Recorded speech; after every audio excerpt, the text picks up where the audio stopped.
Namikaze. Prologue. Namikaze Minato was a man with experience in both war and love. He had faced armies of soldiers, and never once had he flinched. He was considered to be the most powerful shinobi in Konohagakure, and even became the leader of said village, and was also so feared by the enemy villages that they put a flea-on-sight order on him in order to keep their soldiers alive.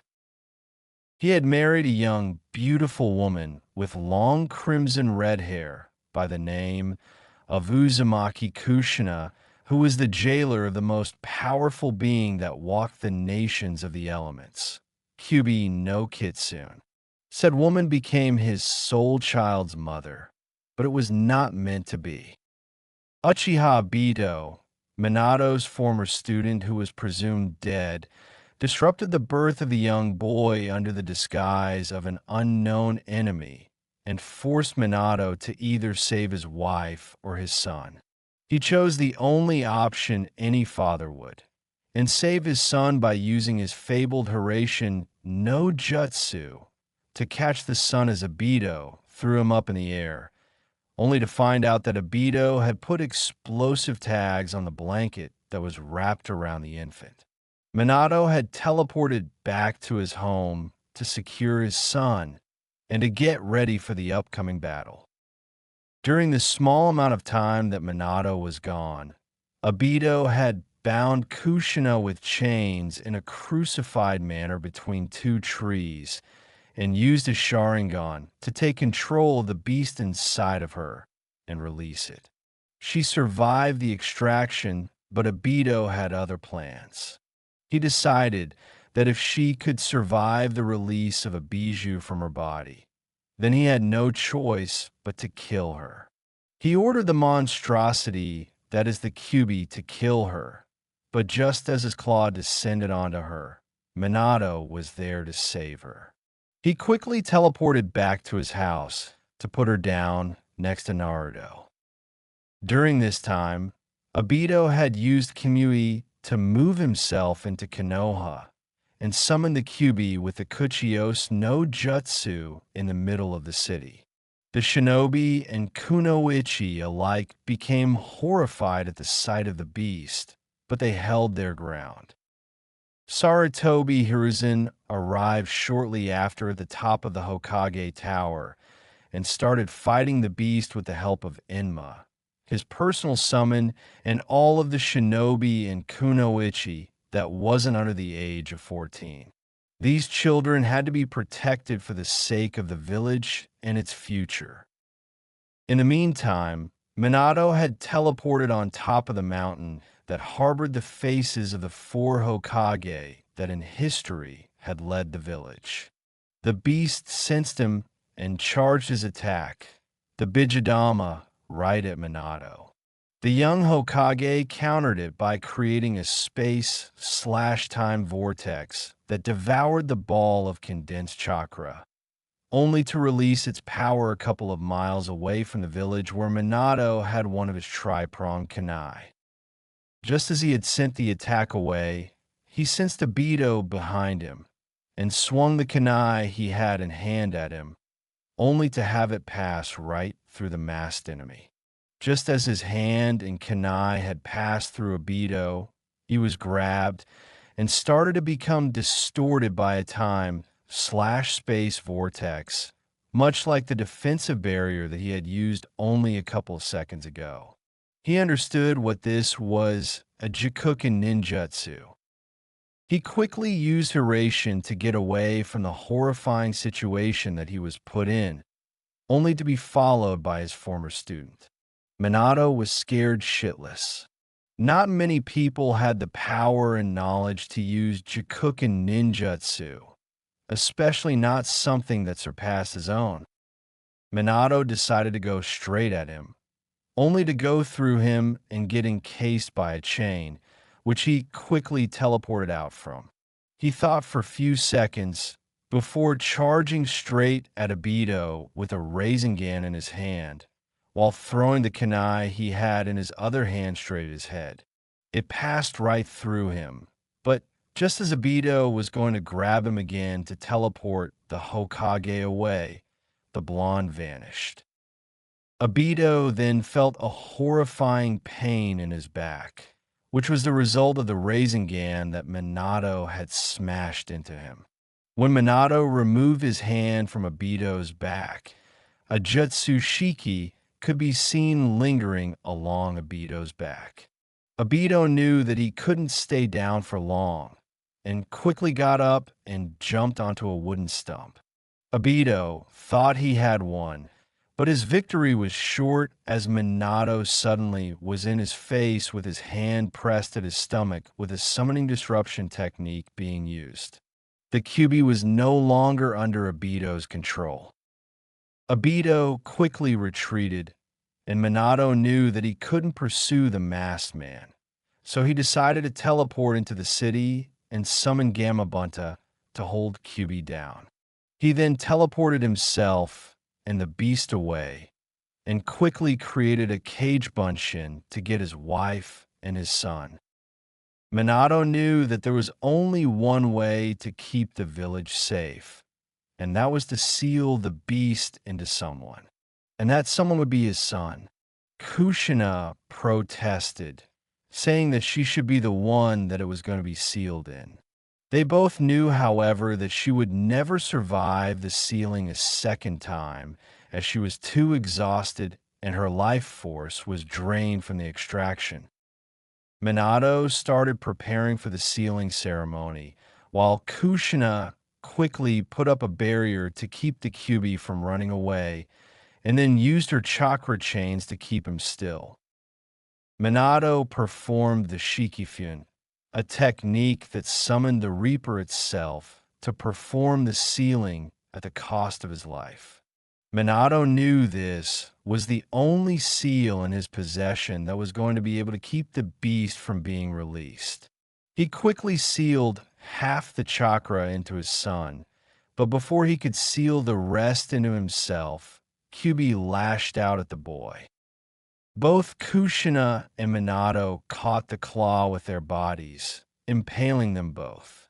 They now knew that they were both going to die, so they decided to tell their goodbyes to their child. Minato performed the seal, and not only sealed the rest of the Kyuubi inside of himself, but also added a second layer onto the seal that was on his son, this time with some of his own and his wife's chakra, and a part of their souls. Seconds later, they both passed away. Not knowing what side effects his imprint would have on his son, Namikaze. Chapter 1. There had been a flaw in Minato's seal. A major one. The seal was designed to siphon Kyuubi's chakra into his son's chakra coils so that he would in the future be able to use it to defend himself, and the part where both his own and Kushina's chakra and soul resided was not supposed to do that, but it did. Throughout the first 6 years of this boy's life, he was given memories in the form of dreams of his parents. He had knowledge of things that he shouldn't, and he would constantly get headaches from the overflowing data that was transferred to his brain by the seal. His personality was slowly becoming more and more like his father, but he still retained the mischievous traits that his mother had. Because of this flaw, the boy was a literal genius. His mind worked like no other, and he calculated everything with extreme precision. Things that would take months, if not years, to learn, was learned on the first try, as if he already knew it. The knowledge, memories, and therefore the experience that his parents had mistakenly fused into him had turned him into a strong individual already at the age of 6. He was seen as an intelligent being, and even though he was unnaturally mature for his age, he was still a bit childish and would pull pranks on somewhat random victims. His pranks were obviously not dangerous in any form, but he made sure that no one knew it was him by getting out fast. Rumors said that whoever did these acts was a master of stealth and a genius in terms of traps. He was secretive, though, as not even the Sandaime Hokage had any knowledge of what had happened. He made sure that no one knew about it, and had even set up seals in the apartment he was given by the Hokage to keep intruders away from it. The Hokage also made sure that no one knew about the boy's Jinchuriki status, and because of that the boy had lived a somewhat normal life. He hadn't lived the life that his parents would have wanted for him, and he knew that. He did, however, have friends, and he wasn't as hated or feared as a Jinchuriki usually is. No, he was just left alone because the Hokage didn't know what to do with him, but the boy had asked him if he could live alone in an apartment. And why would the Hokage say no to that? He had ANBU watching over the boy from the shadows, and he knew that he would be safe. The Sandaime Hokage knew what this boy had been doing when the ANBU couldn't find him. He knew that something was up, but he didn't know what it was. He had seen the boy create seals, train techniques he shouldn't know. But he wasn't going to stop this boy because the village needed him. They needed a force that would be strong enough to defend the village against the outside threat. And if this boy needed help in training, then he would give it to him. This boy's name is Uzumaki Naruto, and this is the start of his tale. 6 years after the incident, Uzumaki Naruto woke up with a big smile on his face. Today was the first day at the academy. Even though he had been excited for the whole week, he had been able to sleep without any problem and woke up with the energy that everyone knew he had. The hyperactive, troublemaking genius stood up at a length of 4 feet, which could be considered tall for his age. He looked at the clock and saw that it was 7 a.m. Well, at least I won't be late, he said as he went over to the bathroom and took a shower. 5 minutes later, he came back into his bedroom and got dressed. He put on a black t-shirt with a swirl on its back and a pair of black short pants that went down to his ankles. He then went to the kitchen and got himself some cereal, milk, and an apple to eat for breakfast. Contrary to popular beliefs, Naruto actually ate healthy.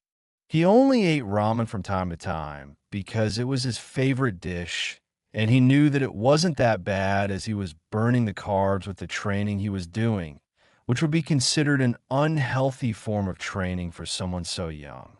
He didn't care, though. He wanted to become strong enough to protect his precious people, and to do that he needed to train hard. After he had eaten his breakfast, he made his way to the grocery store on the other side of the road. Naruto was apparently the first customer of the day, and he was greeted by the clerk. "Hello, Naruto-kun, how are you today?"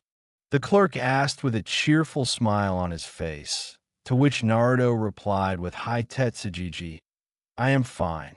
How are you?" he asked before taking a cart to put his groceries in. "I am fine, and I thank you for asking, young man."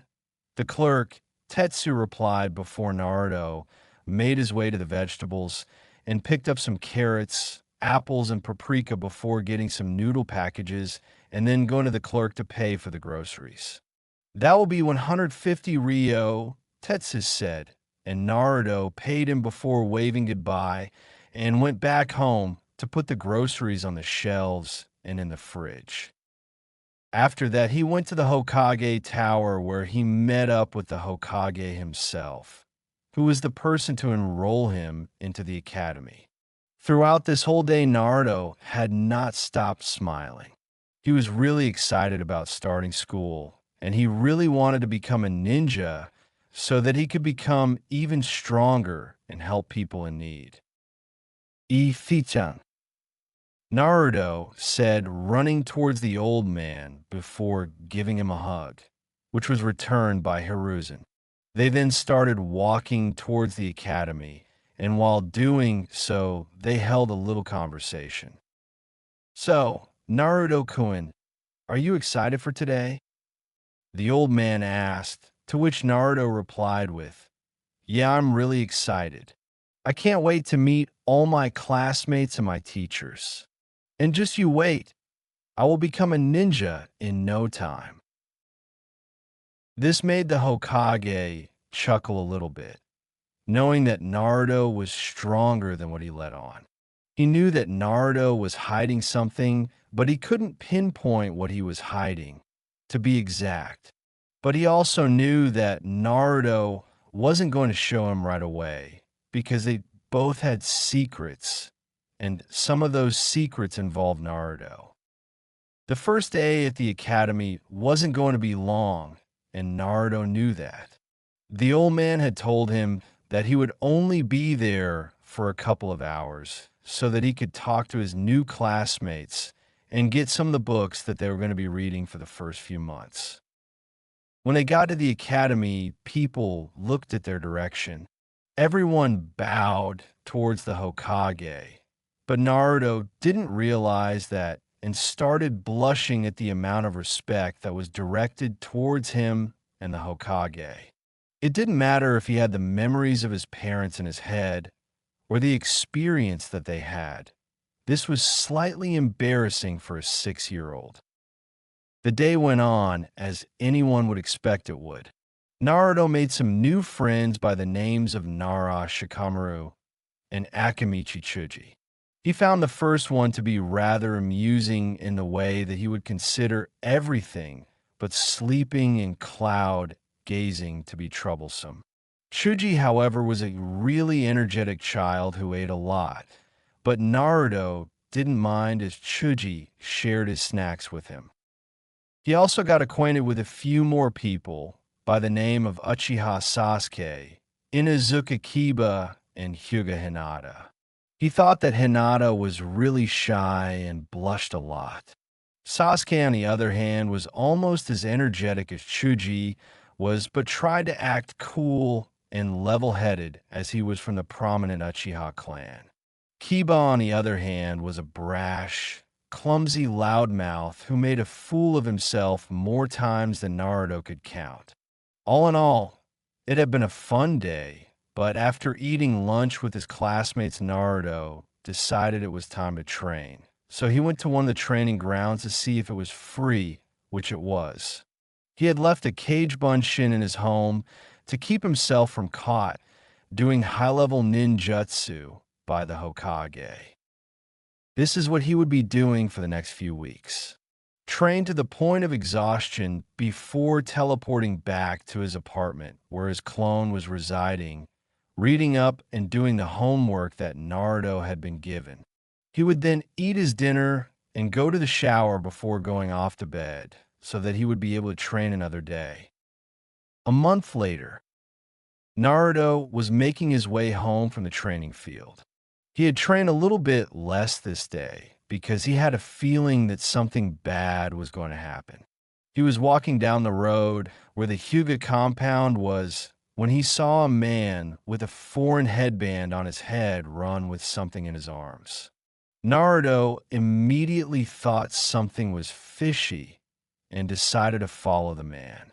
He masked his chakra and tailed him for several blocks before seeing what he was holding. A child. Naruto knew what this was. A kidnapping.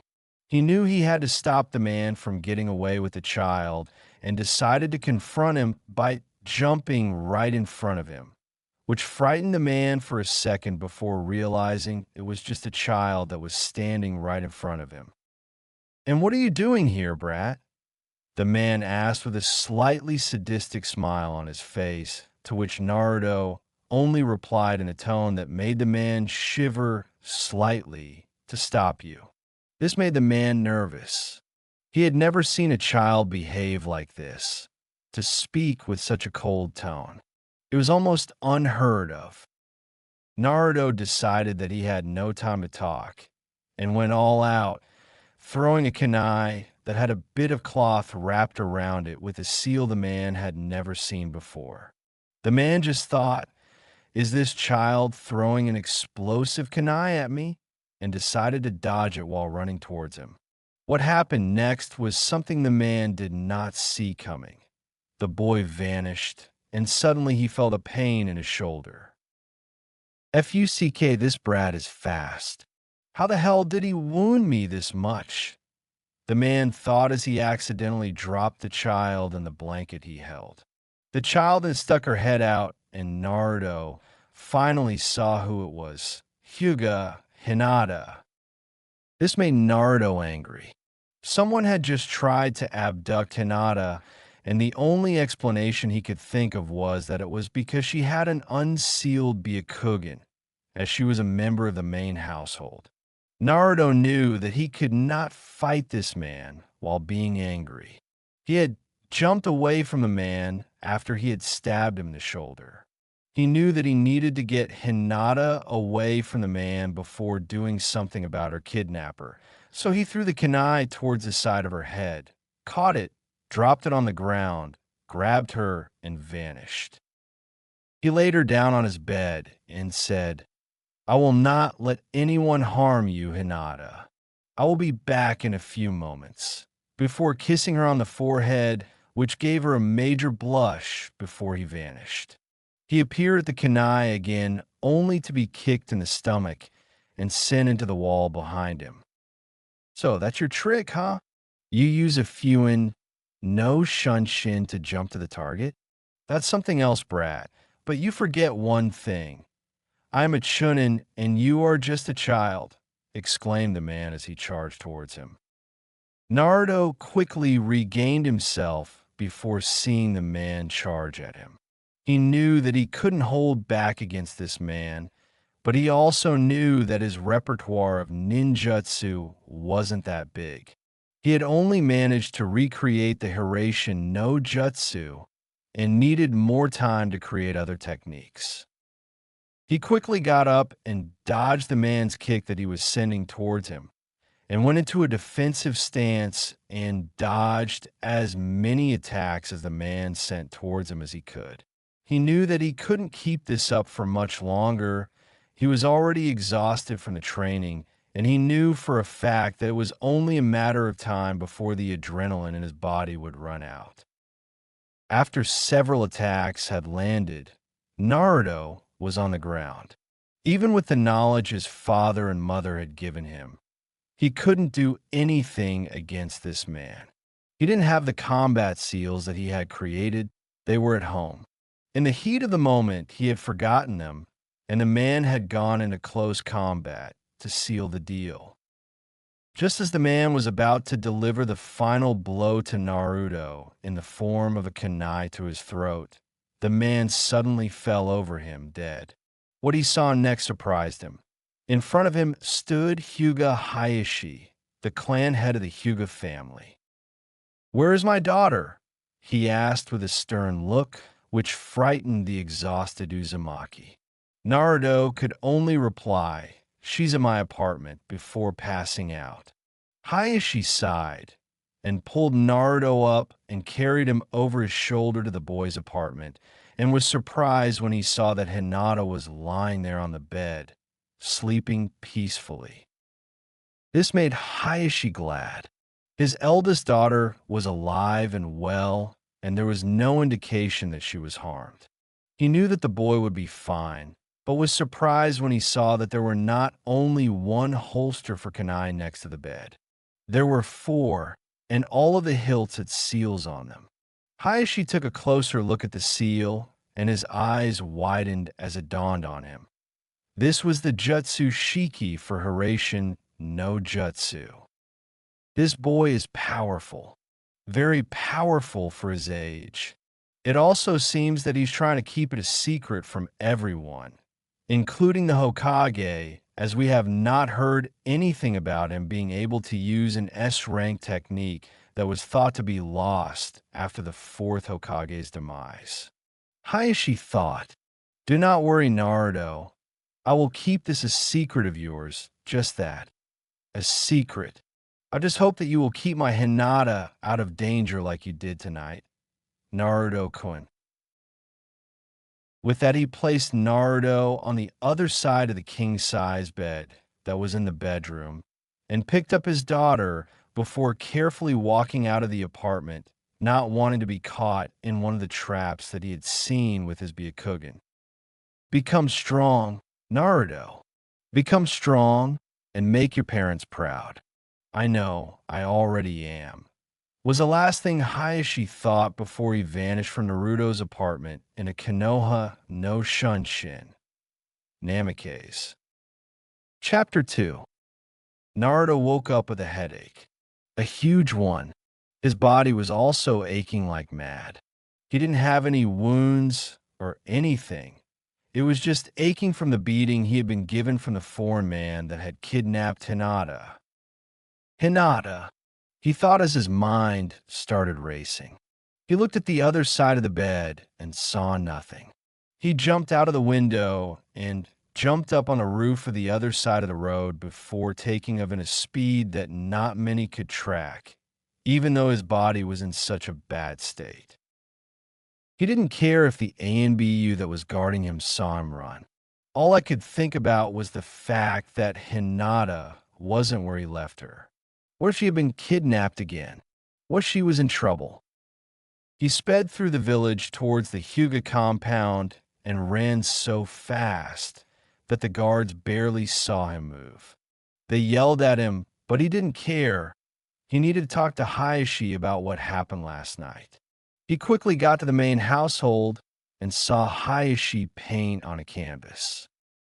"Hiyashi-sama," Naruto exclaimed, to which Hayashi turned in surprise towards, before replying, "Ah, hello, Naruto-san. What are you doing here?" In any other situation, Hayashi would have scolded a person who had just run into his compound uninvited. But he was expecting Naruto after what happened the day before. Just not this soon. "Where's Hinata?" Naruto asked before Hayashi smiled and said she's fine. "She's in her bed, and I have to thank you for what you did yesterday. Without you, I would have lost her. You have my gratitude, Naruto-san." "Is she okay?" "That's great."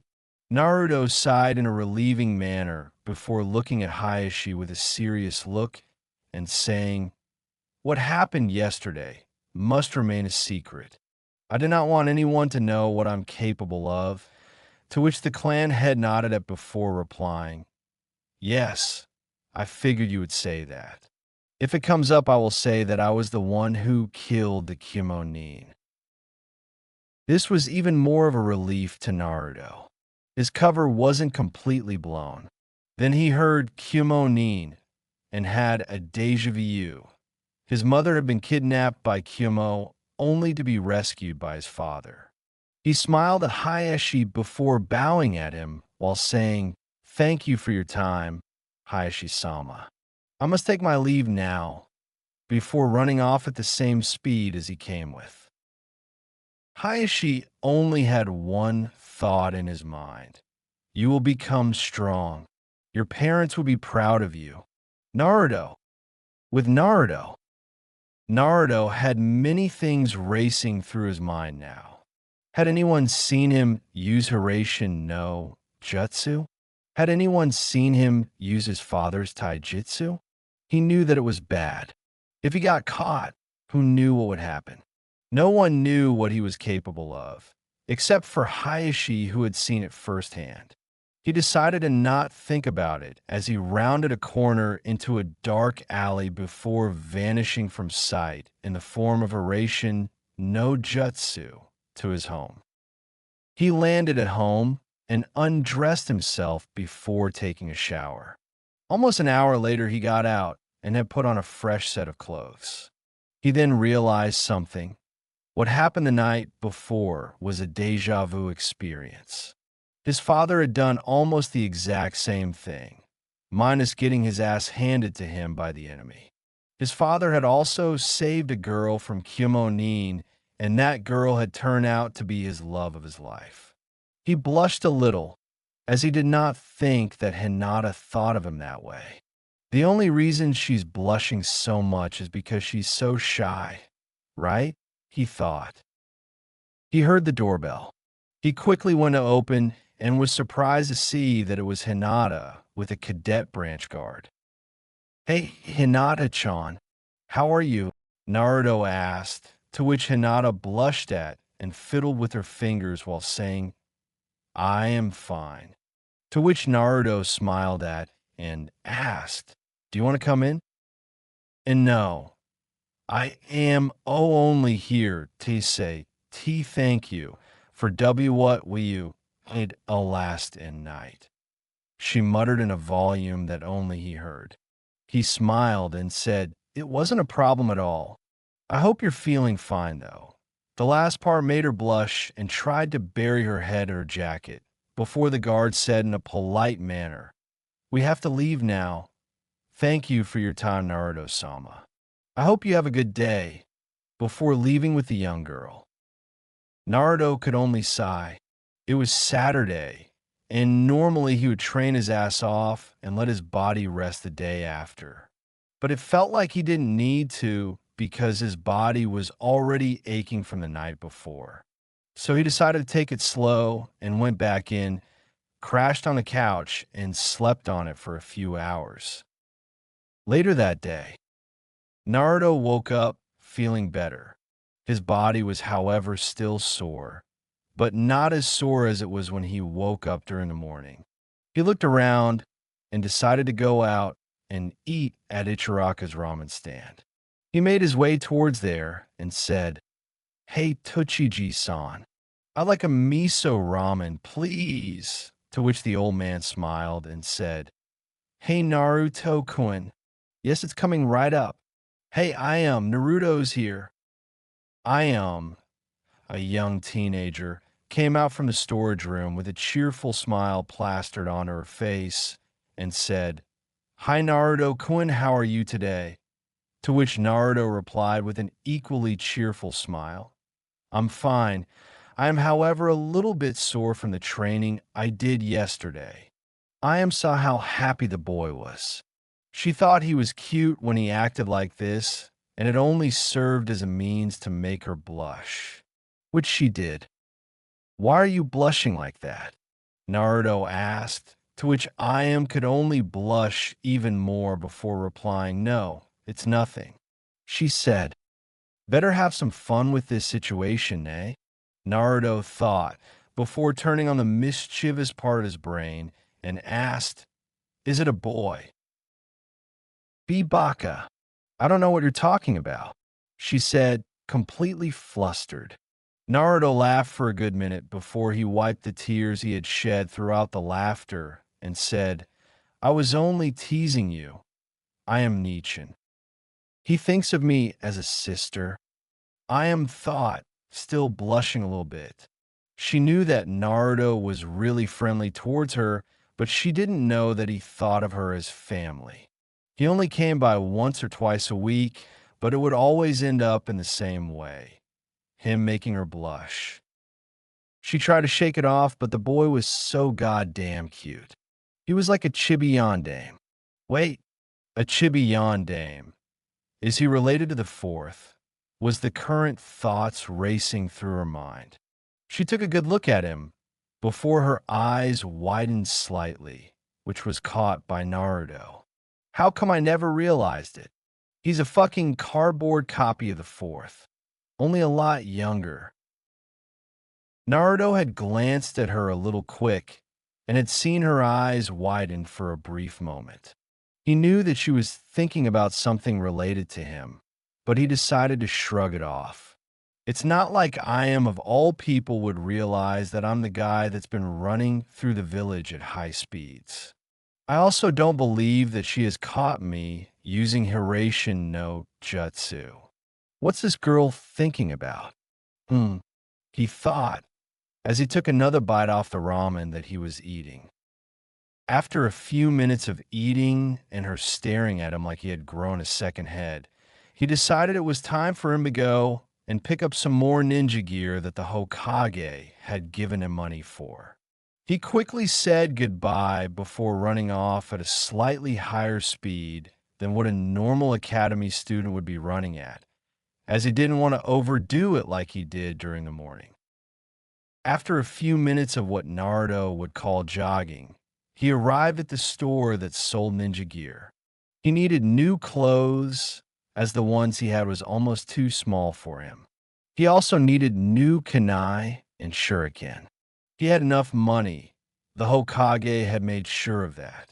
He was also getting a discount because he came there so often. He went into the store and was greeted by the store's clerk, Hiro. "Hey Naruto, how's it hanging?"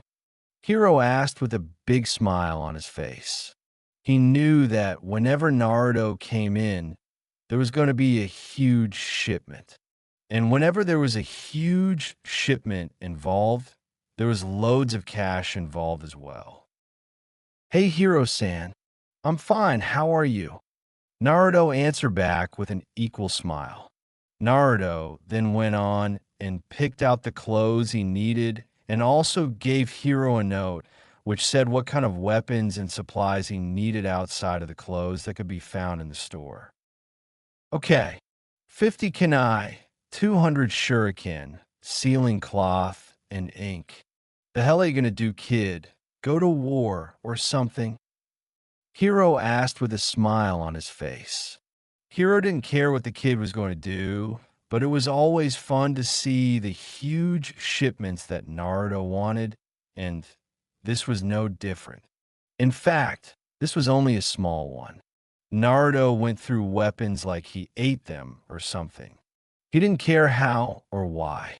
All he cared about was the fact that Naruto was one of his most trusted customers that always came in with huge orders, and he always paid for them, sometimes even before the order was ready. "Nah, I use them for training, you know," Naruto said with a foxy grin on his face. The shipment was ready and had been sealed into several scrolls. Hiro knew that Naruto had the knowledge of how to open them, so he didn't even hesitate to give them to him. Naruto had this time already paid for everything before, as it had taken several weeks to get the whole shipment ready. Naruto took the scrolls and ran back to his apartment where he put them down and went to bed early, as he was now completely exhausted from just doing things that would be considered chores by many people. The next day, Naruto woke up with the feeling that something was off. It felt like someone had been in his apartment during the night, and quickly got up and took out a kunai out of the pouch that was lying on the nightstand. He carefully walked out of the bedroom and looked around, only to find nothing or sense anything out of the ordinary. "I must be getting paranoid." The blonde just thought before doing what he does every morning, a shower and then breakfast. After 30 minutes, he was ready to go to the training grounds to train, and so he created a Kage Bunshin to keep the ANBU that was guarding his apartment from the shadows from suspecting anything. He then vanished. Training Ground 7. Naruto appeared next to the tree that had one of his Jutsushiki planted on it. He saw that the training ground wasn't available, as he could see a Jounin and his Genin train. He decided to watch what they were doing for a while, so he ran up onto the tree and sat down on one of the branches. He decided to take a good look at the 4 ninja that was standing on the training ground. Their sensei was showing them taijutsu. Naruto then looked over at the Genin. The girl, probably around in the mid, had long purple hair, was wearing a purple tank top with a chunin vest over it, a pair of black pants with one weapon pouch on each leg. She also had a tanto on her back. Must have trained for a while with it, if she brings it to team training. Naruto thought she's also a chunin, must be from an earlier graduation. Wonder what happened to her former teammates. With that, his eyes darted towards the 2 males in the team. One had black spiky hair, while the other one had short hair with a bang over his left eye. They both looked to be much younger than their female teammate. Must be from this year's batch of Genin, Naruto thought, as he got up and decided that he was going to check for a different training ground. He vanished again. only to reappear at a different tree that also harbored one of his seals. This was Training Ground 17. It wasn't used often by any ninja, and this time it was no different. He decided that he was going to practice on recreating one of his father's original techniques. I may have my father's knowledge, but my body is still lacking in strength and control. Naruto thought as he charged the palm of his hand with an orb of chakra, Namikaze. Chapter 3. Same day, Hiruzen's perspective in third person. Sarutobi Hiruzen was a man with experience.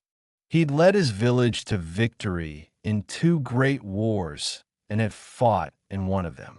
He had been in love and had fathered several children. He had fought the Kyubi no Kitsune, a being of pure chakra in the form of a nine-tailed fox. But he had never seen anything like what he had just seen. He knew that Naruto was skilled in Fuinjutsu. That was not something he could deny. The boy had effectively sealed his apartment away from the all-seeing orb that the old Hokage had in his possession. But that was not what he was shocked over. He had seen Naruto fire himself out of the apartment window in a speed that would be considered impossible for someone of his age. He had seen the young boy maintain that speed for a considerable distance before ending up at the Hyuga compound. But what had shocked him to the core was the technique that Naruto had used after he had rounded a corner into an alley. He had seen the boy use the very technique that had won the village the third great shinobi war, the Hiraishin no Jutsu. Hiruzen had no idea as of how Naruto could know this technique, or how he was able to use it to the point where he wouldn't even need to concentrate on connecting with the Jutsu Shiki. He could only theorize on how the boy was able to use the technique to the extent he was using it in. He had gotten a report from the Hyuga clan. The clan heiress had been abducted only to have been rescued by the clan head himself, Hyuga Hayashi. He had also gotten an autopsy report from a medical examiner that had examined the Kyomonin that had abducted the clan heiress. The autopsy report said that there was a large stab wound on the right shoulder, made by kunai. The thing was, Hayashi had never used kunai in his life.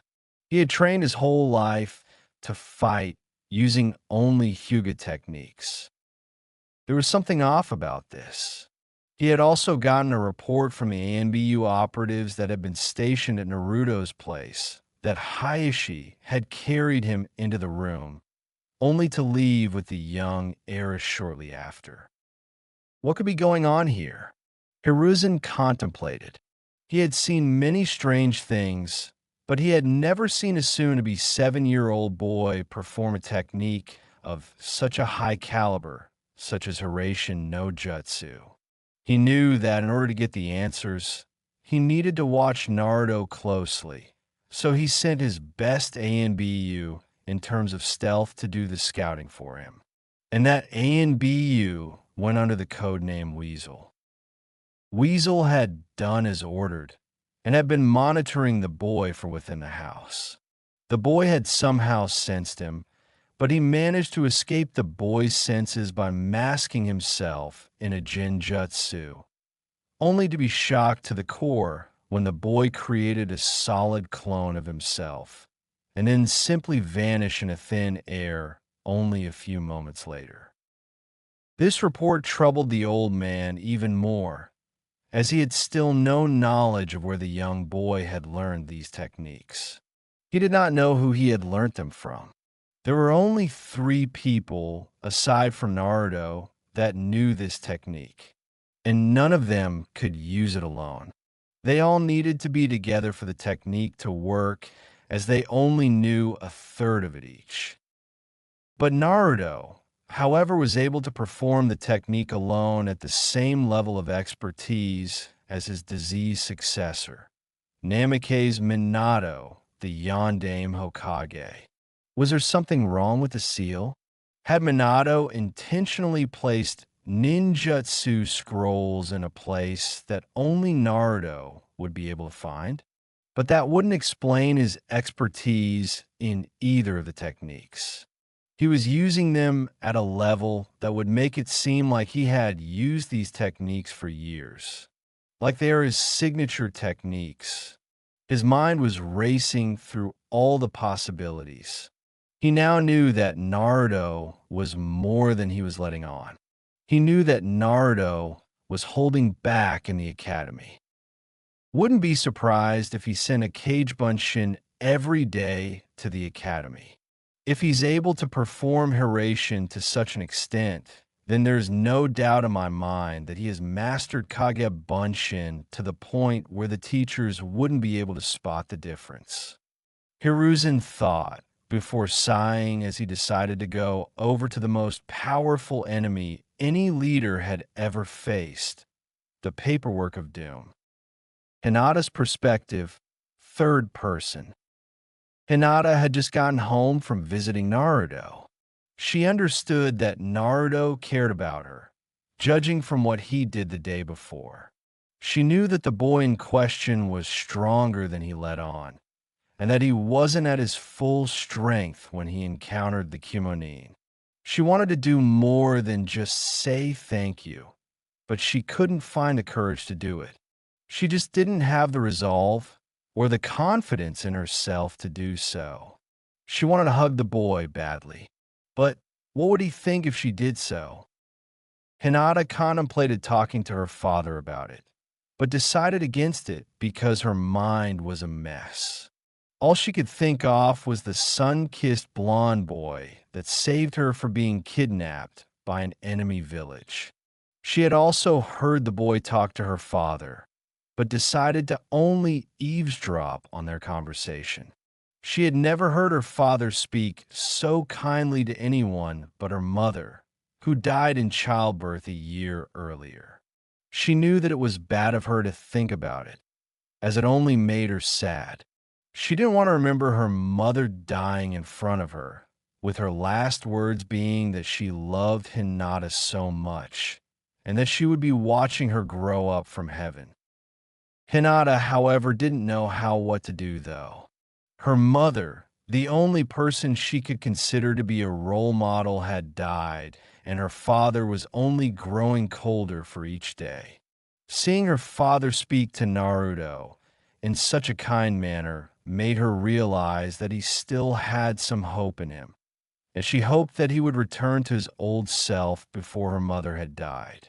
She shrunk into a fetal state, tears flowing down her cheeks as she remembered her beautiful mother's face. Hayashi's perspective, third person. Hayashi was a man of honor. He had grown cold towards his daughter, who had shrunk into a state of poor confidence in herself. Her daughter blamed herself for the death of her mother. So did Hayashi. His coldness was a way to mask the broken state he was in.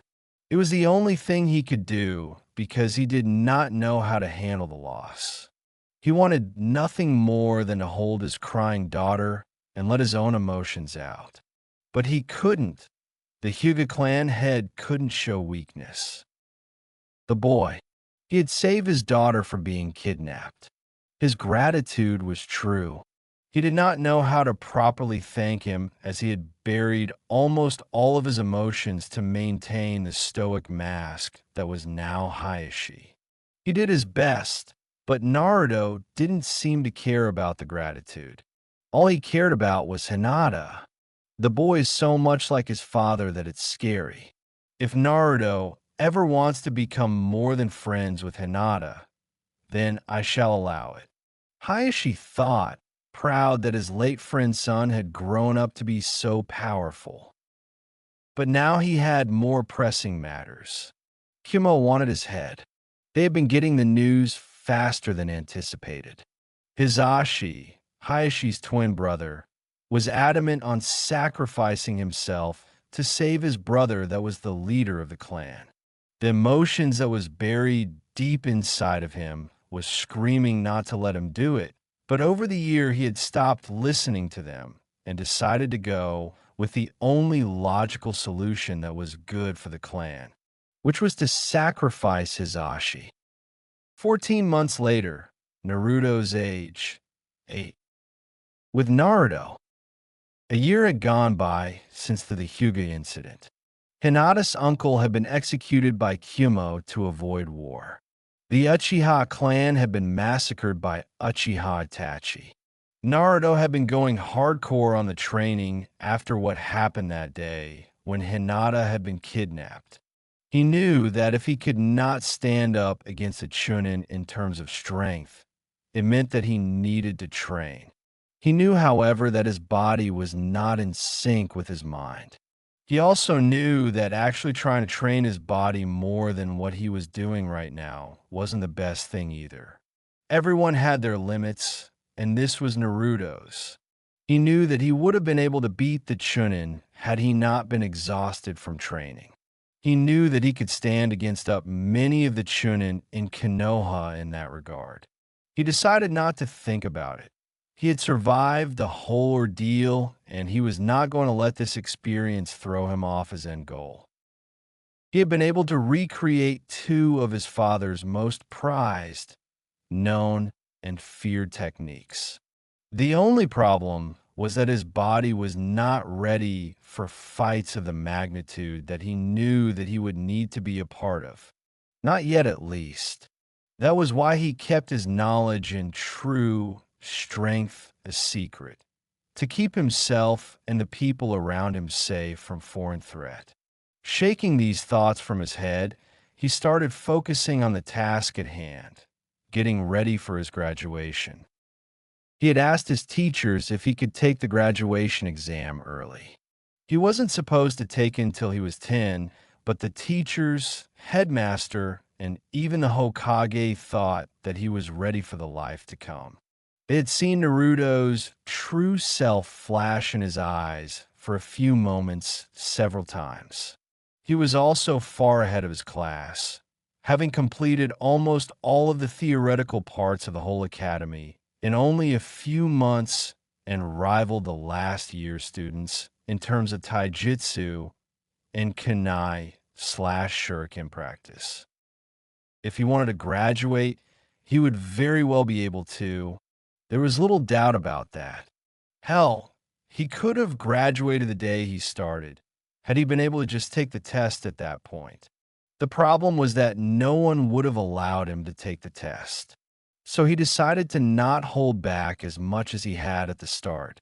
He decided that showing them intelligence above that of an academy student and a tremendous amount of growth would land him closer to an early graduation. He needed to.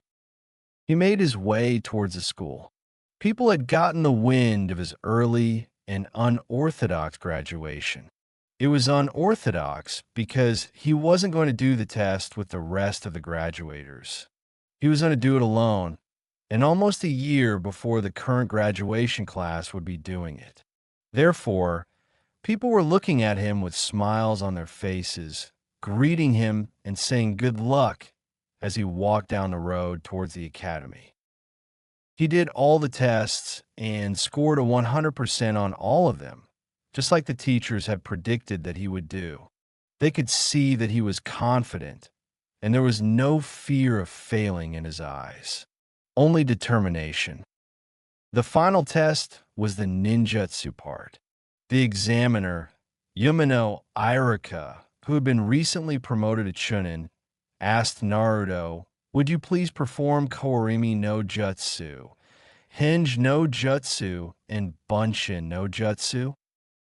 Naruto did hinged into the third Hokage, a perfect hinge Oswell. Amazing for someone his age, thought Irika, before Naruto switched places with the chair next to him. Naruto then made 3 perfect Bunshin. Irika smiled at this, as he had heard that Naruto had a large amount of chakra for his age. So large that it was probably more than your average jounin in the village. Irika then said, "Congratulations, Naruto. You are now officially a genin of Konohagakure," as he gave Naruto the headband. Naruto welcomed it with open arms and put on his forehead before bowing towards Irika before walking outside to greet the people that had come to congratulate him for graduating so early. And those people were Sarutobi Hiruzen, Hyuga Hinata, along with her father, Hyuga Hayashi, Tucci, and Iam. They all congratulated Naruto before Tucci proclaimed, "Come, let's eat. The food is on the house," as they all laughed and walked towards the ramen stand. They all got a bowl each of various flavors, and when they had settled into their seats, Naruto suddenly asked, "So, I don't mind her company, but isn't Hinata supposed to be at the academy?" To which Hiruzen smiled and said, "Yes, but I know that you two are good friends, so I told her that it was okay for her to take the day off to spend it with you. Who knows? Maybe she won't see you for some time, as you are now a shinobi of the leaf, Naruto-kun." Naruto smiled and said, "Yeah, thanks for coming, guys. It means a lot to me. So, Hokageji-chan, are you going to tell me what team I'm going to be on?" At this, the Hokage got a mischievous look in his eyes, and the smile on his face didn't help it either. Naruto thought that it was very out of character for the Hokage to act like this. The Hokage, on the other hand, just said, "Why don't you come to my office tomorrow at 10 a.m.? I will see to that your Shursho will be there when you get there." "Wait, Shursho? I'm not going to be on a team?" Naruto asked, really confused right now. He had heard of people apprenticing single students, but he didn't think that he would be one of those few lucky people. "No, there is a jounin in this village that has decided to apprentice you. I believe that he will teach you enough about what this village stands for, and you will go to missions together with other teams as you get more experience," said the Hokage, surprising the blonde. I wonder if it's Kakashi. But he's one of the ANBU that is usually following me. I'd be surprised if he was pulled out of the program just to become a Jounin sensei. Naruto thought, going into his dubbed Minato state, where he would usually overthink things because they were usually not as complicated as he thought they would be. Both Hokage and Hiruzen looked at Naruto amusingly. They thought that he looked so much like his father when he concentrated or thought heavily. It was rather amusing. Like father, like son, I guess, thought the Hokage. Hinata looked at Naruto with stars in her eyes. She thought that he was an amazing person that had the potential to become the strongest person in the village. She had seen him fight. He was her role model, her crush. But she had yet to confess her feelings for him. They sat there for almost 30 minutes before Hinata and Hayashi left, saying their goodbyes to Naruto and the Hokage. The latter duo walked towards the Hokage tower, and when they arrived at Hiruzen's office, he decided to confront Naruto. "Naruto, I need to talk to you about something," said the old man, as he looked at Naruto in a serious manner. Naruto looked back with an equally serious look on his face as he asked, "What is it, Sarutobi Jiji?" To which Hiruzen said, "How is it that you know Hiraishin no Jutsu and Kage Bunshin no Jutsu?" Naruto didn't show it, but he was shocked. He had been able to keep his mask from slipping, and he only sighed at the question and then looked at the Hokage with a tired look and answered, "We both have our secrets. Let's keep them just that, secrets." The Hokage looked at him for a few moments before realizing that he wasn't going to get anything out of Naruto. He was right. They both had secrets, and it wasn't anything new. He wanted to berate the boy for saying something like this, to speak like that to his leader. But he couldn't. He figured that Minato had prepared something in case Naruto was left alone. I guess you really thought everything through, didn't you, Minato? The Hokage then decided to tell Naruto about the S-rank secret that Naruto was a part of, or in reality, was the S-rank secret.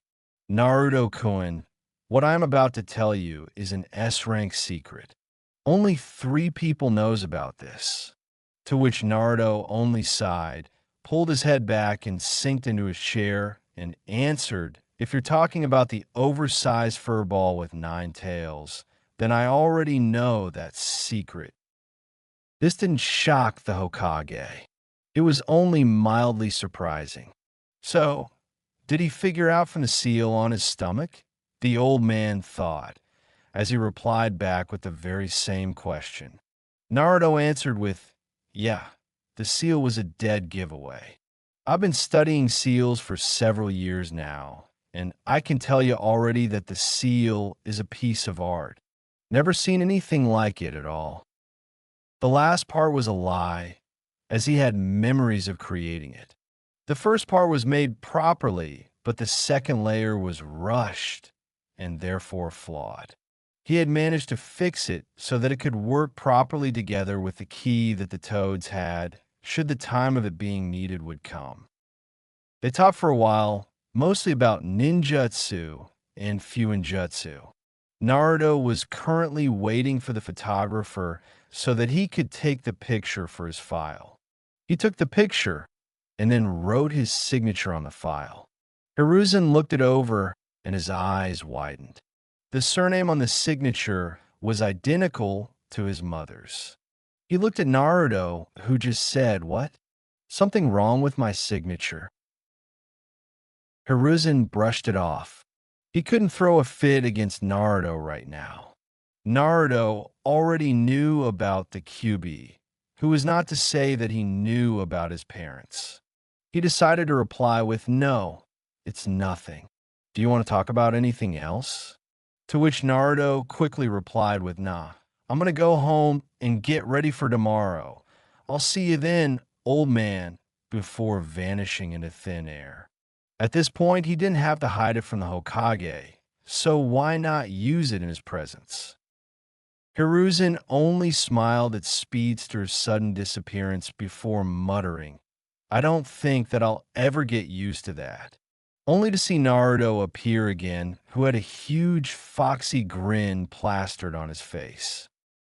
"Did you forget something, Naruto-kun?" Hiruzen asked.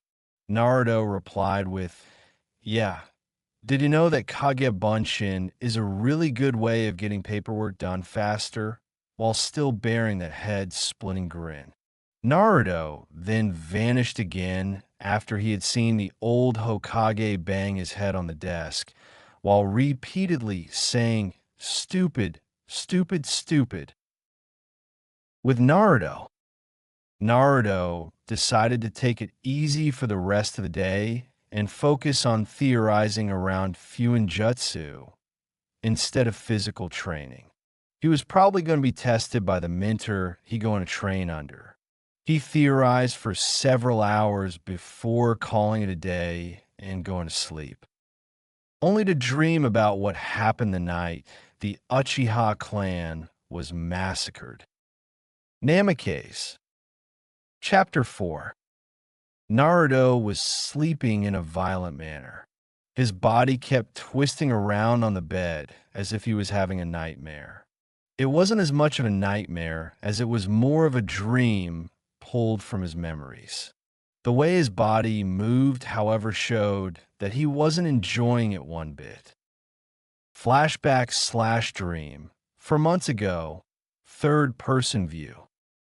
Naruto was walking down the street again.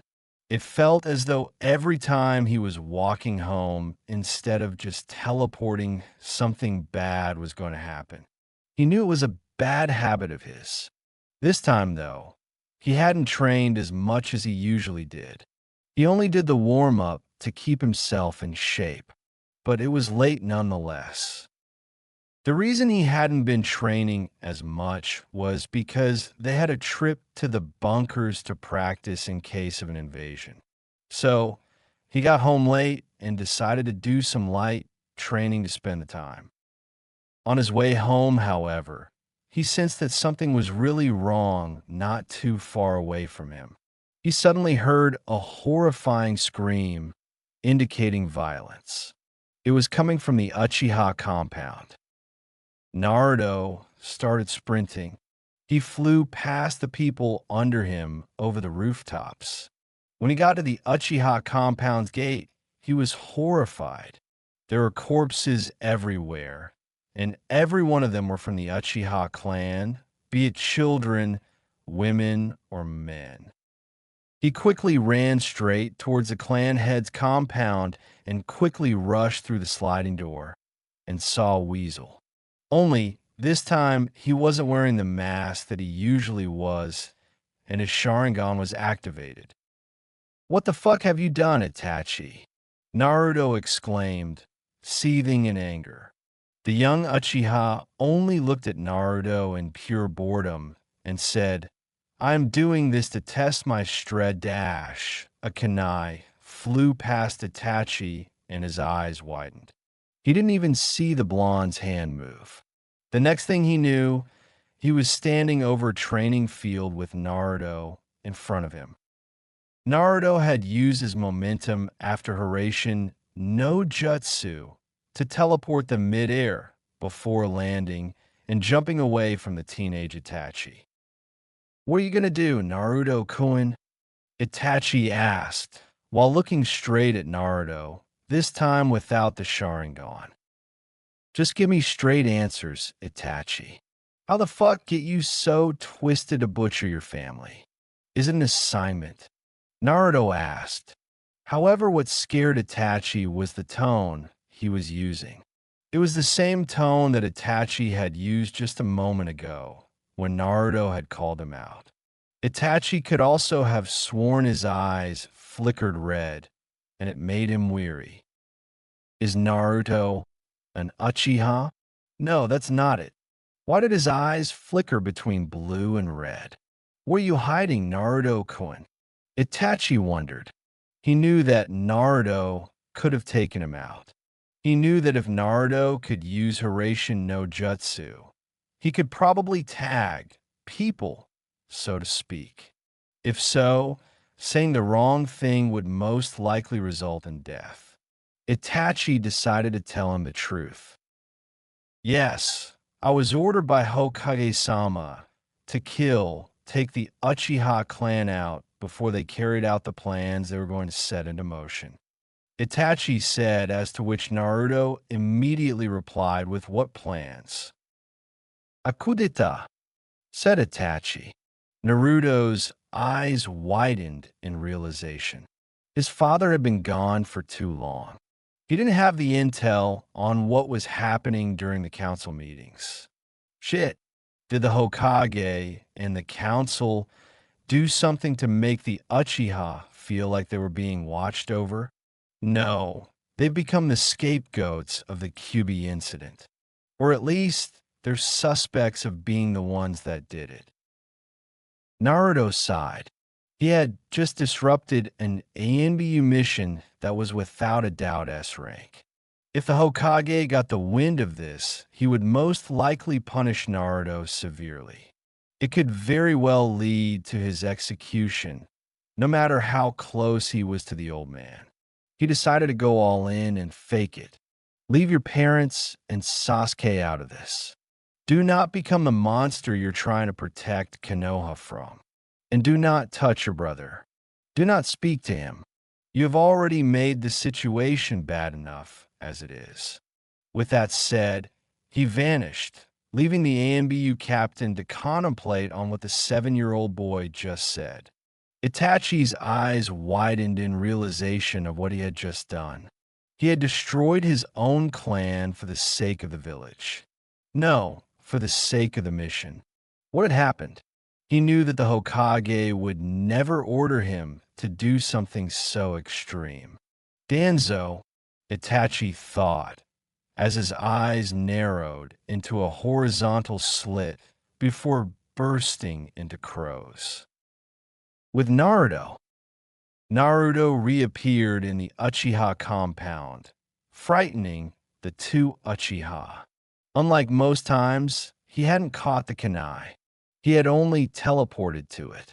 He looked at Fugaku and said, "Don't tell the Hokage what you saw.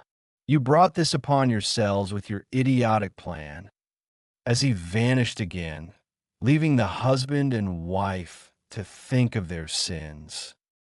He had reappeared at the Hokage's compound to see what Itachi would do next. He heard them talk about the mission and how Itachi had failed it by letting his parents and brother survive. Itachi had decided not to tell the Hokage about Naruto's interference, much to Naruto's surprise. He could very well rat Naruto out for what he did, yet he didn't. He had also heard the Hokage say that he had 2 hours to get out of Konoha, as he would be branded as a nuke nin then. Naruto resisted the urge to sigh, not wanting to get caught. He decided to leave at that point. He had already heard enough. End flashback/dream. Naruto woke up. His whole bed was drowned in sweat. It may not have been a nightmare, but head had just revisiting unwanted memories. He didn't like the outcome of what happened that night at all. The two older Uchiha had kept their mouths shut since that day, and so had Itachi. Naruto sighed. His head was far too deep into this shit. Naruto didn't want the Hokage to know that he had foiled their plans, and instead Itachi had told the Hokage that he couldn't kill his own family. He couldn't kill the 3 people he loved the most in his life. It just wasn't possible. Naruto knew, however, that this was a blatant lie. He had seen through Itachi's facade the moment he used the tone he had spoken with at the Uchiha complex. It was the tone of a hardened ANBU, and not the bored/emotionless one that everyone else would think. If he didn't have the memories of his father, he wouldn't have been able to recognize it. Because of that, Naruto knew that Itachi would have killed his parents had he not interfered. He had no idea about Itachi's little brother, though. From what he heard from Sasuke, it seemed like Itachi loved him with all his heart. It was like a protective, brotherly love, not wanting to see Sasuke get hurt trying to do the techniques Itachi could perform. It was why Itachi didn't teach him the things he could do. It was why he had left his brother's training to Fugaku, their father. He was glad, though. Sasuke hadn't fallen into the revenge path. Instead, it only bolstered his love for his parents and wanted to do everything he could to protect them. It was what they needed right now. They didn't need an Uchiha hell-bent on revenge going down the path of hatred. Naruto looked at the clock. It was 6 in the morning. He sighed. He was up early again. It was like during his early years when he would constantly wake up from receiving his parents' memories. He didn't like it one bit, but it was something that he had been living with for so long. He got up, muttering stupid memories. As he walked towards the bathroom, he needed a cold shower after that little incident. He needed it to wake him up. He had the time, obviously. He had 4 hours to get ready for the day. He stood in the shower for an hour before getting dressed. He had decided to go for a black sleeve shirt with an orange swirl on the back, a pair of dark gray long shorts. On both legs, he had his 2 kunai pouches, a pouch containing sealing ink and cloth for the sealing, plus a second pouch with smoke bombs and shuriken around the waist. He had also wrapped his arms in bandages. He had decided to copy Kakashi with a black mask, mostly because he thought it looked badass and made him look like a real shinobi. He sighed. He didn't really want to copy Kakashi. But someone had to, right? He was the Sharingan no Kakashi, the copycat. So why not copy the copycat himself? He went to the kitchen to get something to eat for breakfast, only to find out that he had forgotten to buy groceries. He face-palmed. The only thing he had was a few packs of instant ramen. He cringed. He liked ramen, but not that much. Serves me right, I guess, for interfering with shit I have no business with. Yeah, he was going to blame himself for that one for a while. After he had eaten the ramen, he put a post-it note on the fridge to remind him that he needed to buy food before looking at the clock. It was 9:30. He was wondering if he should use Hiraishin no Jutsu to just appear inside of the Hokage's office or not. It would be fun to see them talk, and then just out of nowhere say "Wow" to scare them a little bit. He decided not to. He wanted to see what kind of jounin he would get as his mentor. He started walking towards the Hokage Tower, greeting people as he went by. They didn't recognize him, but greeted him nonetheless. He got to the Hokage Tower and walked up the stairs. He got to the Hokage's secretary and said, "Hi, I'm here to see Hokage-sama," with a gentle voice. The secretary hadn't noticed him get up close and jumped a little as Naruto started speaking. After regaining herself, she said, "Ah, yes. Uzumaki Naruto-san. Am I correct?" While looking at him, to which he nodded. "Yes, Hokage-sama will see you now." Naruto went into the Hokage's office and was surprised to see who was there with the Hokage, Jiraiya of the Sannin. Wait, what the fuck? Naruto thought. He had not anticipated that Jiraiya, of all people, would be here. Is he supposed to be my sensei? Hiruzen saw that Naruto had just arrived and said, "Ah, hello, Naruto-kun. How are you today?" To which Naruto simply answered, "Hi Hokage Jiji. I'm just peachy. What's the sage doing here?" Jiraiya, who had been listening, said, "Ah, so you recognize a sage when you see one?" To which Naruto immediately retorted with, "Yeah, and I also recognize a pervert when I see one, Arrow Sennin." To which Jiraiya straight up face faulted at. He did not expect the brat to have such a low sense of respect. Naruto then asked the Hokage, "So he's my sensei, isn't he?" with a deadpan expression, to which Hiruzen just laughed at. It was an amusing scene. Although he was mildly surprised at the fact that Naruto knew who Jiraiya was, he still had the balls to treat him like he did to everyone else, in his own way. "Yes, he is your sensei, Naruto, and you should try to at least show some respect towards him. He did, after all, train the fourth Hokage," said the old man, to which Naruto just mumbled, "Yeah, I know," with a frown on his face. Jiraiya then said, "All right, kiddo, I want to see what you can do. Meet me at training ground 7 in 5 minutes." Before he left the Hokage's office in a Konoha no Shunshin. Sure, why not? Was all that Naruto said as he looked at the spot the pervert had been standing on, before he turned to the Hokage and said, "He's in for a can of whoop ass for not being here when I was growing up. I hope you know that." And with that, he vanished from the Hokage's office. Nope, still not getting used to that, was all that the Hokage could think as he stared at spot that Naruto had been standing on.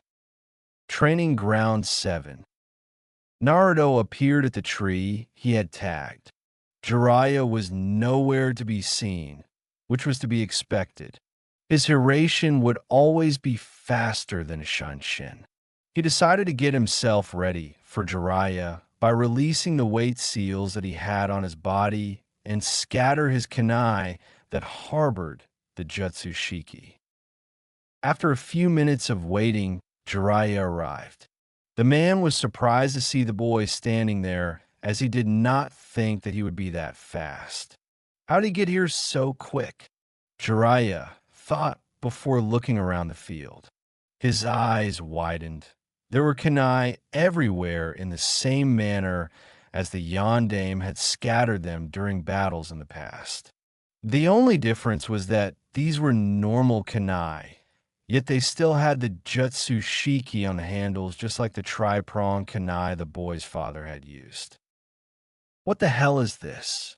Does the boy know Hiration know jutsu? No, he's got to be bluffing.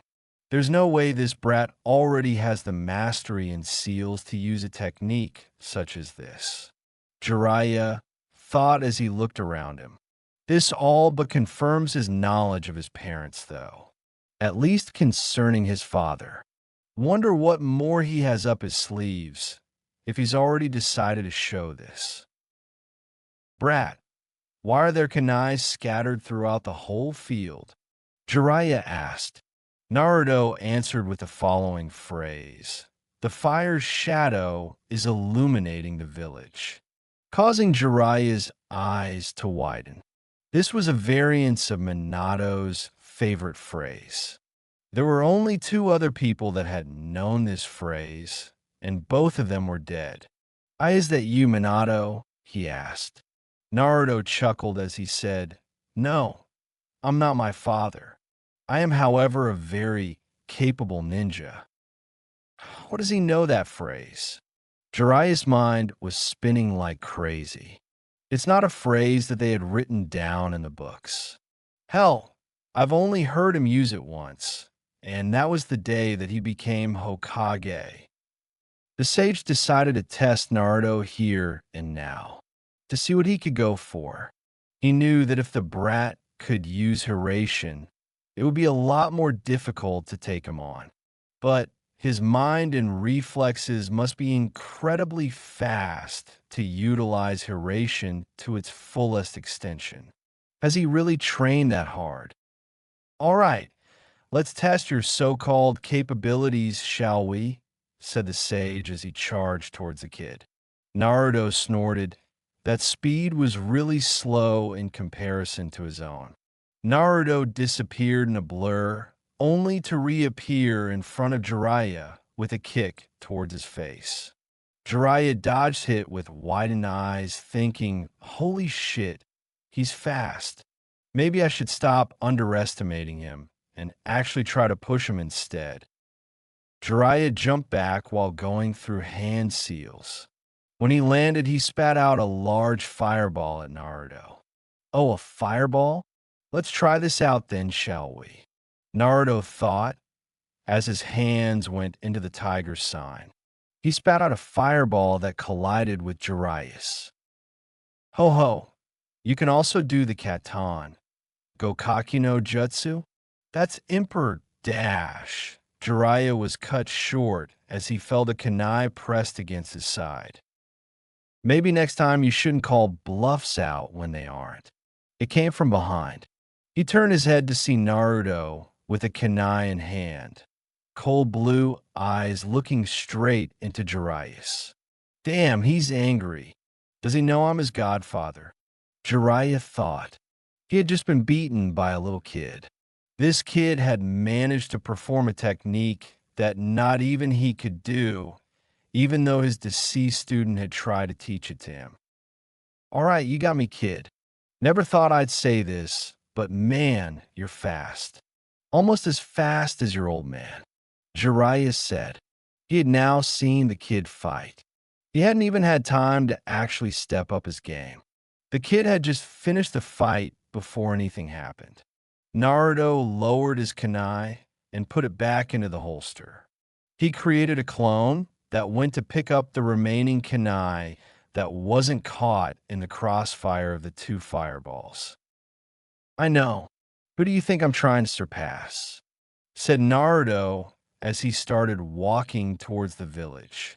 He suddenly stopped and looked back at Jiraiya with a bored look and said, Aren't you coming? I'm hungry and you've got 8 years to make up for, Godfather. Jiraiya face-faulted. Naruto wasn't angry at him. He was just disappointed. Well, might as well treat him to lunch or something. It's the least I can do. He decided to follow the kid and treat him to food. Maybe he could find out a little bit more about the kid. So he decided to ask some questions. So kid, how did you get so good at seals? He asked. Naruto just said, I've studied seals for several years with the use of cage bunshin. They come in handy really well when it comes to theory. Now that I've answered one of your questions, you can answer one of mine. Naruto said, and Jiraiya nodded. We're not going to do D ranks, right? Nah, from what I've seen from you, you're way beyond Genin level, said Jiraiya as he continued. And besides, I don't want to do the chores that are called deranked missions anyway. Imagine the great Sannin Jiraiya being reduced to doing D ranks. Nope, not going to happen. At that, they both started laughing. It was true. There was no way neither of them were going to do D-ranked missions. After a few minutes of walking, they ended up at Ichiraku's ramen. As they walked to Naruto, said, Hey Tochiji-chan, and I am Nichin. How are you? They looked up and smiled. Their favorite customer had arrived. Vei Naruto-kun, said I am before continuing. We're doing great. What about you? Naruto, I smiled, still having the mask on, and said, I'm fine. Beat this old pervert next to me in a spar a few minutes ago. They looked to his right, and their eyes widened. This was Jiraiya of the Sannin, one of Konohagakure's strongest shinobi, if not the strongest one as of this moment. And Naruto had just said that he had beaten him in a spar. Hello, Jiraiya-sama, said Tochi. I'm sorry I didn't see you right away. We usually don't get such prestigious customers such as you. Jiraiya huffed and muttered, Well, at least these two are showing me respect, unlike a certain brat. Heard that? Naruto quickly responded with before ordering his meal. Ayam decided to ask Naruto a question as they got their food. So Naruto, when you said that you defeated Jiraiya in a spar, what exactly did you mean by that? Naruto, I smiled once again and said, I meant what I said. I beat him. She widened her eyes and looked at the Sannin. He crossed his arms, had a funny frown on his face as he said, Yeah, well, I didn't even get to see how far I could push you. You just jumped at me immediately and said that you had one. Naruto just laughed at this. He knew that if Jiraiya had gone all out, he would most likely not stand a chance. He'd probably get killed in an instant, or at least been hurt real bad. But for now, he could at least boast about beating the Sannin in a spar. They continued talking for a good half hour before deciding that they were done eating for today. Jiraiya was forced to pay for the food because Naruto had ditched him by teleporting to the Hokage's office. Dumb brat. I guess he really meant that I had 8 years to make up for my absence. He thought as he paid the check. He then shined to the Hokage's office where he was greeted by both Naruto and the Hokage. So, I heard that Naruto-kun defeated you in the test you were going to give him, said the Hokage with a smile. I guess you're getting rusty if an 8-year-old can beat you. God fucking damn it, Naruto! Did you have to tell him that you beat me? Jiraiya yelled. I was bad enough that a pair of civilians knew about it, but now his sensei, who was also the leader of the village, knew about it. Naruto just smiled. Sometimes he loved fucking around with people. He just couldn't help it. And boasting a little bit was also fun. And even though he knew that he wasn't a Jiraiya's level yet, he knew that if he could catch Jiraiya off guard, he could do so to most shinobi and kunoichi alike. Yeah, well, Naruto began When you get beaten by a kid, you're going to feel the rest of the fall. Humiliation. Anyway, is there a possibility that we could start off with a mission today, Hokage-sama? As much as I like these small chats the three of us have had today, I'd like to go on a mission. Sure, Naruto-kun, said the Hokage. Tora has escaped again. Maybe you can find the daimyo's wife's cat, Fo dash. The interruption didn't come from Naruto. It came from Jiraiya. Nupa, no fucking things, said the sage. Give the kid a C rank. I'll be there to bank him up should something go wrong. At this, Hiruzen sighed. He had seen this coming, but he didn't want Naruto to grow up so quickly. He looked at Naruto for confirmation on this, and sweat dropped. Naruto had a bored look in his eyes as he said, no ranks. C or above. Such disrespect coming from the youths these days. Thought Hiruzen before he said, fine, we have a bandit camp 15 clicks from the village that we need someone to take out. He then gave the mission papers to Jiraiya and Naruto, who took them and started reading. I seriously hope the two of you know what you're doing, said Hiruzen. This mission is a high C rank, possibly a low B rank. The intel is a week old, so we do not know if there is shinobi involved. Naruto just eye-smiled and said, don't worry, Hokage-jiji. We accept this mission. And with that, the duo left the office to get ready for the mission, Namikaze. Chapter 5. Naruto and Jiraiya were walking towards the target location. The mission was simple: eradicate the bandits that were terrorizing the nearby villages. Intel suggested that the enemy had 50 low-level thugs and about 15 trained soldiers. These soldiers didn't possess the ability to use chakra, which was why it was labeled as a C-rank mission. As they were walking, they talked. Or rather, Jiraiya tried to get some of his questions answered. So, who taught you Hiraishin no Jutsu, Naruto? He asked. Naruto just answered, that's a secret. I hope you can understand that. Jiraiya frowned at this. He wanted the answers. Naruto had become powerful, almost too powerful on his own. All right, I want you to do this mission alone, without Hiraishin no Jutsu. Only use it if you are in deep trouble, said Jiraiya, and Naruto nodded. He hadn't planned on using Hiraishin no Jutsu in a mission just yet.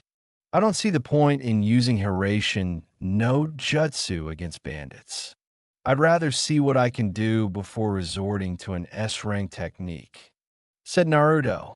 This surprised Jiraiya. He didn't think that Naruto would agree this easy. They got to the bandit camp and decided to do some recon. They looked around and saw no indication of bad intel. They then looked at each other, and Naruto gave Jiraiya one of his kunai that was marked with the Jutsu Shiki before he disappeared in a blur. He landed in the middle of the camp, unnoticed. His mission was simple: kill the enemy, rescue any civilian. Hey, look, there's a brat over here, said one of the bandits. Well, I guess I'd be spotted if I just appeared inside of the camp, thought Naruto as he got to work. He quickly threw a shuriken at the man. The shuriken hit the bandit on the forehead, and he fell backwards, dead.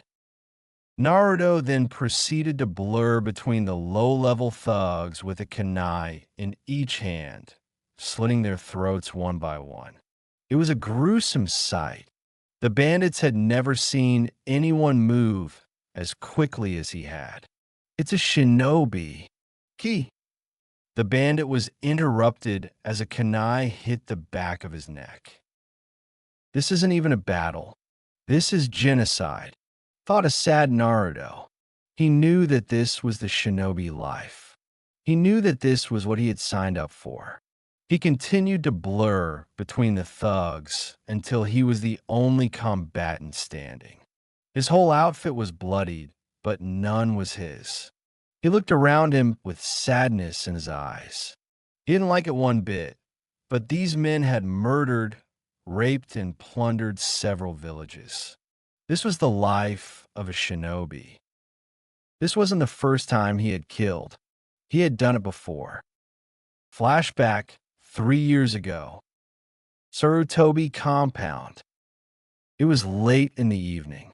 Naruto was alone in his room and was in his bed trying to sleep. The boy had a bad feeling, as if something was going to happen. He sat up and looked toward the window and saw 3 shadows. The shadows moved into his room. All he could see was a sadistic smile from the middle one. He then screamed with everything he had. "Man, someone must have heard that," said one of them. Suddenly the door opened, and the one to the right threw a kunai, hitting the individual in the chest that opened it. The person fell forward with blood seeping onto the carpet. "Hanako-nichan," called Naruto out in despair. He got out of bed and ran to her side and started shaking her body with tears flowing down his cheeks. Please, Hanako-nichan. Please wake up." There was no response. Naruto started shaking. His sadness and despair turned into anger. He then flipped Hanako's body, confusing the 3 unknown shinobi. They then felt it, his chakra. Their confidence turned into fear. The child turned his eyes towards them, revealing fiery red eyes with slits for pupils, filled with anger and hatred. "You will pay for what you did," the little child roared as he pulled the kunai out from Hanako's heart, and then charged at the man who had thrown the kunai at a blinding speed. The man hadn't even seen the child move. The kunai connected with his throat before he had even reacted. The other 2 looked at the boy with pure fear. This was not the job they were given. They were here to abduct the Uzumaki child, not fight a monster. Said boy pulled the kunai out and looked at the other 2 with wide red eyes, like he had gone insane. He moved in a blur as they both fell on the ground. He looked at them before falling unconscious as well. Mindscape. Naruto looked around in confusion. What happened? He wondered. Am I in my mindscape right now? He was in a sewer with a large cage door in front of him. There was a few inches of water on the floor. He looked into the dark cage, and his eyes widened as a large fox head appeared within field of view. "Ah, so my jailer has finally decided to visit me," said a deep voice coming from the fox. Naruto's eyes widened as he realized who or what this was. This was the Kyuubi no Kitsune, the 9-tailed fox. He wasn't frightened, though. No, he had seen the marking that was sitting on a piece of paper on the gate. "Hello, Kyuubi-san," said Naruto in a sad manner, with his head looking downwards. Am I inside my head right now?" he asked as he looked up at the oversized fox with tears in his eyes. "Yes, jailer," the Kyuubi said. "You are currently inside your mindscape." He was surprised at Naruto's behavior. Not only did Naruto know where he was, but he also didn't show any form of fear in the presence of the big and mighty Kyuubi. "How are you not scared?" the big fox asked. Naruto answered, "Well, I know that the paper on that gate is keeping you from getting out. I also know that you've only got half of your chakra right now, which means that you are not strong enough to completely break it with your raw power." The Kyuubi's eyes widened.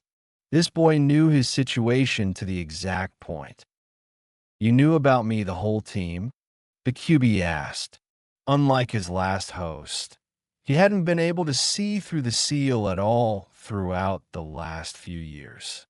He had no idea what his jailer had experienced until he got angry enough to subconsciously draw on his power. Yeah, I even fixed the seal that Tuchan screwed up, said Naruto. He messed it up, so now my memories is all mumbo jumbo, and I can't even tell whose my memories are my father's, my mother's, or my own. This surprised the QB even more. So, he has somehow absorbed his parents' memories. The big fox thought, interesting. I would suggest to not tell people about this, Naruto, said the QB before continuing. With the knowledge of your parents, he could very well become the most powerful host I've ever had. What? Why not? Asked Naruto. Because as you are right now, even if you have the memories and techniques of your parents, your strength is not even close to what you'd be facing if this came out to the world. After he heard this, Naruto began thinking. The big fox had a point. If he told someone, who's to say that there isn't someone eavesdropping on them? The result could be devastating. I guess you have a point, QB-san, said Naruto as he looked at the QB. He then realized what had happened only a few minutes ago. Wait, what happened to Hanako Nichin? The QB only lowered his head and said, I am sorry. She did not survive. The kunai struck her heart, and she died instantly. For what it's worth, though, young man, you got your revenge instantaneously. You killed the men and avenged that young woman. Naruto's eyes grew wide in shock. He had killed someone. Sure, he had his parents' memories, but that didn't matter. He had just killed someone, and he was 5 years old. The QB sighed. The boy was going into an emotional shock. He decided to handle it the best way he could, through fear. And so, he roared. You did what you had to do, you little brat. It was either you or them. You are not a monster for using my chakra to kill your enemies. No, you are the exact opposite. Now go back to the world of the living because I have just gotten a headache from watching you go into a fucking shock without a reason. In flashback, after that event, he had gone through counseling for the grief and emotional trauma that it had caused him. He didn't like killing, but he knew what he had to do to survive in this world. It turned out that the men had been from Kumogakure, much like with the incident that involved Hinata. He suddenly sensed a chakra build up. Katan, Gakkaku no Jutsu, he heard a voice call out. He looked to his left and saw a fireball closing in on him. He quickly sidestepped it and looked at who had fired it. It was clearly a shinobi. The fuck? There wasn't supposed to be any shinobi here. Naruto thought. This was bad. He hadn't anticipated a shinobi to be there. He studied his opponent and saw the leaf headband. Konoha Nukinin. What the fuck? I don't recognize him from the bingo book. He thought, as he got ready for battle. The man was a lot longer than Naruto, had a standard Konoha Chunin outfit, minus the vest. His headband was slashed, which gave away the rogue element. The Nukenin also had a katana on his back. I should stay away from close combat. He's most likely physically stronger than I am. Who are you? The blonde asked. The shinobi only laughed and said, I am Satoshi Kiba, former Chunin of Konoha. Who might you be, little kid? Sorry, that's classified, said Naruto, smirking under his mask. Thanks for telling me your name, though, Kiba. It hit. The Nukenin got irritated by his behavior. Kiba went through hand seals and fired 6 small fireballs, indicating the Katan. Hausenka no Jutsu. Naruto jumped into the air and spun a few times, throwing 4 shuriken as he dodged the small fireballs. He landed on his feet, and the shuriken multiplied by 5 each. Kiba's eyes widened. He didn't see this coming. The brat had just used a B-rank technique. He quickly drew his sword and parried as many as he can, but a few of them wounded his arms and legs. He fell down and started panting. "Shit, I got careless," he muttered. He looked up and saw Naruto running fast towards him. He stood up and raced towards the blonde as fast as he could, intending to go for close combat. "I will not be beaten by a little brat," he roared, charging with his blade and poised towards Naruto. As the blade was about to hit him, Naruto moved his body to the left and pressed his index finger on Kiba's arm, sending some chakra through it. The Nuke-Nin dropped his sword and screamed in agony. He had just hit a pressure point in the arm. Naruto then lost balance and skidded on the ground before regaining it and broke off the speed with his legs as he slid on the ground, panting. "And I'm not going to die today, either, Kiba-sen," said the blonde as he stood up. Kiba looked at his right arm. He couldn't use it. "What the fuck did you do to my arm, brat?" he yelled. Naruto sighed. This man had abandoned his village and attacked him on mission. That was the final mark of betrayal. He knew that Kiba had to die. "Fuck, I underestimated this fucking brat." Kiba thought, how could I be so stupid? Konoha doesn't send children into combat without reasons. Naruto was closing in on him. He decided to get up and start running. Naruto sighed. Kiba wasn't a threat to him, and he knew that. He wasn't a part of the mission parameters. He decided to start opening the cages and let the prisoners out. As he was letting the last ones out, one of them approached him with a happy smile and tears in her eyes. "Thank you, Shinobi-san. Thank you," she said as she hugged him. His eyes widened. He didn't need their gratitude. He was just doing his job. He returned the hug, nonetheless, as he let a tear down his cheek. As they broke off the hug, the young woman took a good look at the boy. Her eyes widened as she realized that the shinobi in question was just a little kid. She also saw the sadness in his eyes. "What made you this way?" she thought as she continued to stare at him. But before she could say anything, Jiraiya came out from the woods. "Good work, Naruto," he said, as he looked around the battlefield with a hint of sadness in his eyes. "I hope this didn't break him." The Sannin thought. "Why did Konoha send such a young man?" asked the young woman to Jiraiya. She didn't get his answer from him, however. It came from Naruto. "I requested it." Her eyes widened. The boy had requested a mission like this. "Why?" she asked, sobbing.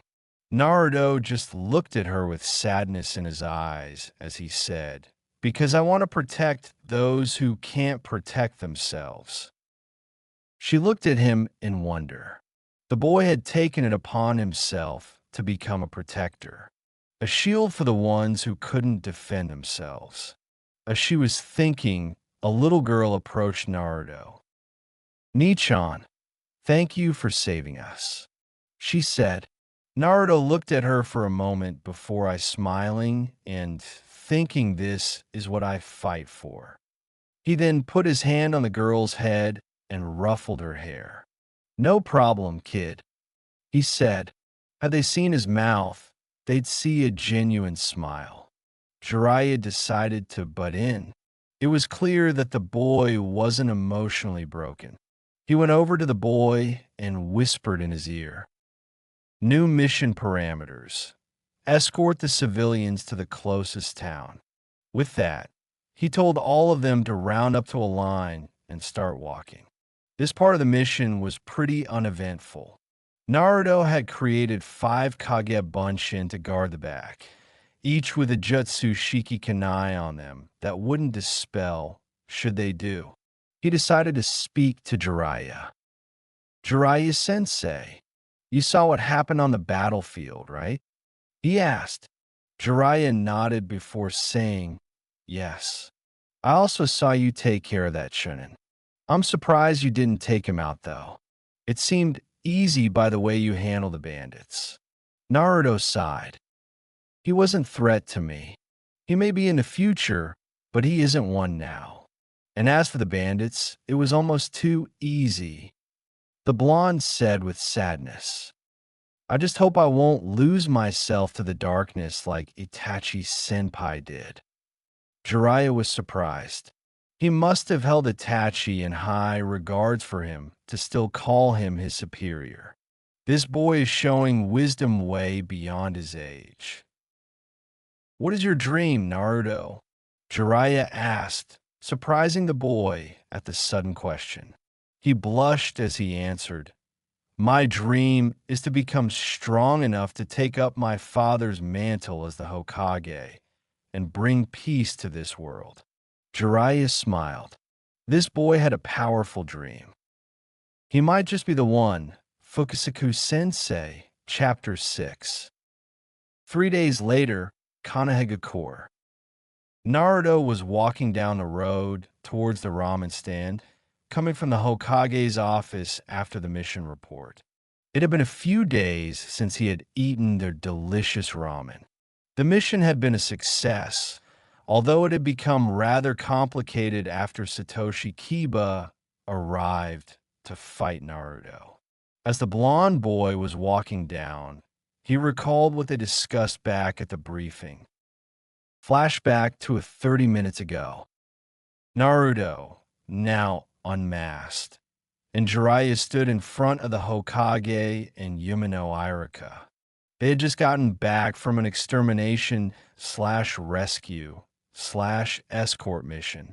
The parameters had changed halfway, and they had to do more than what they had been asked to do from the start. So, how did the mission go, Naruto? The Hokage asked.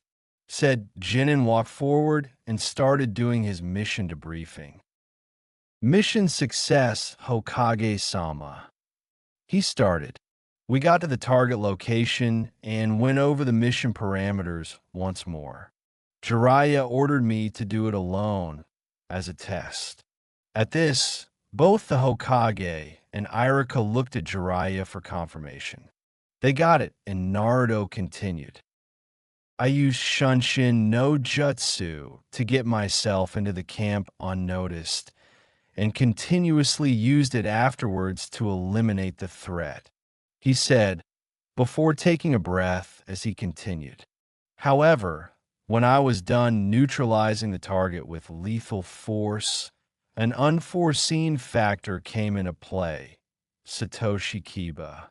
At this, their eyes widened.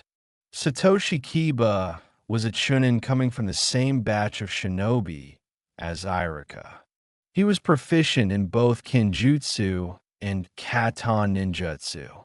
It was even said that this man was supposed to become a Jounin, had he not retired from the ninja force a year ago, leaving the village. I fought him and neutralized him as a threat. He is, however, still alive and somewhere in the Fire Country. I suggest branding him as a Nuke-Nin of C rank level, maybe B rank because of his proficiency in ninjutsu and kinjutsu. Finished Naruto. The Hokage then looked at Jiraiya to continue the debriefing. Said Sannin stepped forward and started. After Kiba retreated into the woods, Naruto started releasing the hostages. It was at that time that I got word from you, Hokage-sama, that we were to escort them to the closest village. That part of the mission was uneventful, and we stayed in the town for a day to make sure that they were truly safe. The Sannin finished. The Hokage nodded before smiling towards Naruto. Well done, Naruto-kun. Hiruzen started. You have come a long way in the past few days. Now back to the mission. Naruto, you suggested that Kiba is to be marked as a Nuke-Nin of B rank caliber. At this, Naruto nodded. Very well. He shall be marked as a traitor for attacking one of our own shinobi with the approach of capture or kill. Well done on this mission, Naruto-kun. And thank you, Jiraiya, for observing Naruto as he did this mission. The duo nodded, then Hiruzen continued. However, there is something else I need to discuss with the two of you. Their eyes narrowed towards the Hokage as he continued. Naruto, I would like you to look at this bingo book. Open page 25. With that, he gave Naruto the book, who took it and started reading as his eyes widened slightly. He started over and started reading out loud. Alias Sunsin no Naruto. Real name Naruto. Last name unknown. Presumably Namake's age. Unknown. Presumably 8 affiliation. Kanahagakure no Sato rank. Genin? Level. C rank. Potentially B rank skills. Has shown the ability to use Kanai Kagabunshin no Jutsu and is extremely proficient in Shunshin no Jutsu. Naruto has also got knowledge of the human anatomy, being able to hit pressure points. His battle senses are beyond his age. Be aware. Potential sensor, approach, capture. Note, hair and eyes resembles the Yondaime Hokage. Namake's Minato, Konoha no Kiroi Senko. Proceed with caution. Signed by, unknown. When he was done reading, he turned to Hiruzen with wide eyes. After a few seconds, he regained himself and asked, my first mission, and I'm already in the fucking bingo book, huh? Well, ain't that a bitch? At this, the other three laughed as Naruto sighed. Someone must have either spied on them as they were doing the mission. Yes, Naruto. This means that you will have to be extra careful during missions. Hope you understand that. The Hokage said, to which Naruto nodded. But how the hell did they get the information so fast and put it into a bingo book? Naruto asked. At this, the Hokage frowned. He truly had no idea. The bingo book came with a messenger pigeon only a few hours before Naruto and Jiraiya had returned from the mission. I have no idea, but for now, proceed with caution during missions, Naruto-kun. Now go and get some rest. Your payment will be sent to your account. Congratulations on your first mission, Naruto-kun, especially for your first B rank. You're dismissed. Naruto's face split in half. His first mission had been a B rank mission. He resisted the urge to jump up in the air and cheer like a hyperactive brat. He resisted that urge a lot. Goddamn genes from my mother. Stupid hyperactive redhead. He thought. In flashback, as he came back to his senses, he had arrived at his destination. He walked in and saw two of his old classmates, Nara Shikamaru and Akamichi Chuji. He smiled. It had been a while since he had been able to talk to them. He sat down and waited for either Ayam or Tucci to come out from the back. Hey guys, how are ya? He asked. They both turned around and the pineapple-haired sighed, muttering troublesome, before answering, Hey Naruto-senpai, we're fine, what about you? I'm doing great. A little bit hungry because I got back from a mission, but otherwise I'm fine. What about you, Chuji? Gotten any better at Buben Baika no Jutsu? Naruto asked. He received a smile from Chuji before he said, Yeah, it's getting bigger every week, dude. What kind of mission did you do? Did you rescue a princess? Thought an evil warlord? Come on, give us the details, Naruto-senpai. Haha, enthusiastic as usual, Chuji-kun. And no, I didn't rescue a princess or fight an evil warlord. I merely fought a bunch of samurai and then escorted some civilian captives to safety, Naruto said before continuing, but I wouldn't keep your hopes up about getting these kind of missions on the first day. The only reason I got to do it so quickly was because my sensei vouched for me. At that, Chuji sighed. Damn, what kind of missions are we going to do when we graduate then? He asked. Naruto frowned as he said, you will be doing deranked missions until your teamwork is of adequate level. Those missions are more like chores in my opinion. I've seen Jinin run around looking for a damn cat and paint fences. Luckily, I won't have to deal with those for a while. They talked for a minute before Ayam came out. She saw Naruto and smiled. Hey Naruto-kun, how are you? She asked. He turned to her with a heartbreaking smile and said, Hey, I am Nichin. I'm fine, thank you. I'm really hungry though, so could I have a bowl of miso ramen? I am nodded and started on the food. Tucci then came out and said, Hey brat, how are ya? In a joking manner. Naruto laughed and answered with, Hey old man, I'm doing well. How are you? Tucci laughed and said, I'm doing perfectly fine. Heard you got back from a mission though. I take it by your mood, it was a success.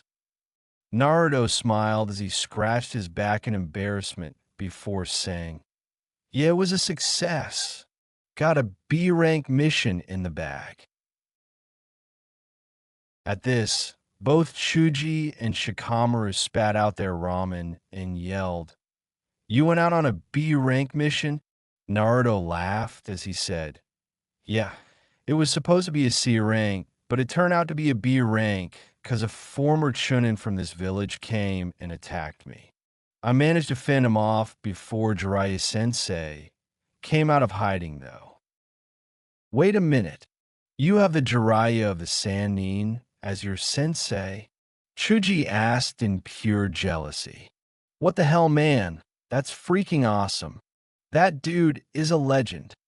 Naruto just laughed.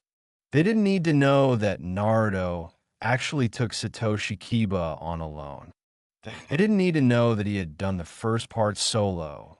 And they absolutely didn't need to know was that he was, in fact, stronger than most Chunin, if not Jounin in this village. No, I didn't need to know that. Yeah, what can I say? I'm just that awesome. He answered, letting his inner child have some fun. In the meantime, Shikamaru had been listening to the conversation and just muttered troublesome blonde before continuing with his lunch. They talked for about 30 minutes while they were eating. After they were done, they told Naruto that they needed to go back to the academy as their lunch break was almost over. Naruto asked them if he could join them, and they nodded and said that it was entirely up to the teacher of the class, Yumino Irika. Oh, Irika's senpai became a teacher? Must have used his lunch break to be at the mission report, Naruto said, thinking for a moment. Come to think of it, he did have his food at the table when I were debriefing them about the mission. They went to the academy, and Naruto was greeted by everyone they walked by. As they got into their classroom, he sat down on one of the chairs that was standing by the door. Irika saw him and smiled. Hey, Naruto Kohai, what are you doing here? Naruto smiled back and said, Hey, Irika Senpai, I just got incredibly bored, so I decided to come here and hang with my former classmates. Maybe I can assist you in some things, don't you think? Irika kept his smile. Naruto wanted to help him with his class. He nodded and said, Yeah, sure, why don't you come over here and take over as the teacher for this class? It's history. Naruto smiled. He knew history all right. It was probably one of his favorite subjects. Yes, sure, he said. He smirked and decided to show off a little bit. He used Kawarimi no Jutsu to literally switch place with Irika. Said individual was surprised at the sudden switch in place, but laughed it off, saying, "Naruto, you're such a show-off." Naruto just split his face into a shit-eating grin and laughed. He then looked at Irika's notes and saw that today's subject was the four Hokage. He suddenly felt a sense of nostalgia. He knew why. His father's memories. He then walked towards a blackboard and took a crayon and started writing down the four names of the Hokages and their respective titles. Okay, let's go. Raise your hands if you know the answers to these questions. All right, he said, getting nods from the class. He then continued.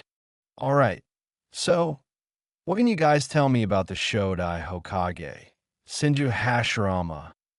Several people raised their hands, and he decided to humor himself as he pointed toward Sakura, who took a breath before starting. Senju Hashirama was one of the founders of this village.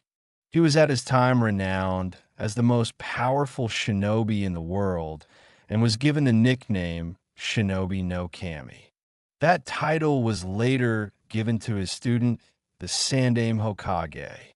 He had a wife by the name Uzumaki Mito, who was a seal master. Shodai-sama had a rare bloodline that gave him the ability to use Mokuton techniques. As she finished, Naruto nodded and said, "All right, very good, Sakura-san. Now, Sasuke-san, what can you tell me about the other founder of this village?" Sasuke nodded, releasing Inichi before saying, "The other founder of this village was called Uchiha Madara. He was known as the only person who could go toe-to-toe with Shodai-sama. Not much is known about him, as they fought at the Valley of the End." Naruto smiled. Sasuke had been doing the homework on his clan. Naruto then pointed towards the second Hokage's name and said, "All right, who here can tell me something about this man?" Several people held their hands up. Naruto decided that Ino was to be the one who answers the question. She stood up and started. The Nidaime Hokage's name was Senju Tobirama. He was the brother of the Shodai Hokage and was renowned as the best Sutenjutsu user to have ever lived. Not much is known about him. However, as he died during the First Shinobi War after giving the mantle to the Sandaime Hokage. Naruto nodded at Ino in approval. It was a sufficient amount of information. She blushed as she sat down on the bench. "All right, now who could tell me something about the old man?" he asked jokingly, earning a few chuckles from the class. Everyone put up their hands. He smiled. People knew something about the current Hokage. He pointed towards Chuji, who stood up and started speaking. The Sandaime Hokage, Sarutobi Hiruzen, is the current Hokage who retook the mantle after the Yondaime Hokage died. He is known as the Professor and the Shinobi no Kami for his prowess in ninjutsu and bojutsu. He has led this village through two of the three great shinobi wars and trained the legendary Sannin. Naruto nodded with a smile. Chuji gave him a lot of information. That was good. All right, I should let you guys talk about the Yondaime. But it says that you guys haven't gone over him, so I'll talk about him for you. How about that? He asked, receiving nods. He then put his hand up in the air as he exclaimed, "Yash!" Monologue time. And then he jumped onto the table and started his little story. The students chuckled a little bit at Naruto's antics. All right, the Yondaime Hokage's name was Namikaze Minato and was known throughout the elemental countries as the Yellow Flash. He was the only shinobi to receive the order to flee on sight, should he be seen on the battlefield. He was taught by the great Jiraiya of the Sannin. His expertise revolved around Fuinjutsu, the art of sealing. He was also very fast. Even without his signature technique, Hiraishin no Jutsu, and the enemies would often confuse his Shunshin no Jutsu with Hiraishin no Jutsu. The students were now listening, intrigued by the information. Some of them even had stars in their eyes as they heard Naruto talk with such an affectionate tone about Minato, almost as if they were related. Yandame-sama had 3 students by the name of Uchiha Obito, Noara Rin, and Hatake Kakashi. The former 2 died during the Third Great Shinobi War, but the latter is currently one of Konoha's strongest shinobi and is considered to be next in line as Hokage along with the 2 remaining Sannin that are loyal to the village. He took a breath before continuing. When the war was over, he took the mantle as Hokage, albeit briefly. Yandame-sama died 3 years after the war, protecting the village against the Kyubi no Kitsune, sacrificing his life to defeat it. He jumped down from the table, indicating that he was done talking. All of the children looked at Naruto in amazement and awe. They had no idea that Naruto knew so much about the Yandame Hokage. Irika looked at him in amazement as well. Not even he knew this much about Minato. Right before Naruto started talking, the bell rang. The class was over and the break started. He hadn't even noticed the time go by that fast. He had been talking for over an hour. Everyone, don't forget to read up on Second War until next week, said the blonde, remembering it from the notes. Irika smiled once more, proud of Naruto and his ability to tell the tale of the Yandame Hokage and even remember what was written down on his notes. The kids ran out of the classroom, and soon only Irika and Naruto were left. So, how do you think that went, Irika-senpai? The blonde asked. Irika looked at him and said, I think it went rather well. The whole class was mesmerized at your storytelling. I hope you can come back someday and help me with them again. Naruto blushed in embarrassment from the compliment before smiling and scratching the back of his head. Yeah, sure, I'd love to, said Naruto as he went over to the open window and jumped out of it, only to take footing on the wall and started walking down towards the ground.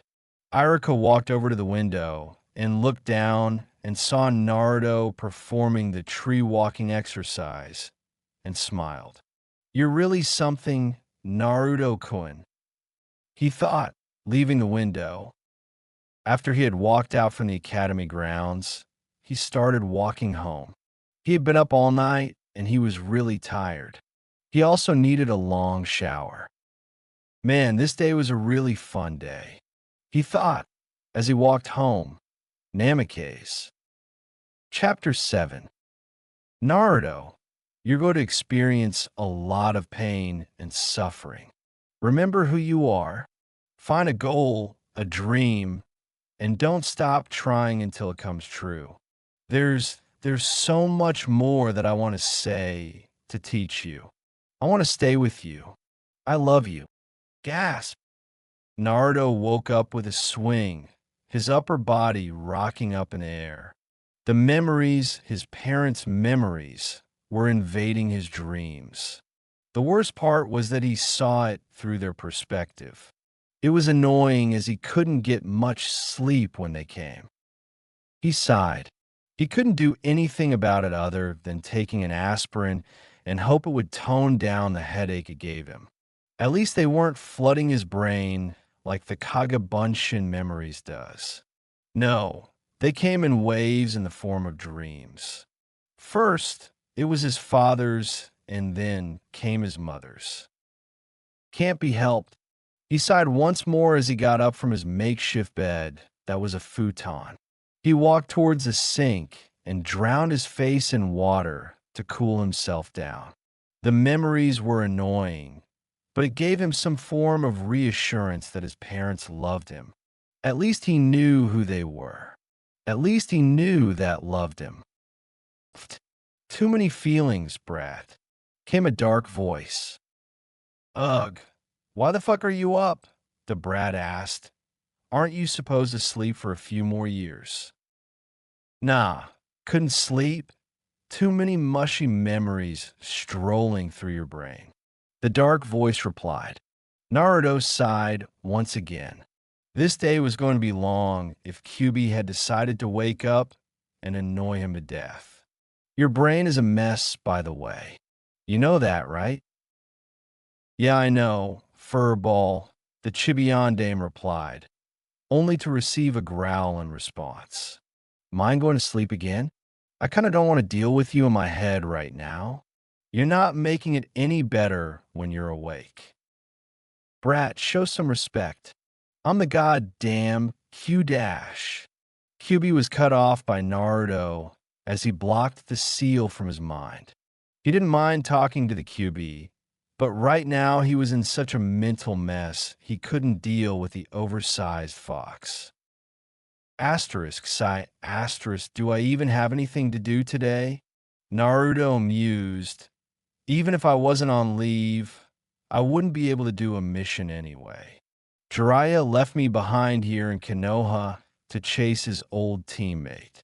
Man, if that happened to me, I'd just straight up kill the traitor. With a final sigh, he took a cylinder containing the aspirins from the shelf before pouring a water into a glass and putting one of the water-dissolving pills in it. He looked at the pill that was dissolving, seemingly lost in thought. I'm stuck in the village with only D ranks and training unless I can find a team to do C ranks with. That ain't happening. Aji-san is coddling me way too much, and the only man he'd put me under would be Jiraiya. This sucks. Am I really going to be stuck here in the village until Arrow Sennin comes back? To Badash, he stopped himself and frowned. God damn it, I thought I got rid of that verbal tick. Ugh, at least I haven't used it publicly in a few years. He resisted the urge to sigh as he gulped down the aspirin water. He put the glass down on the counter and went to his room to get dressed. Today's outfit was a simple one as he wasn't on duty for today. He had been given a day off as he had just gotten back from a B rank mission. He decided to wear an orange shirt with the Uzumaki insignia on its back and a pair of dark blue cargo pants. He still wore his sandals as they were comfortable. The pants pockets were reinforced and could therefore hold a few kunai without them tearing through it, which was perfect in case of emergency. He put his headband on and put a few of his Horatian kunai into the biggest pocket located on his leg before walking out of the room. As he did so, he sensed a familiar source of chakra appear in his living room. He let it slide as he didn't think much of it, giving the man the option to reveal himself before breakfast. When he got into the living room area, he looked up at the clock that was hanging on the wall. It was 5 a.m, and it was his day off. Fuck my life, I hate this shitty seal you put on me, Tuchan. He muttered, it might hold the QB just fine, but you're the problem right now to Bayo, : God damn it. He smacked his palm into his forehead protector and once again resisted the urge to sigh. Yep, today was going to be a long day. He went to the kitchen area and got some cereal out of the cabin and milk out of the fridge and put it on the counter. He then took a bowl from the plate rack and poured some of the cereal into it. He then poured the milk into it and carefully balanced the bowl on his way to the table before putting it down. He then sat down and started eating it before looking into a corner with a deadpan expression.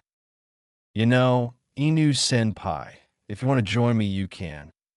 He stated as an ANBU with gray hair shimmered into existence with his hand scratching his head in embarrassment.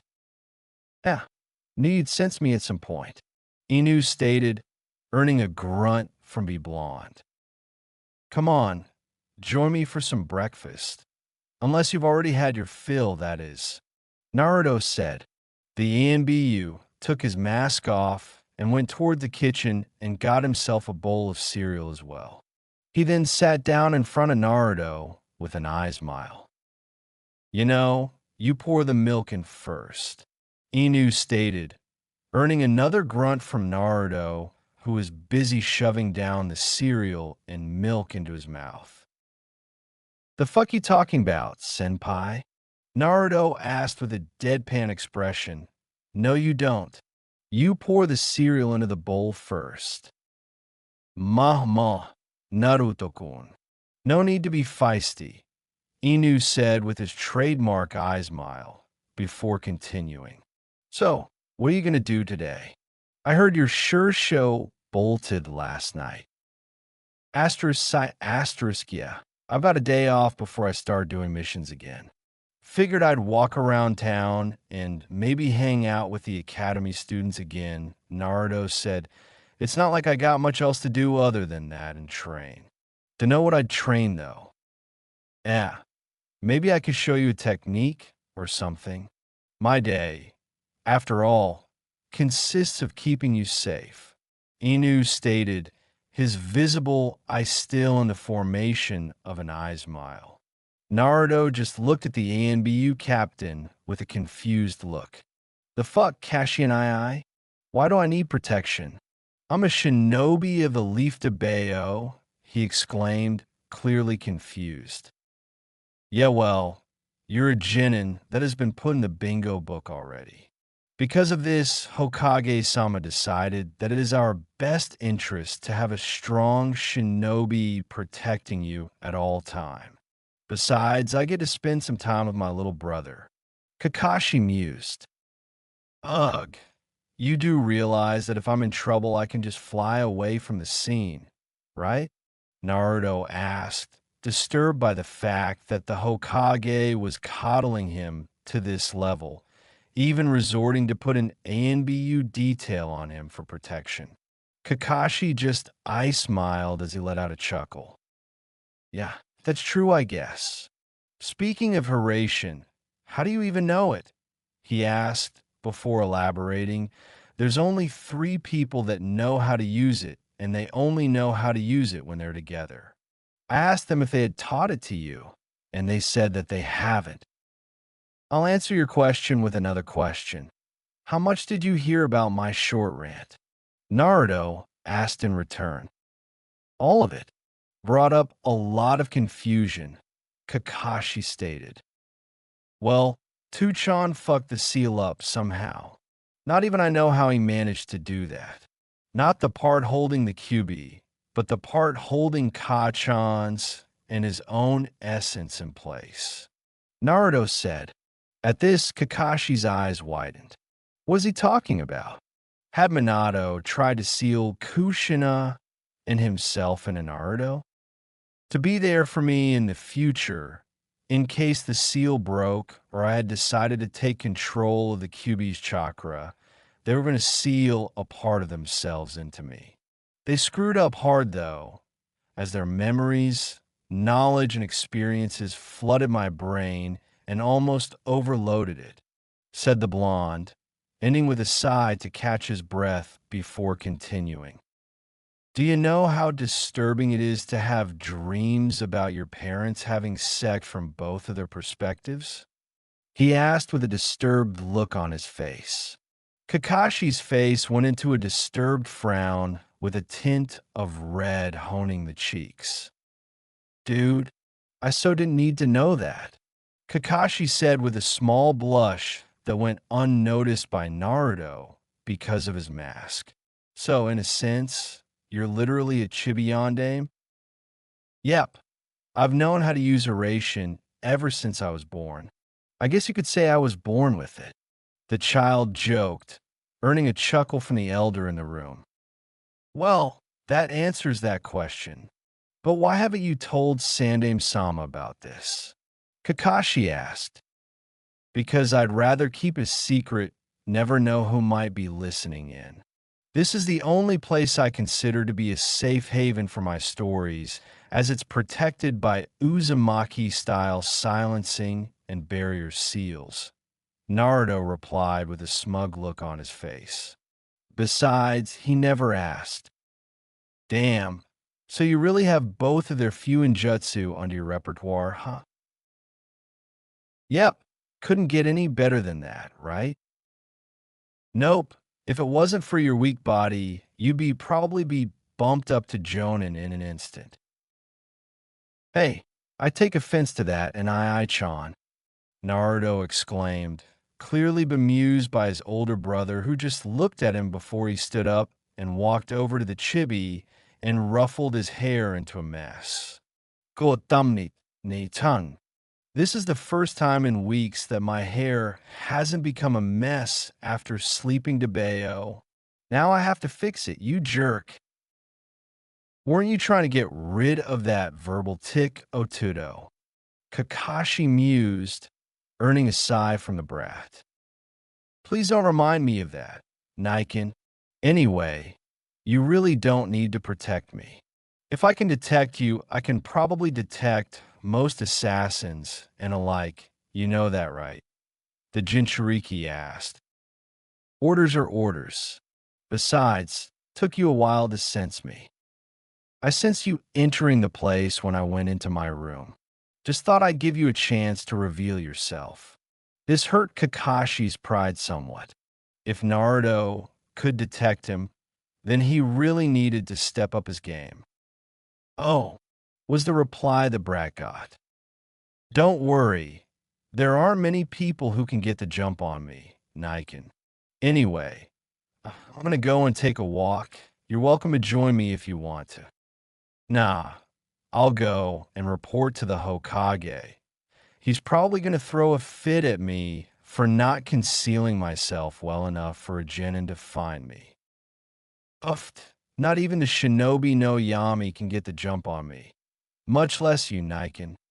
Naruto said with his trademarked, shit-eating grin plastered on his face.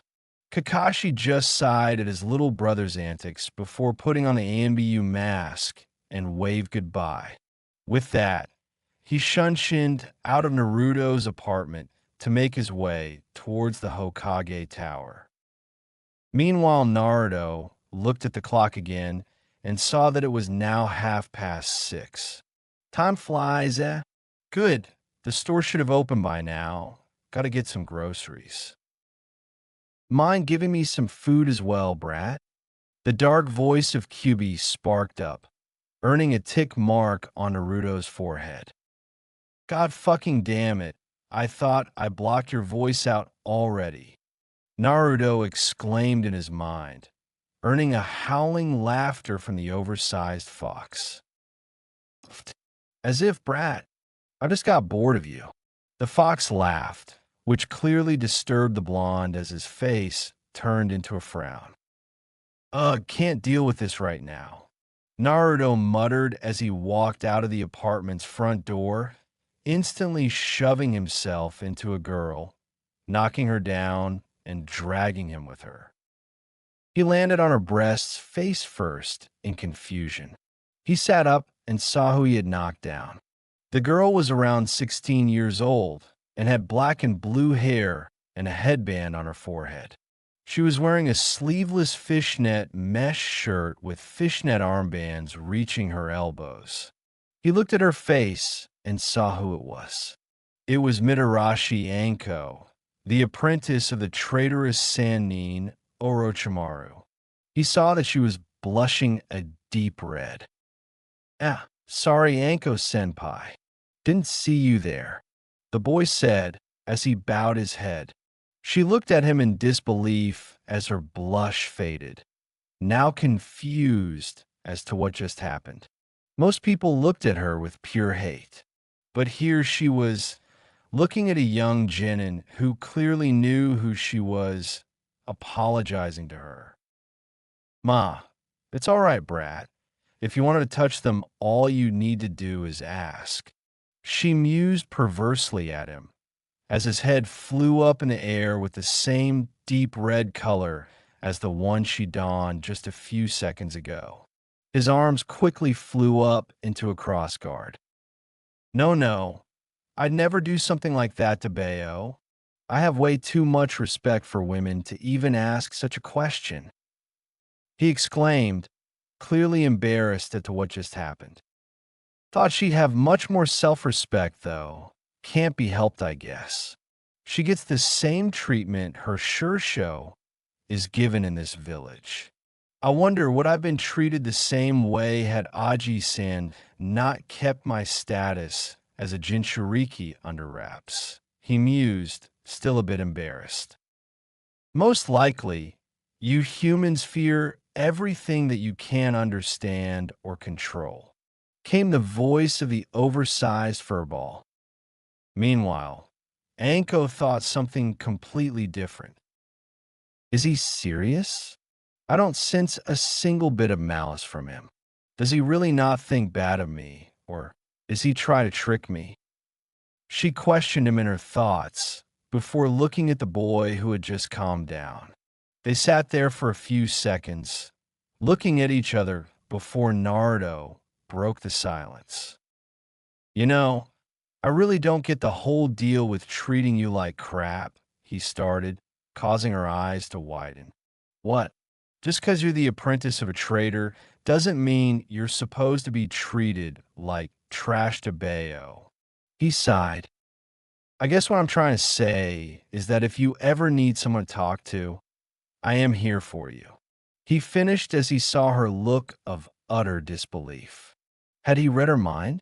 Was he telepathic or something? How the hell did he know what she was thinking? I'm not reading your mind. I just know the look of someone hiding the pain. He stated, I don't like seeing people in pain, much less for something they don't deserve. This statement caused a tear to form in her right eye. Her mask that kept her emotions from surfacing was already beginning to crack. She quickly stood up and ran past him, refusing to believe that he was actually serious about what he said. As he stood up, he sighed in dismay. He really wanted this girl to trust him. He really wanted to be there for her, much like Minato had been there for Kushina. Suddenly, he remembered what happened when he rescued Hinata from that kimonin. What a fucking deja vu that was. It was a mix between Kachan being rescued by Tuchan and Tuchan putting me down in the crib the day I was born. Wow. I really do take after Tuchan, don't I? He mused before he walked down the stairs that Anko came from. There was no need to rush anything today. He had all day to do jack shit, and he knew that. He strolled through the village towards one of the grocery stores, waving back at people who greeted him. Maybe I should pay a visit to Sasuke and his parents later on. Yeah, that'd be nice. He mused as he entered the grocery store and picked up a basket. After a few minutes, he walked out of the grocery store with 2 bags of food and whatnot and walked back home to fill his fridge. The people around him looked at him curiously. It was not every day you saw an 8-year-old buy their own food. That was usually handled by their parents or their elder siblings. It amused him. He did this a lot, but he usually didn't walk back to his house as he more than often resorted to either use Horatian or Shunshin to get back to his apartment quickly. But that didn't matter. He had the whole day to do whatever he wanted to do, and it was only little over 7 in the morning. He walked up the stairs and saw Anko sitting next to his door with her legs pressed towards her chest and arms wrapped around them. He saw the sad look on her face and the black tears from her messed up makeup that had rolled down her cheeks. She's an emotional mess.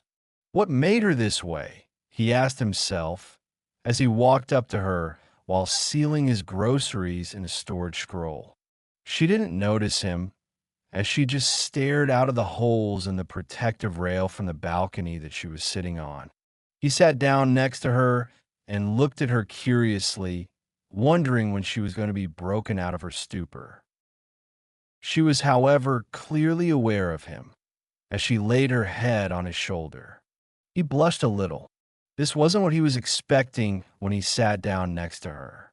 He just wanted to tease her to get her mood up a little, but he never got a chance. He was surprised by the affection she was giving him. She had clearly thought about what happened 45 minutes ago. He decided to do what he wanted to do from the start.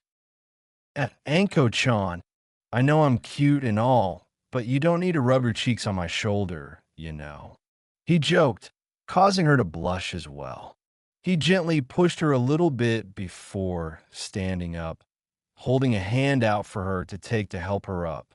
She took it and stood up before releasing his hand. She looked at him. Huh, he's really tall for someone of his age. She mused as she wiped the tears from her face with her arm. When she was done, she looked at him again and blushed a little again. He had a smile on his face that she thought was really cute. What she didn't know was that this was the mischievous smile. She was surprised, however, when he had taken her hand, unlocked his door, and rushed into his apartment with her almost stumbling forward. Come on, let's get you cleaned up, Anko-chan, he said, still smiling. He brought her into the bathroom and sat her down on the toilet seat. She was really confused at his actions. You know, a pretty lady like you shouldn't cry, he said while filling the sink with water. She blushed again. His words affected her more than they should have. What is wrong with me? Why is my emotional mask broken so easily by this kid? She thought. It was clear that he really cared for her, but she didn't want to open up to someone this fast, especially not some random brat that accidentally bumped into her. He took a towel from the hook on the wall and put it in the water-filled sink. The water didn't overflow the sink, however, and the towel only got somewhat wet. He then turned towards Anko, who looked at his face. She could see his ocean blue, yet warm eyes bore into her own, and her blush only intensified. His eyes, they're beautiful, she thought. He had similar thoughts, but contained the blush. He shook his head as he took the wet towel and started to clean up the mascara that had run down her cheeks. Why is he doing this for me? She thought, at a loss for words. She really didn't know what to think of this boy. In just a few minutes, he had broken her emotional barrier, and here he was cleaning up the mess on her face. She wanted to believe she really did. But the 2 years she had spent in Konoha, being called many things, snake whore being one of the names she had been given, she had very little trust left in anyone. There weren't many who liked her, as she could count the amount of people that she could call friends with one hand. Why? Why are you doing this for me? She muttered with a sad look on her face. He didn't like it. He didn't want to see a cute girl such as Anko be sad and vulnerable. He knew that she was pretty strong. Hell, she was a chunin for a reason and was considered to be promoted to special jounin. I do this because I don't like it when people are sad, he responded with a gentle voice. She looked at him in confusion. She hadn't expected that. I know what happened to you 2 years ago, and I don't care if your former Shursho was a traitor. You haven't done anything wrong, so the way people are treating you is wrong. And if you'd like to, I'd like to be your friend, Anko-chan. At this, her eyes widened as tears started flowing from her eyes. This boy, he had broken through her emotional defenses with little effort. He had utterly destroyed them, and his words moved her. The tears that were going down her cheeks weren't of negative emotions. They were of happiness. She couldn't sense a single hint of lie in his voice. She launched herself towards him, wrapping her arms around him as she buried her head into his neck, letting her tears flow in happiness. He embraced her hug with welcoming arms. "Thank you, thank you, thank you," she cried out. He smiled. At least she could get some happiness in her life. When he had seen her eyes, he knew that she was a mess and that she needed someone to help her. "Anko-chan, I know I shouldn't ask you this, but why were you outside of my door?" he asked gently as they broke apart. She looked at him once again with a sad look. He didn't like that look one bit. I I was evicted last night," she said with a sob forced down her throat. "I don't know what to do. No landlord but the one for this apartment complex would let me rent, and this one is full." He sighed. His apartment was pretty big. He had a spare room that he rarely used. "I guess it can't be helped," the blonde thought, before he chuckled as a smile was plastered onto his face, which confused her. "Why don't you stay with me then? I have a second bedroom that isn't used." The look on her face amused him a little bit.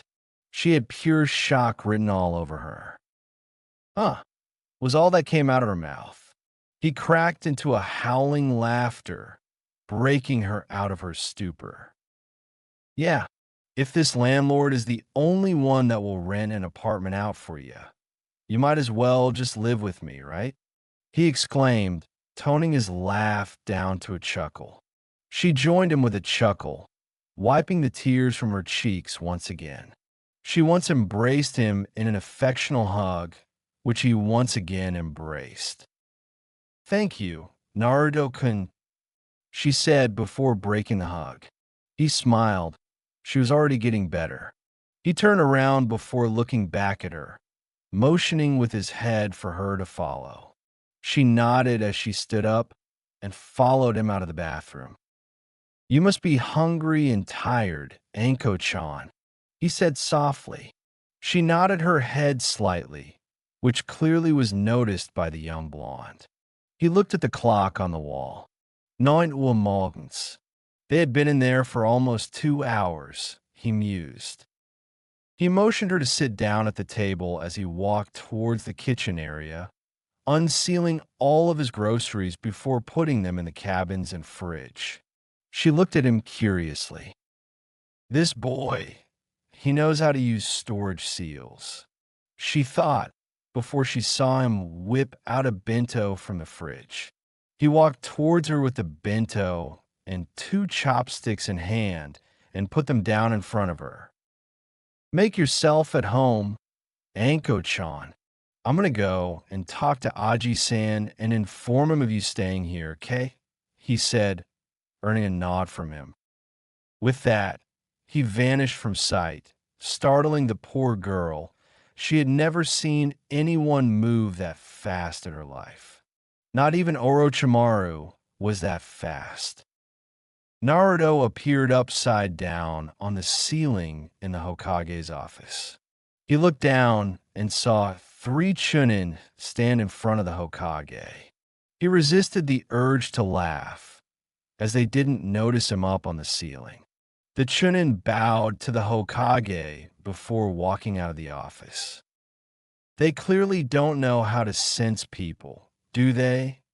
came the QB's voice from his head, forcing Naruto resist the urge to snort in amusement. "Can't be helped. I'm only able to suppress my presence because I'm a censor," the blonde replied. Seeing as there was no reply from the fox, he deducted that he had nothing more to say. "You can come down now, Naruto-kun," Hiruzen stated, amused by the boy's demeanor. Naruto jumped down, startling the ANBU that was stationed in the office. "I didn't even notice him," was the thought that ran through their minds. Hiruzen looked at Naruto.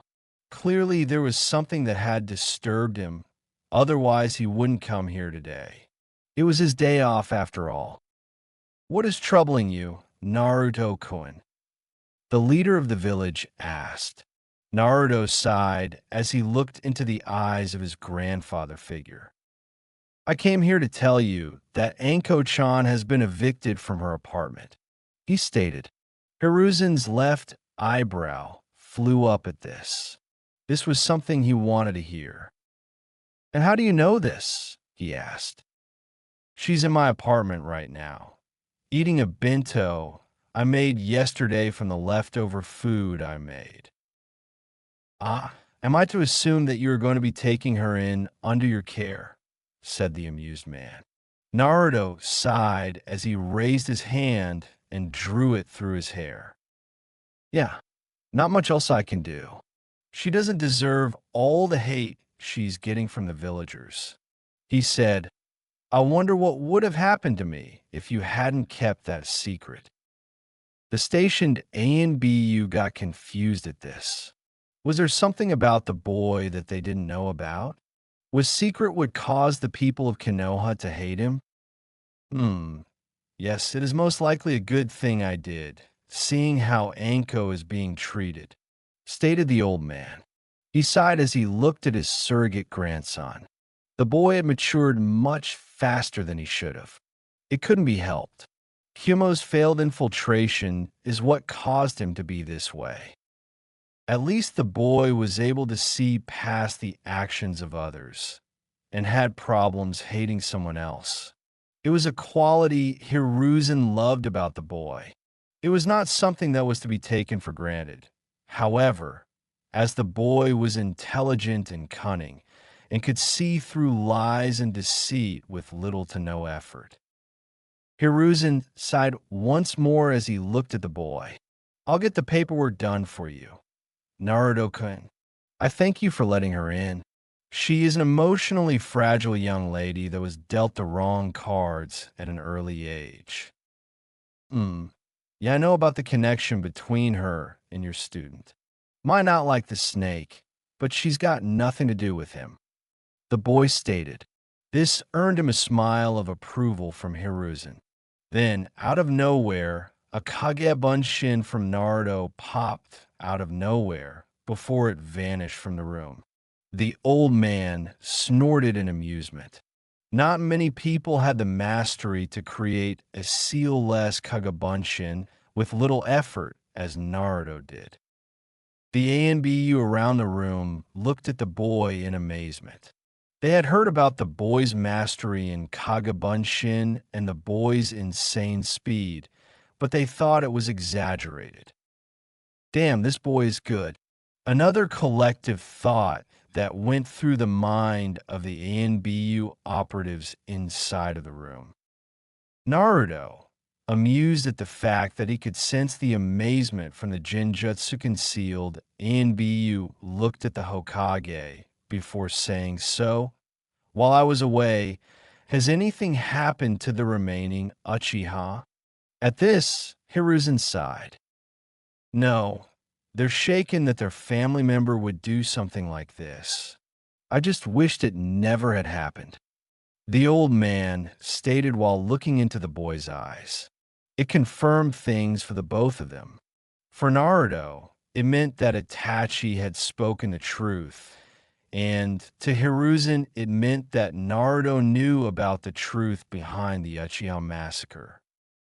I'd refrain from visiting them for a few days, Naruto-kun.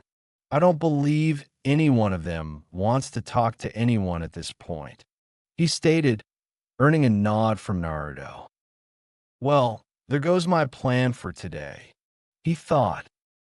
Well, I better go now. I'll see you later, Aji-san.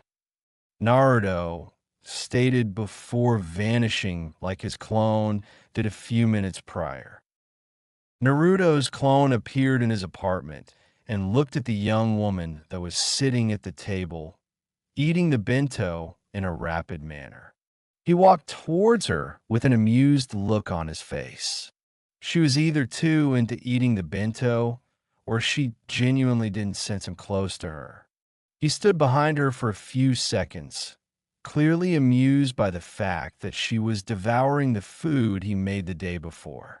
She moaned in delight with every bite, much to his amusement. He decided to put his finger to her side, causing her to fly up into the air in both fear and embarrassment. She landed with her feet on the chair with the chopsticks in each hand, frantically looking around her before locking her eyes on the amused blonde that was looking up at her with a shit-eating grin of mischief. She relaxed her muscles and sighed. If the boy kept this up, he'd give her a heart attack. "God damn it! Brat, why did you do that?" she cried out, earning a laughter from the clone. The clone lost control of his laughter and fell down on the ground, rolling around laughing while holding his sides. "Ah, that was fun. Ha ha," he exclaimed in between his laughter. Anko shook her head, clearly not amused at the boy's antics. "So, weren't you going to the Hokage's office?" she asked, jumping down from the chair. "Yeah, boss is still there. I'm just a Kagabunshin," the clone stated. Anko's eyes widened into the size of saucers. "The fuck? A Kagabunshin?" she thought. "Naruto, just how many secrets do you have?" After a few moments, the clone had calmed down and was up on his feet again. "Well, I can see that you're done with the bento. Let me clean that up for you," said the blonde before taking the chopsticks from her hands and the bento from the table. He then walked toward the kitchen and put the dishes down in the sink before turning on the water to clean them off just a little bit. Anko had in the meantime walked to the couch and laid down, promptly falling asleep after a long cold night. The clone looked at her with amazement. Someone so troubled was able to look so peaceful. He walked towards one of his drawers and pulled out a blanket. He then walked to the teenage girl and put the blanket over her. "So peaceful," he mused, before silently vanishing to a random location so that he could dispel without waking her up. Meanwhile, Naruto had appeared on top of the monument that harbored Third's face. He looked down onto the village. It was peaceful and the view was amazing. The birds flying over the village, the sun shining on the roofs, and the children running towards the academy. He sighed happily. This was relaxing. He needed more of these days where shit didn't hit the fan. Suddenly, his eyes flew up onto the sky, his body tensing up for a second as the memories of his clone invaded his mind. He relaxed and smiled. Anko was fast asleep and had apparently enjoyed her early meal. Good, it looked like she needed it. He thought as he looked down at the children running through the main street of Konoha. They were happily playing around. He thought about joining them, but resorted to not doing so. He had outgrown his friends at the academy and the other children in the village. "I wonder what they're up to anyway," he thought. "I could go and visit them. I wonder if Irika is working today." "You ain't gonna find out until go and take a look, Brad," the QB said. "You just like to annoy me, don't you?" The blonde thought, much to the amusement of QB. "Can't escape the seal, so I might as well try and annoy you to death," the QB said, earning a displeasing groan from his warden. "Yeah, well, you're welcome to try," he muttered, before his eyes widened slightly as he sensed a familiar presence a few meters behind him. He stood up and turned towards the presence as he looked at the newcomer in the eyes. "What are you doing here, Itachi?" Namikaze. Chapter 8. Itachi was running fast. The ANBU that had been looking at the fight between Naruto and himself had started chasing him. He couldn't get caught, and he knew that. He couldn't get caught, as it would jeopardize the mission he had taken on. He had to get away. This is bad. I might have given myself an even bigger reason for Konoha to chase me down now. Itachi thought in dismay. Oh well, I'm almost at Kisame's position. Hopefully with his help I can at least disorient these and dash. His thoughts were interrupted as a strong gust of wind crashed into his side. Shit, the young Nuke thought as he flew through the air, crashing into the ground before doing a flip and landing on his feet. What the hell was that? How did I not sense the futon ninjutsu? He looked up and saw a young, bearded man in a standard Chunin outfit and a red sash over the belt. His eyes widened slightly at the sight. What the hell is Sarutobi Isuma doing here? Isn't he supposed to guarding the daimyo? Surrender or be terminated, Uchiha Itachi. The bearded man called out, eyes narrowed at the young Uchiha-san. Itachi resisted the urge to sigh as he quickly put a Jinjutsu onto a Suma before breaking eye contact, looking around the small clearing that he had landed in. For A and BU. Great. Itachi thought in dismay. If I don't run, I won't make it out of this alive. With that, his hands flew through a few hand seals before he took a deep breath. Katon, Gokakyu no Jutsu. He thought before exhaling a large fireball, aimed towards the young ANBU, quickly jumped out in order to defend the unassuming member of the 12 Guardians. Using this confusion, Itachi quickly disappeared, leaving a Kagabunshin behind as a second distraction.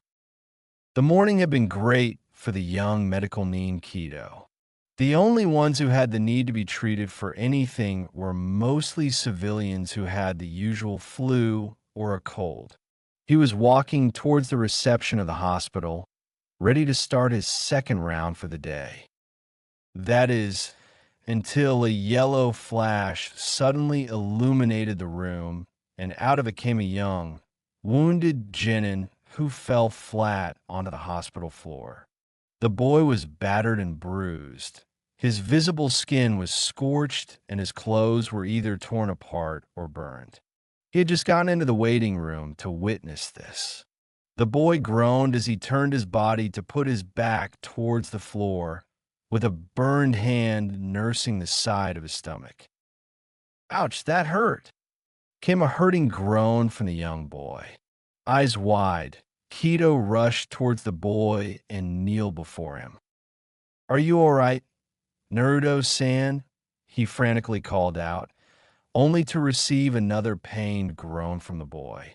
I need some help over here. The medic nin yelled out as he ripped the boy's tattered shirt apart and went through the hand seals for Shozen Jutsu as his hands was enveloped in green chakra. He put the hands on the boy's stomach and started analyzing the boy's body for both internal and external damage. He sighed in relief as he felt the boy's internal damage heal itself rapidly. Man, I really like that shirt. The boy managed to quip out in between his deep breaths of pain. Kido barely held in a chuckle at the boy's nonchalant behavior. Hold on, Naruto-san. Your body is covered in second-degree burns, and your internal organs have taken a beating. The medical nin said to the boy. The boy tried to laugh, only to wince in pain, but smiled nonetheless. Yeah, well, stand too close to an exploding clone, and this is what happens. I should know, I just did it, he said with a non-serious tone, trying to calm the medical nin down a little bit. His efforts weren't in vain, as Kido chuckled a little before switching the Shozen Jutsu to healing mode to speed up the rejuvenating process of the boy's internal organs. This boy, even in extreme pain, he still manages to make jokes. The medical nin mused. At this point, A squad of medical nin had just gotten into the waiting room and assisted Kido with the healing of the boy's body. They continued to heal the boy's damaged organs, and they quickly realized that Naruto's body had a healing factor that was almost unheard of. They were just about to ask Naruto if he needed something for the pain, but he got to that question first. Mind giving me something for the pain, Sensei? The boy asked. They nodded as they gave him a dose of pain-numbing narcotics. The boy's vision became blurry before his eyes closed. I still had a kunai left, he thought before he gave in to the painkillers. Naruto looked around himself. All he saw was a bunch of pipes, water that went up to the end of his feet, and a gate bigger than the Hokage Tower. He sighed. He knew exactly where he was. Great, I'm in my mindscape again, he muttered as he looked towards a gate. He saw a pair of red eyes the size of his body look at him, and soon the QB surfaced from the darkness inside of the cage. The fox growled at Naruto, but didn't even receive a wince in return. You really screwed that one up, Brad. The fox growled. Now, I have to fix the mess that is your body, and knowing you humans, I won't even receive a thank you for it. Naruto just sighed at that remark as he smacked his hand into his headband. Did the fox really think that little of him? Well, I am grateful that you're healing my body, Furball, he said, but if you're going to be this bitchy about it, then why should I thank you? By healing me, you're doing yourself a favor, you know. The fox just growled at the unwavering boy. This boy had some huge balls to speak to him like this. And what is that supposed to mean, you little brat? He said in anger, eyes boring into his host. The boy chuckled as he met the QB's gaze, a cocky grin plastered onto the child's face. What I mean is, wouldn't you rather be locked into a strong seal than be out there?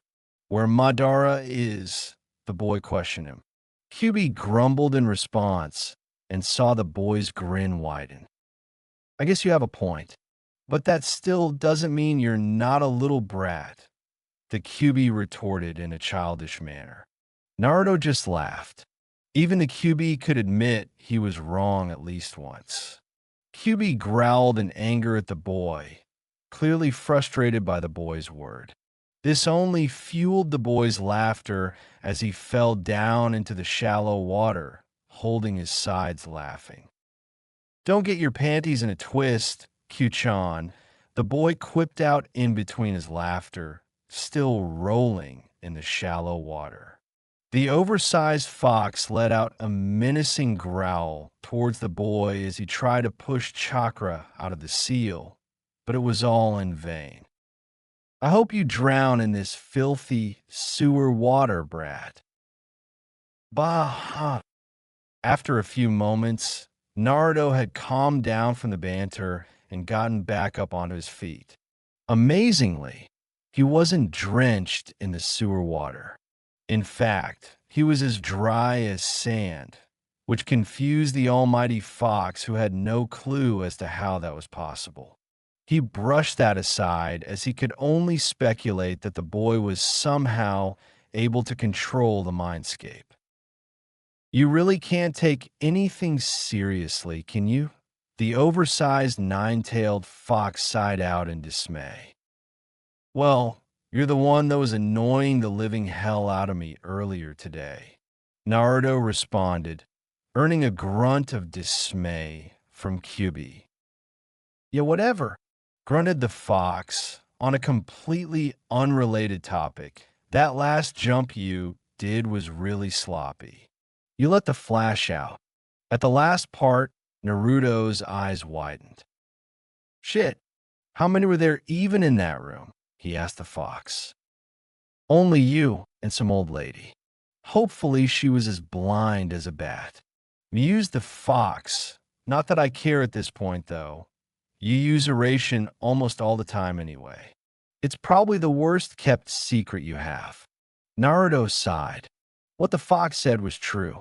It was his worst-kept secret. True. He started, I guess there's really no point in hiding the fact that I can use Hiraishin, is there? Do I really have to repeat myself? Mean Jin? The fox grunted, no, there is no point in hiding it. Hell, it will probably stir some fear in the enemies of Konoha. I suppose you're right. Now, as much as I enjoy this banter of ours, I think I'll go ahead and throw myself out of this place and get some sleep. Whatever. 6 days later, he woke up with a groan at the sight of the ceiling. It was the ceiling of a hospital room. He looked out the window and saw that the sun was up, birds flying around in the air. He sighed as he turned his head towards the clock on the wall and frowned. It was 9 in the morning. For how long was I out? He thought. He pulled up his right arm into his line of sight and saw bandages. He frowned as he didn't feel any pain in his body. He was just really stiff for being in bed for too long. Man, Itachi got me pretty good, huh? Naruto mused, really didn't see that one coming. He's good, I'll give him that. Even with Hiraishin, and I know, Dan, he made short work of me. He couldn't help but be amused by his attempt at the S-rank Nuke-Nin. He knew from the start that he would barely have a chance against the Uchiha, yet he needed to at least try it. Suddenly, the door opened, catching his attention. In came a young nurse, probably around 17 years old. Wait, why am I trying to guess her age? He shook his head, trying to clear his thoughts, and looked at her. She had a worrying look on her face as she cradled the medical chart with her arms as she looked back at him. She walked up to him and took a good look at his bandages. Hi there. She heard the tired voice of Naruto. How long was I out? She sighed. It was as to be expected from someone who had dropped in out of thin air. She took the chart and started reading it. Hello, Uzumaki-san. She began. You have been unconscious for 6 days. According to the Irionin treating your wounds and burns, it should be possible to take off those bandages. Can you please sit up for me? Naruto complied and sat up, using his arms to support himself. He frowned slightly. His body was weaker than usual. He looked towards the wall in front of him and saw a mirror. His frown deepened at the sight. He had bandages all over his body. God, I hope it's not as bad as it looks. He thought worryingly. May I take off some of the bandages on your arm? The nurse asked. Naruto nodded silently as she started. As she started to carefully twirl the bandages off his arm, her eyes widened for every turn. She gripped his arm, causing him to wince slightly, and looked at it as if she wanted it to catch fire again. Astonishing, she muttered, confusing Naruto. Her head whipped upwards, looking Naruto right in the eyes. How did your body heal this fast, Naruto-san? This is amazing. Ah, she's just amazed at my awesome healing factor, the boy mused. Don't you mean the healing factor I gave you? The bored voice of Kyubi quipped in his mind. Right, sorry. Thought Naruto as he tried to come up with an answer. It finally hit him. The Uzumaki were known in their time for having a great healing factor. Well, what can I say? It's in the Uzumaki blood. That, I'm just really awesome. He boasted as he did his best to hide the true reason behind his miraculously fast recovery. She giggled at his antics before releasing his arm. If your arm is healed to this point, I don't see a reason as to why we should keep those bandages on you. She stated, I do, however, believe that you should stay here for at least a few more hours so that we could do some tests on you. to see if the internal organs have healed up as well, of course. He sighed in dismay. He didn't want to stay in this godforsaken place much longer. He didn't mind the staff. He just didn't like being in the position of not being able to do anything but wait for his body to recover or something along those lines. Yeah, I probably should, the young blonde muttered. The nurse giggled at his misfortune before standing up to leave the room. Before she did, however, she turned back towards him. Should I send in the girl that wants to see you? She asked. Naruto looked at her with a confused expression before his eyes widened. Oh shit, she can't mean Anko, right? He thought, before nodding silently at the nurse. She smiled before she went out of the room, leaving the door open. After a minute or so, Anko came into the room. It was evident that she had been crying, and still was for that matter, as her face had streams of tears flowing from her eyes. All Naruto could think of was to smile awkwardly and scratch the back of his head with his now released arm. Hi there, Ankone! He exclaimed nervously before she dashed towards him and engulfed him in a hug, burying her face in his neck. His smile lessened, but it was still a happy one nonetheless, as he returned the hug. I was so scared you might have died, Naruto-kun, she exclaimed in between sobs as she tightened the hug, which he also did in return. I'm not going anywhere, Ankane, he said softly. I'm not going to leave this world anytime soon. I've got too much to do beforehand. But that doesn't mean you can go ahead and just do something stupid like this. She yelled into his neck. His eyes turned solemn and his mouth went into a thin line. She's right. I have to be more careful, he thought as he looked into the mirror that he was facing. His face turned into a frown once more as he looked at the back of the young girl that he allowed himself to call sister. I have to be careful, not for me, but for her and the rest of my friends. Intentionally or not, my parents merged their memories with mine. I'm going to have to be more cautious from now on. I cannot let this opportunity Tu-chan and Ka-chan gave me be wasted. Okay, he whispered to her. I'll try to be more careful, okay? Her eyes widened at this, not expecting the young boy to listen to her right off the bat.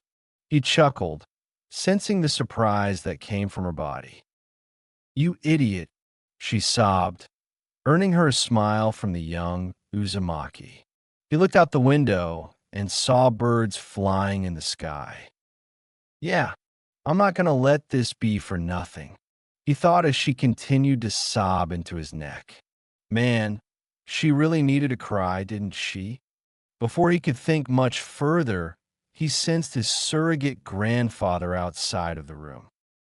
Are you going to stand there and wait forever, Gigi? Naruto quipped. Anko looked up and broke the hug with a confused look on her face. A chuckle could be heard as the old geezer walked into the room and looked at the two of them. Hokage-sama, the purple-haired girl exclaimed as she stood up from the bed.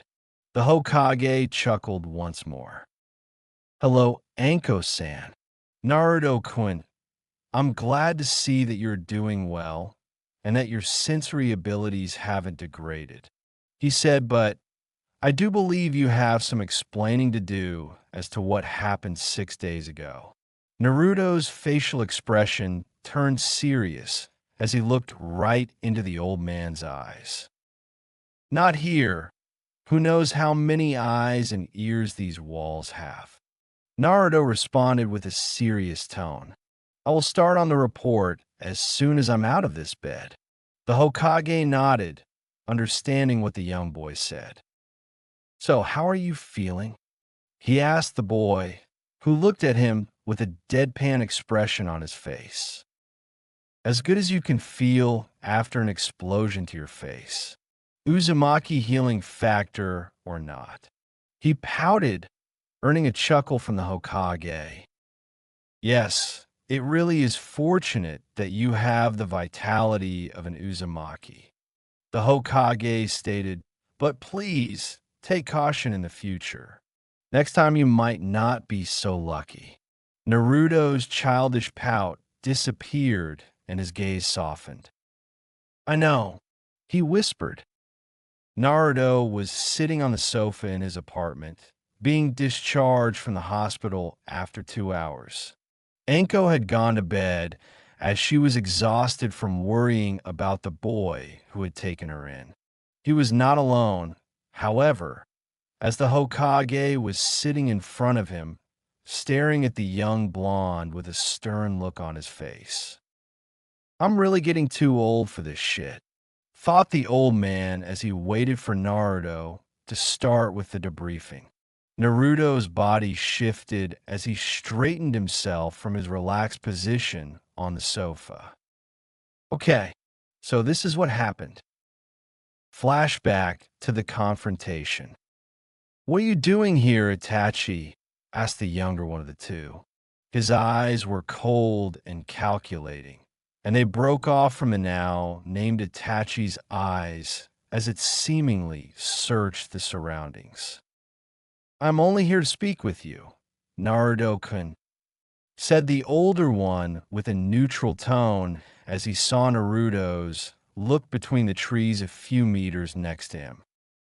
I sense 4 people in the trees, and I recognize none of them, thought the blonde as he once again locked his eyes with Itachi, only for his own to widen as he saw the lips of the man in front of him to move as the iris of his eyes turned red and the pupil grew bigger, morphing into 3 spiraling curves. Then a tear of blood came out of the left eye. Tsukumi, muttered the Uchiha, as the colors of the world around them were inverted. Itachi then sighed in relief, releasing the stoic and neutral side of himself, and looked at the blonde with a satisfied smile, confusing the blonde. What is this? Asked the confused blonde, earning a chuckle from Itachi. This only confused the young boy more as he still couldn't figure out why Itachi was doing this. I have temporarily stopped time so that we can talk to each other without the onlookers hearing us. He answered. Should have figured that one out on my own. The blonde muttered with eyes slightly widened. But what about the blood I saw coming out of his eye? Does this Jinjutsu harm him? I have come to you to ask for your help, Naruto-kun, the young Uchiha said. At this, Naruto's eyebrows quirked up. Seeing this, Itachi continued. I want you to keep an eye on my little brother. I also want you to keep him away from the Foundation, by any means necessary. The Foundation? You mean Danzo and his ENBU? Asked the blonde. Itachi looked at Naruto for a few minutes, processing what the young blonde just said. He knows about Root? Yes, was the answer given to the blonde. He nodded, before frowning as he looked at Itachi, processing the information. You're giving me an 8-year-old Jin in a mission that could easily be considered an S-ranked one. This wasn't of a question directed towards Itachi. Rather, he was repeating it to himself. Itachi didn't answer verbally. Instead, he nodded his head in confirmation. The blonde kept the frown as he continued. You do realize that we are all ordered to either bring you in or kill you on sight, right? We're going to have to make it look like we had a fight, seeing as how there are 4 shinobi on standby in the trees. I'm aware of that, Naruto-kun. Itachi started, but you still haven't answered my question. Will you help me in keeping my little brother away from Danzo and his organization? He didn't get an answer right away from the boy, who looked at him with a calm and collective look processing the question. There was a silence looming around them for a moment before Naruto locked his eyes with the Uchiha once more. Yes, I will, was the hesitant but clear answer from Naruto as his eyes was locked with Itachi's. Good. I sense no lies in his words, nor do I see any deceit in his eyes.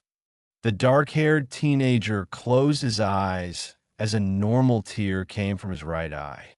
He then opened them and looked at Naruto with a mix of both happiness and sadness. Thank you, Naruto-kun.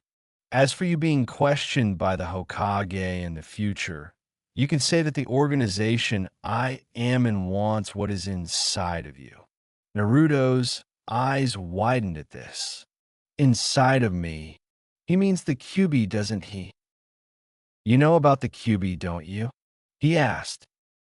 Itachi responded with a nod before saying, yes, the organization I am a part of is after your tenet. I was sent here to test your abilities, to see if you might become a threat in the future. A threat? He tilted his head slightly in childish confusion. If they sent you to test me, then that means that they're not underestimating me, and that they're already wary of me. Itachi's eyes widened, surprised at the boy's level of understanding. Amazing. He quickly deducted everything by himself and came to a conclusion in a mere instant. This boy, if given enough time, will with no doubt be strong enough to defend yourself from the others. The young Uchiha thought, yes, your previous exploits have caused some dissonance inside of the Akatsuki. Some of them believe that the best course of action is to take you right now while you're still young, but others do not. The Uchiha said before he looked at Naruto with a smile. It's unfortunate that it has to come to this point, because from here on out we are enemies. Maybe in a different world, we could have been friends. With that, his eyes went back to the normal Sharingan, and the Jinjutsu faded. We are friends, Itachi. As soon as they came back to reality, Naruto shot forward in a burst of speed, kunai poised towards his newfound enemy with the intention to kill. He knew that the only way to make it look real was to make an attempt on Itachi's life. Itachi immediately whipped out a tanto and barely managed to parry the attack aimed at his body, causing it to fly for Naruto's hands. Shit, for to go. Naruto thought. Eyes widened. He saw the short boy whip out a second kunai from his pouch and went for another strike.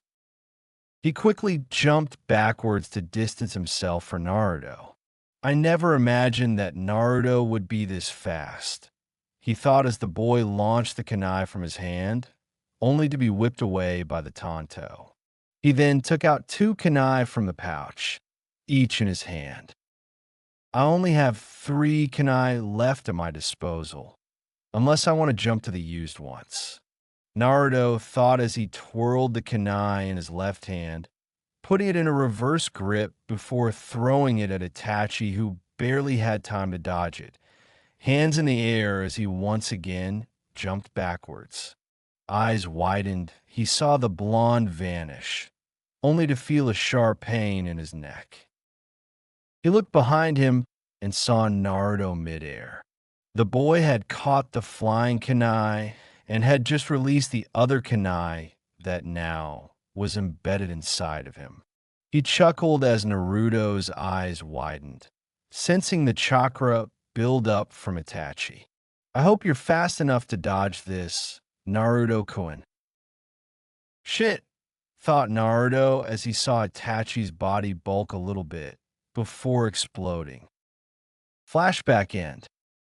I then used Hiraishin to get to the hospital before I could succumb to the explosion. The rest you already know, Gigi. The boy finished. Said old man looked at the young boy in front of him in a mix of shock and surprise. He knew about Itachi the whole time. He wondered as the emotions on his face were drained, and in turn an ice-cold gaze looked into Naruto's own. You do realize what this means, correct? He asked the young blonde, who slowly nodded. Yes, what I just told you is an S-rank secret. No one besides the two of us can know about this, said the Jinchuriki. The Hokage's gaze softened. It was you who stopped Itachi that day, wasn't it? He asked. Yes, Naruto began. I was the one who stopped him from making the worst mistake of his life. His hardened eyes gazed into Hiruzen's softer ones. Those aren't the eyes of child. The Hokage thought those are the eyes of someone who have seen war. Naruto, what is going on with you? What happened that made you this way? The old man sighed as he took off the hat and brushed his hair with his hand. I don't want to question him as to how he knows this much, but as it is right now, he is an enigma and I don't know how to deal with it. He thought in dismay. For so long, he has kept so many things from me. What really happened that day when Hanako died, or the day when Hinata was almost abducted by Kimogakure. So many things, and I, the leader of Konoha, am in the dark. Naruto, he began with a soft tone. You don't have to answer this, but what happened to you? What made you this way? Naruto sighed as his cold gaze was turned soft as he mimicked the gesture the old man had done a couple of seconds ago, brushing his hair with his hand as he looked up to the ceiling. I can't tell you that. I'm not ready for that anytime soon. He said, I do want to tell you, but I can't. It has to do with my parents. That is all I can tell you. Trust me when I say that you're better off not knowing, as it has the potential to start a war if it got out to the public. I have told Kakashi and Ai the truth, but I'm not going to burden you with this knowledge because of your position in this village. I will, however, say that I do trust you and I will give my life for you. But again, I cannot tell you.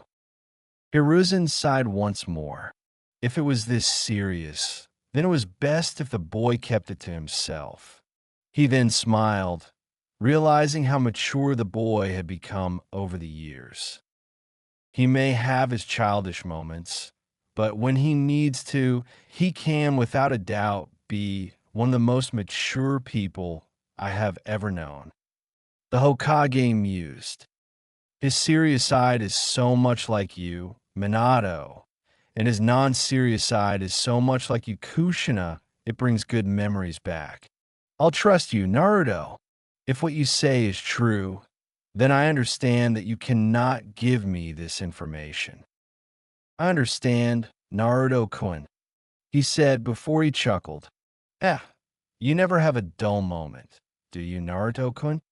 The boy's mouth cracked a shit-eating grin. Nah, can't stop. Won't stop, he exclaimed as he crashed his back into the sofa's backrest with his arm flailing in the air dramatically. The burden your parents put on you must be heavy, Naruto-kun. The Hokage said, I hope you'll be able to shoulder it. I did what I could, but there are people who are beginning to question your growth in power and how it came to be. You could say that some may even start to fear you. Yeah, I know, said the young boy, but being in this position, I can't afford to be weak. I have a whole organization filled with powerful shinobi and kunoichi alike. They also know what I have inside of me, and because of that, I need to be at my strongest when they come for me. I cannot afford to lose to them because at this point, if I do, I lose too much. I won't let it happen. Hiruzen looked at Naruto with pride. Such conviction. If he doesn't fall into the same darkness as Itachi and Orochimaru, your son may be your successor, Minato-kun. He thought as he continued to look at the boy. I'm not the only one that has too much to lose. The blonde continued, Ankone has just as much to lose as I do. I will not let that happen to her. I cannot let that happen to her. This time I got lucky. Next time, I may not come out of a confrontation like that alive. Hiruzen looked at the boy in amazement and wonder. He had never seen or heard a boy this young have such conviction and resolve. You are truly one of a kind. Naruto-kun, the Hokage started. I am amazed that you even swallowed your pride and admitted that you survived by chance alone. I can count the amount of people I know that would do that with one hand. Naruto snorted in amusement. Pride is the downfall of men. He said, I cannot let it be my downfall. By the way, how did Ankone take my absence? The old man smiled a little. I took it upon myself to place Kakashi here while you were in the hospital. He stated, I don't believe that she wanted to be alone, so I put him here as a form of vacation. She was temporarily relieved from duty as well to get herself accustomed to the new living arrangements. Naruto sighed in relief. Someone he trusted had been looking out for the fragile girl he calls sister. Thank you, Gigi, the boy said before smiling. I don't know what I would do without you. The old man chuckled as he looked at the young boy. Always thinking about others, Naruto-kun, he thought, before refraining from frowning. It may become a problem in the future, though. The self-sacrificing personality often leads to the downfall of good men. I hope that Naruto-kun knows that. Naruto-kun, the old man started before he rose up from his seat. I truly hope that you can overcome the darkness that is resting in the shadows, and that you can shoulder this burden that was brought upon you. I must go now as I have important matters to attend to. Naruto nodded in agreement. Yeah, I need to get some sleep anyway, the young boy said as he also rose up. Both of them made their way to the door before Naruto opened it and let the Hokage out of his apartment. Once the Hokage was outside, he closed the door and sighed in relief. Man, if someone else led this village, I would have been thrown in jail for disrupting an ANBU mission. The boy thought, amazed at his own luck. He walked towards his room before glancing at the open door of Anko's. He looked in and saw Anko in her bed, sleeping peacefully. He sighed, thinking about what might happen to her if he hadn't survived the confrontation with Itachi. I need to train once I've fully recovered, he thought as he continued towards his room. He went inside of it and laid down on the bed, thinking about the future. I truly hope I can calm the coming storm, because if I don't know if anyone can. He then gave in to the temptations of slumber. Namikaze. Chapter 9. The Hokage sat in his office with a solemn look on his face. The information that was given to him by Naruto disturbed him greatly. He didn't want to think about the secret that Naruto kept from him, as knowing it could put not just Naruto, but potentially the whole village in danger. If what Naruto said was true, that is. He really didn't know what to make of it. He now knew that Naruto was the one who had disrupted Itachi's mission, and he really wanted to thank Naruto for doing so. Itachi was a gentle soul that lived in a world of deceit, lies, and murders. The boy would have been a perfect candidate for the Hokage position had it not been for Danzo's meddling in the affair with the Uchiha clan. Someday, Danzo will be the death of me, he thought with a sigh. He looked at the clock. It was 5 p.m., and it had been an hour since he had been at Naruto's apartment and been debriefed on what happened. He sighed once more as he gave out an order to the ANBU in the room. Everyone but Inu leave. He ordered. They complied, vanishing from sight. Please rise, Inu-san. Complying, the young operative rose from his crouch. The old man's gaze wandered over the young boy. It had been a while since he had gotten a good look at the promising student of his late successor. Kakashi, please take off your mask, he said. Kakashi did as ordered and took it off, revealing the mask-covered face of Kakashi. Kakashi, I have important matters to discuss with you. Kakashi looked at the old man in curiosity. What did he mean by that? I'm sorry, sir. I'm not sure I follow. He told his leader, confusion evident. What I mean is, I have important matters to discuss with you regarding Naruto-kun, he said, earning a nod from the young operative. I see. What is it that you want us to discuss? He asked, eyes threatening to narrow as he was afraid that the old man had found out about the secrets that Naruto had kept from the leader. One of those secrets could very easily be a catalyst for the Fourth Shinobi War. Hypothetically, if someone withheld information from me to protect the village, and you knew of such information, would you also withhold such info? The Hokage asked the young man in front of him. Kakashi's eyes narrowed, his suspicion coming true. Well, if I did get a hold of such information, and you knew about it, would you order me to give it to you? Kakashi asked, only to be surprised when the Hokage shakes his head with a smile. No, it would be best that you kept it to yourself, Kakashi-kun, said the Hokage. Now, when is your shift ending? In a couple of minutes, sir, Kakashi answered, receiving a nod in agreement from the Hokage.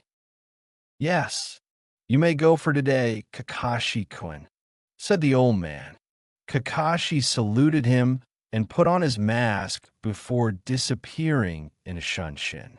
Once he was out, the Hokage sighed. I'm seriously getting too old for this shit, he thought as he stood up to look out towards the large and prosperous village that is Kanehagakure no Sato. I just hope that someone will be ready to pick up the mantle if I die in the coming years. Kakashi appeared in the locker room where the ANBU operatives changed their clothes to a somewhat normal attire. Unlike many, though, Kakashi opted to wear a variation of the ANBU outfit while he wasn't on duty. The only thing he left out of it was the mask, which he replaced with a Hitayate. He sighed as he looked around. No one was in the locker room, mostly because of the fact that it was in the middle of a shift. Ever since Itachi had betrayed the village, the other operatives had been taking his shifts to compensate while they searched for a worthy candidate. Those that were considered potential recruits couldn't and wouldn't be able to hold up to Kakashi's standard, and was because of that discarded. However, Kakashi had one individual in mind as a potential recruit. The problem was that the person he had in mind was, after the whole ordeal with Itachi, considered to be too young. He also didn't want to put this person into the fray, as it could potentially damage the poor soul's already fragmented mind. He sighed at the thought. Nonetheless, he decided that it was as good time to take a shower, and so he did. A few minutes after, he came out of it and put on a clean ambi uniform, Hitayate and face mask, and headed out into the village. While he was walking, he read his literature that he loved so much, and a blush appeared on his masked face, but it could somehow still be seen. His reading/walking session was rudely interrupted, though, as a green blur appeared beside him and put an arm around the shoulder of Kakashi. "Hello, my youthful friend," exclaimed the green blur as Kakashi closed the book with a snap and looked bewildered at his acquaintance, almost in comical shock. Guy, what have I told you about doing that? He asked the green beast of Konoha that was hanging his arm around the scarecrow. Kakashi, my youthful rival, why have you been so distant lately? Guy asked in concern. Kakashi sighed as he stopped, prompting Guy to stop as well. I haven't been distant, Guy. Kakashi responded, I have been very busy the last couple of days.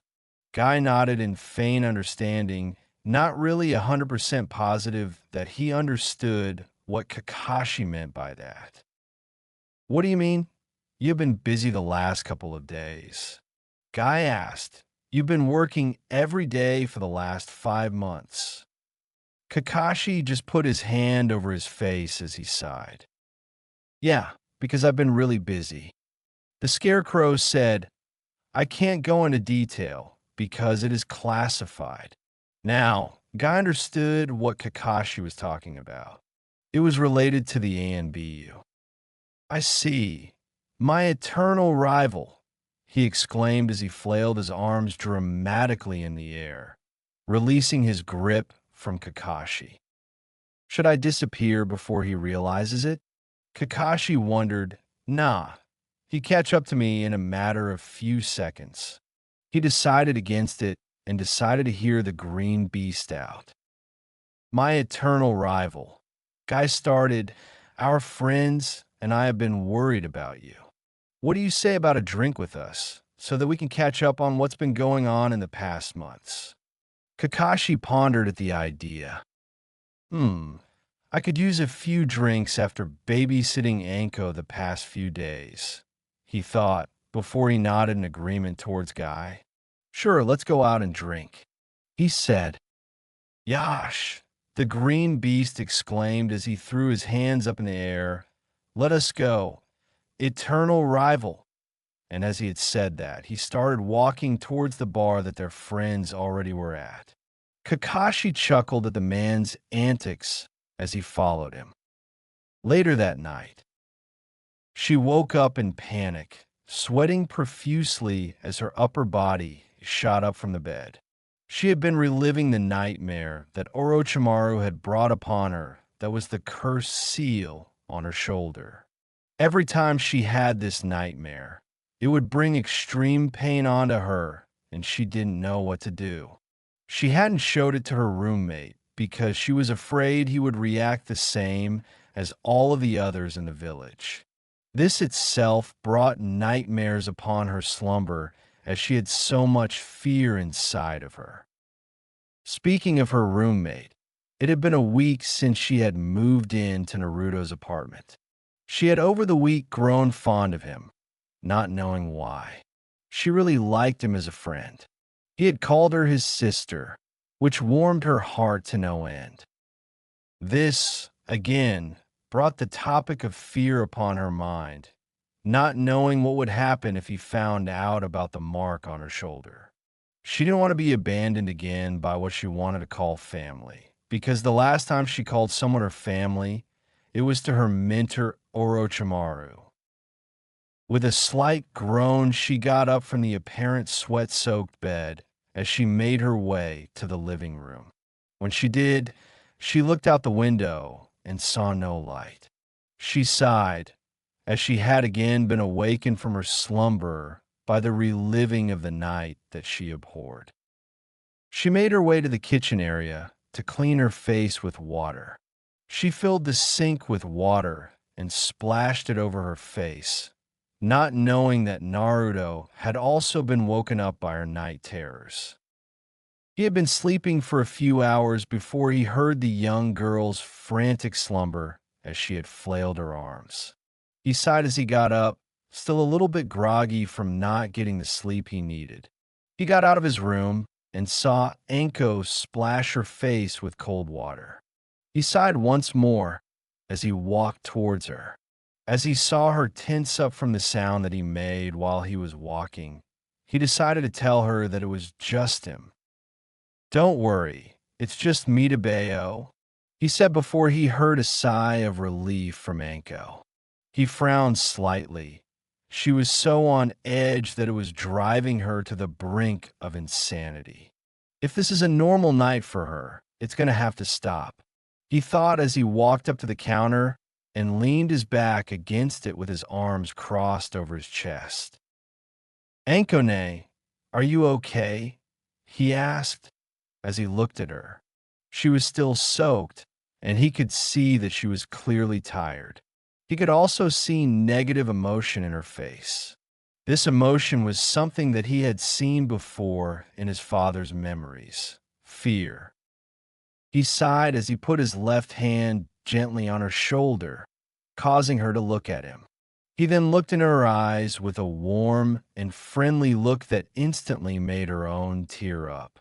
Panicking, he quickly embraced her before she sunk down to the floor together with Naruto, crying her eyes out with her arms around his neck and her face buried into his shoulders. Geez, and I thought she cried a lot at the hospital earlier. He thought, maybe she really needs this. But what is she so afraid of? He gently stroked her hair with his hand, trying to soothe her from the agony that she was in.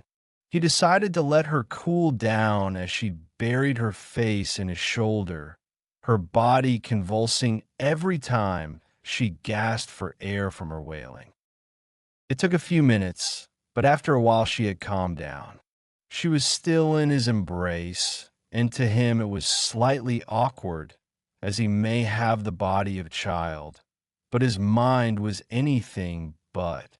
He decided that it was time for him to get his answers as to why she behaved in this manner, so that he could understand and calm the storm. Ankone, do you mind telling me as to why you're crying? I don't want to see you like this. It hurts my soul. He whispered.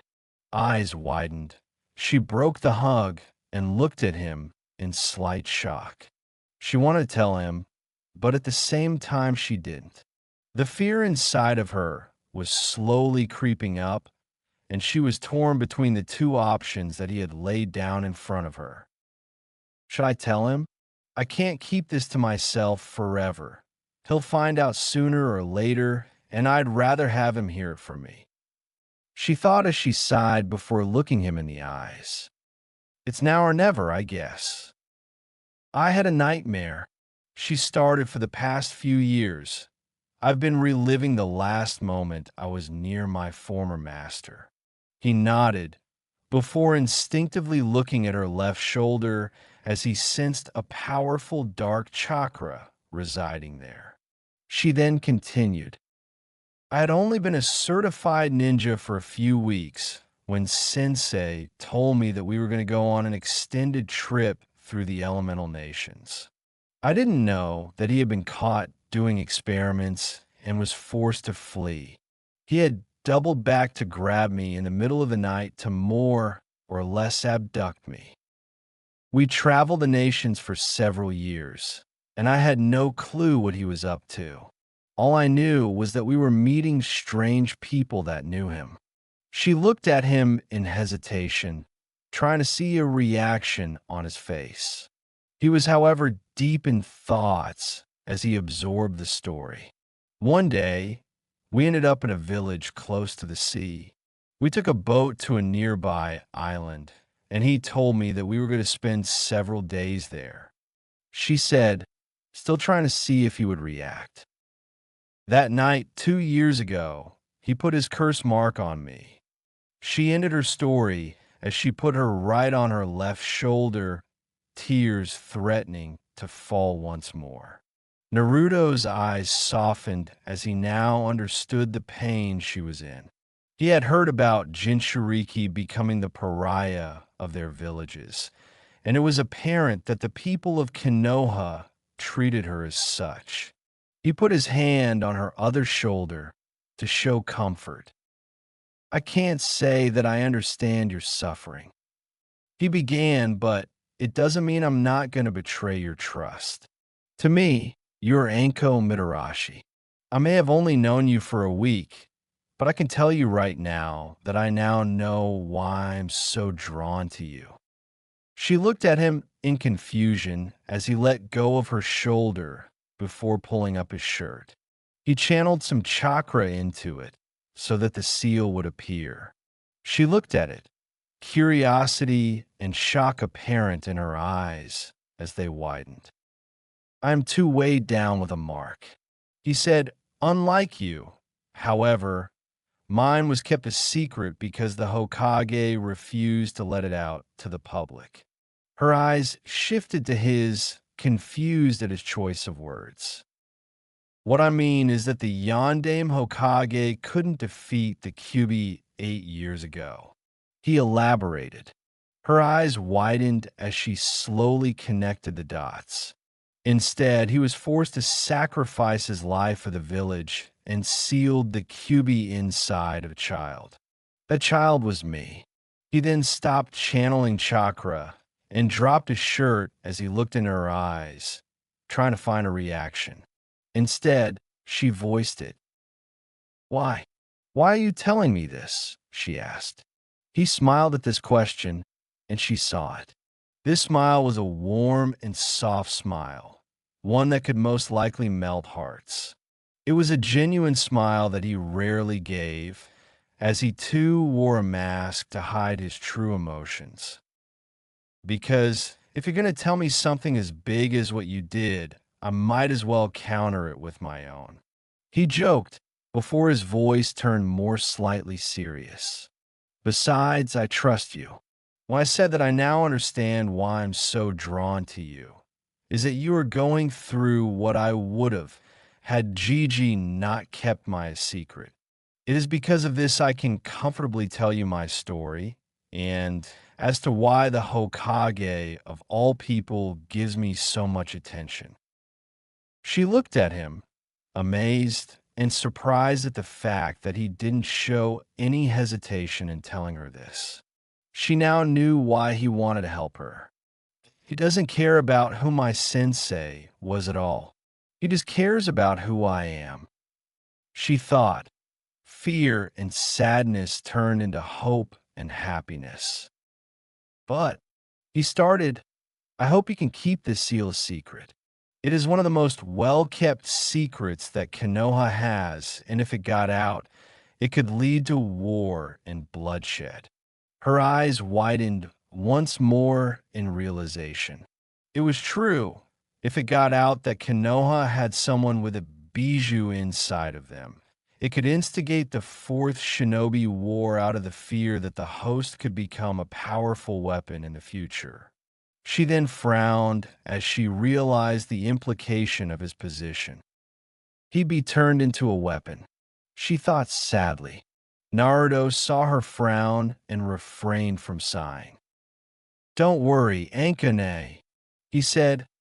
"I'm not going to be used as the host of the Kyuubi." Her eyes widened. He always did this. Ever since she met him for the first time, he had always able to know what she was thinking, whether it was mind reading or the fact that he was just really good at reading people and drawing to conclusions based on logic and facts. She smiled and was about to say something before he continued. "Besides, are we already weapons?" he asked before elaborating. "I mean, we're shinobi and kunoichi. We're literally assassins, weapons to be used by the system." He ended with a frown on his face, which she mimicked. It was true. They were already assassins. Both of them probably blood on their hands, and they weren't even adults. Her eyes then once more widened in realization. "Why you mean that you've already killed someone?" she asked, only to receive a sad nod from the younger boy. Her mind began racing. Oh my God, why would the Hokage send Naruto-kun to kill someone? Her thoughts were broken as he started talking. "Yeah, I've killed before," the young boy confirmed. "I have so much blood on my hands, it scares me. It scares me because I don't know what I will become in the future." He lowered his head in slight shame. He really didn't want to talk about the people he had killed. The ones in the camp that held a large amount of people as hostage/slaves, or the ones that killed Hanako. The faces of the lives he, his father, and his mother had taken flashed through his mind as he fell a tear at the memory. It didn't matter if they were bad people or not. He did not like ending someone's life, much less more than he could count. He's so young, yet he has taken lives. How can he be so cheerful all the time? She thought, oh my God, the reason he's able to see the true me is because he's wearing an emotional mask as well. She slid herself to him as she put her arms around him, seeing that he was not better off than she had been a couple of minutes ago. As she embraced him, tears flowed down his cheeks as he gave in to the bottled up emotions that he'd been building up and cried out in mental agony. She did what he had done for her and tried to soothe him with by stroking his spiky hair and hushing at him. There, Naruto-kun. She began, it's okay, just let it out. Her eyes became solemn as she understood his pain. He really needed this, didn't he? Just like her, he wept for a good few minutes before calming down. He then broke the hug and snorted as he looked at her with a slight smile. We're one fucked up family, aren't we? He joked, earning a chuckle from her, before also earning a slight bonk to the head. Ouch, what was that for? He asked as he cradled his head in pain. She smiled and looked at him. Language, young man, she said childishly, causing him to snort once more. Meh, if there's foul language, why not use it? He asked humorously, smiling at her. She then hugged him tightly once more as her smile turned authentic. Don't ever change, Naruto-kun, she said, startling said boy. He didn't expect something like that. He really didn't. I won't, he whispered back before they broke the hug. Now, let's go to bed. It's still in the middle of the night, and I'd like to get some sleep. She nodded before frowning slightly. See, can I share a bed with you tonight, Naruto-kun? She asked. He turned at her in slight shock, not expecting that either. I don't want to be alone tonight. He stood still for a few moments, thinking, sure, why not? He finally said hesitantly. I guess we both needed that moment. They then went to his room, having the larger bed for one and her bed being soaking wet and all, and lay down on said bed. They laid there for a few minutes pondering about the events that had transpired that day and night before, silently succumbing once more to the temptation that is the slumber. The sleep was short-lived, however, as they heard a loud bang on the door. Both of them shot up into sitting position in surprise, waiting for the sound to repeat itself. The door banged once more, and Naruto decided to go and check who it was. He quickly put his clothes on before opening the door and immediately face-palmed at the sight in front of him. In front of him was Kakashi. Not a Kakashi he recognized, though, as this one could barely stand on his own 2 feet without falling face first into the ground. What the fuck? How much alcohol did he drink tonight? He thought, his face still buried in his hands as he frowned slightly in disgust at the smell of Kakashi's breath.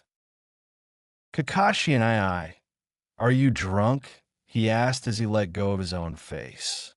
The scarecrow smiled lazily as he put his hand on Naruto's head and started ruffling his hair. Maybe, he responded, can I come in? I kinda lost my keys. Naruto grunted at the idiocy of adults before opening the door fully so that Kakashi could go inside. Kakashi did so, almost falling 5 times in 5 steps. How the hell is he still conscious?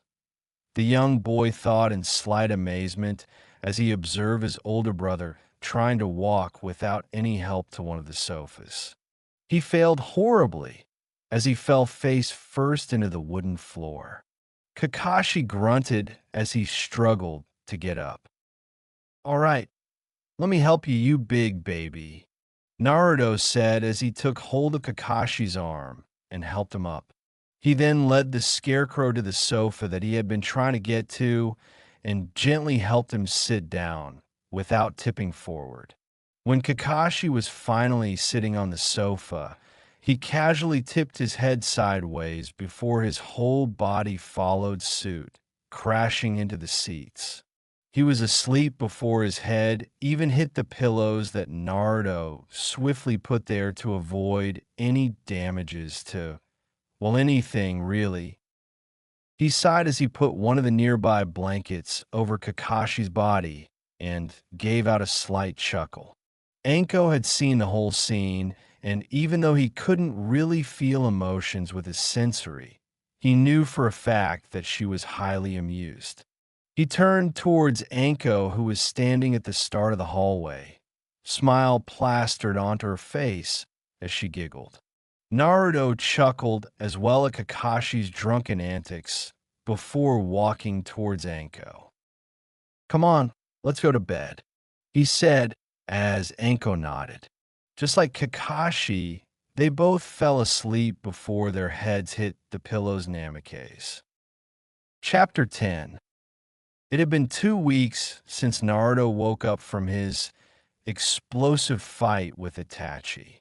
He had since then fully recovered and had even found some time to train, honing the techniques he already had under his belt. Anko had since then fully opened up to Naruto and become much more cheerful and genuinely happy. They had also spent time with each other as Naruto was allowed to start doing D-ranked missions last week. That is, if he could find someone to supervise him so that he wouldn't overdo himself, as he was technically still being in a state of recovery, and a genin at that. Anko volunteered, eager to help her newly found surrogate brother. Seeing as she's a chunin, that wasn't a problem at all, and the Hokage thought it was a good idea for her to relax while still on the job.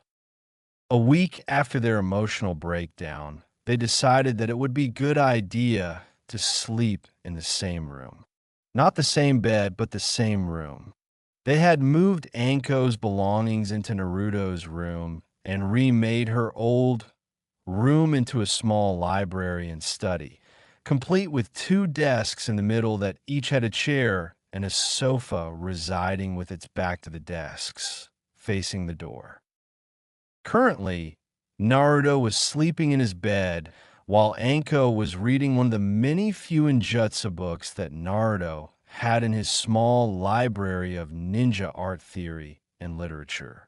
When she had first gazed upon the library, she was astonished at many books he had, and when she found out that he had even wrote some of the scrolls and books on one of the ninja categories, namely Fuinjutsu, she was amazed at the level of detail he had written the books in.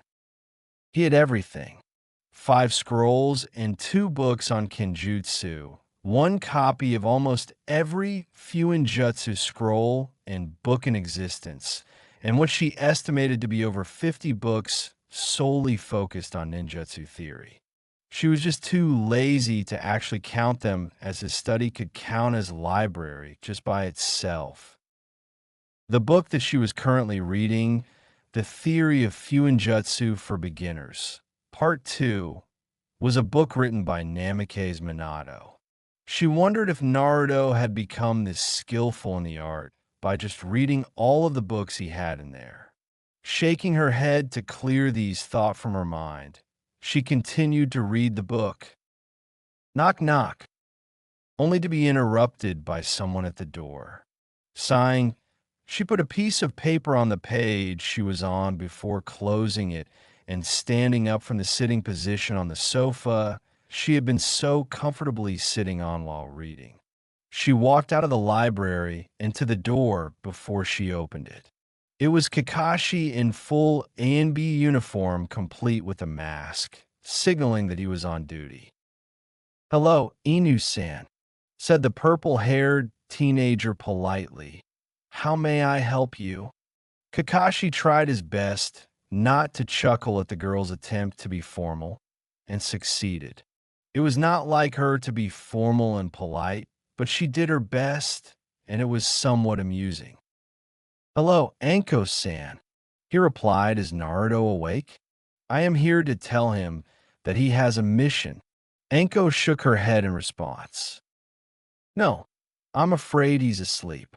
I'll go and wake him up," she said before she walked towards and into Naruto's room. "Otudo, wake up," said the teenager to the sleeping Naruto, waking him up. His groggy eyes scanned his surroundings and saw Anko standing next to his bed. "Inu-san is at the door. He told me to wake you up." Raising his upper body, he sleepily nodded his bed as he got out of his bed and gazed at the clock. It was 8 a.m. Sighing, walked to the door and was greeted by Kakashi in complete ANBU uniform, mask and all. The ANBU operative gazed down at the boy. "Mission room, 45 minutes. Prepare for a C-rank mission, possibly a month," was all that he said. Naruto understood why. People were looking at the whole ordeal in curiosity, and Kakashi couldn't break character in the middle of the street. He was an ANBU operative after all. Naruto nodded in confirmation before closing the door and rushed to the bathroom to take a shower. While he was in the shower, he contemplated on the words that Itachi had spoken to him during the confrontation. If I'm going to protect his little brother from the Foundation, I'm going to need to get a lot stronger. He sighed, "But I don't know if I can at this point, as my body is the bottleneck of my strength. As it is right now, I'm going to have to rely on my agility and speed, as my physical strength is not enough to take on seasoned and older shinobi." He stood in the shower for a good 15 minutes before he got out of it. He dried himself with a towel before he wrapped it around his lower body and walked out of the bathroom. When he was out of it, he walked into his room and put on his ninja gear, which consisted of a black long sleeve shirt with an orange swirl on the back and a pair of dark gray long shorts, a black face mask that concealed the lower part of his face, and his headband. His hands were covered by black, fingerless gloves with a metal plate that had the insignia of Konoha. Around both of his thighs, he had kunai pouches, and strapped to his belt, he had a pouch for smoke bombs. Unlike the last time, however, he had a black vest over his shirt that had additional pouches for scrolls and sealing equipment in case he needed to use Fuinjutsu. "I gotta thank Gigi for allowing me to wear a Chunin-style vest for missions, even though I'm not a Chunin," he thought as he walked out of the room. When he did, Anko looked at him and raised an eyebrow at the sight before she giggled. "You look like a blonde, chibi Kakashi," she pointed out. Naruto pouted a little with his mouth, which was unnoticed because of the mask, before he adopted Kakashi's famous eye smile. "Yes, well, I like to be mysterious, just like Kakashi," he responded, earning a short laugh from the purple-haired girl. Then, as she finally recognized him in that outfit, her eyes widened. "Wait, you're Shunshin no Naruto?" she asked, slightly shocked as she finally realized who she had been living with for the past 3 weeks. 2, if you discount the days Naruto had been in the hospital. Naruto's eyes went from an eye smile to what she guessed was a deadpan look. "My name is in the title," he said with a bored tone, much to her dismay as she sighed. "Well, I'm going to eat a little fast before I have to go to the mission room." She nodded in understanding. "You needed fuel to do a mission." "I'll join you," I haven't eaten breakfast yet, and I have to get to the TNI facility in an hour. She replied, earning an eye smile. So, you're finally going back to work? He asked, to which she nodded. Yeah, my temporary leave has ended, so I gotta start going to work. She said, it'll take some time to get used to, but at least it's an easy job. I don't really have to do much other than interrogate the few people that actually tries to do something stupid in this village. Naruto walked to the kitchen area and took the necessary items out of the drawers, counters, and the fridge. He pulled out 2 bowls, a pack of milk, and the cereal. He put everything at the dinner table and joined the now sitting Anko. So, do you know what the mission is? She asked her roommate, only to receive a headshake from him. No, don't have a clue. He started, gotta be there in around 25 minutes, though. She hummed in annoyance, slightly saddened at the fact that she couldn't get any info on his mission. Yeah, but you're pretty fast, though. She started, earning a raised eyebrow from the boy. I mean, the day you eh, exploded, yeah, exploded, you literally disappeared so fast that I didn't even see you open the door when you left. His mouth adopted a smile as he pulled it down and took a bite of the cereal.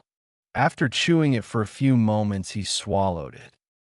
You now know why I'm called Naruto the Teleporter. He finally answered, earning a pout from her. Yeah, but how the hell are you that fast? She said, earning a confusing, mischievous grin from the boy.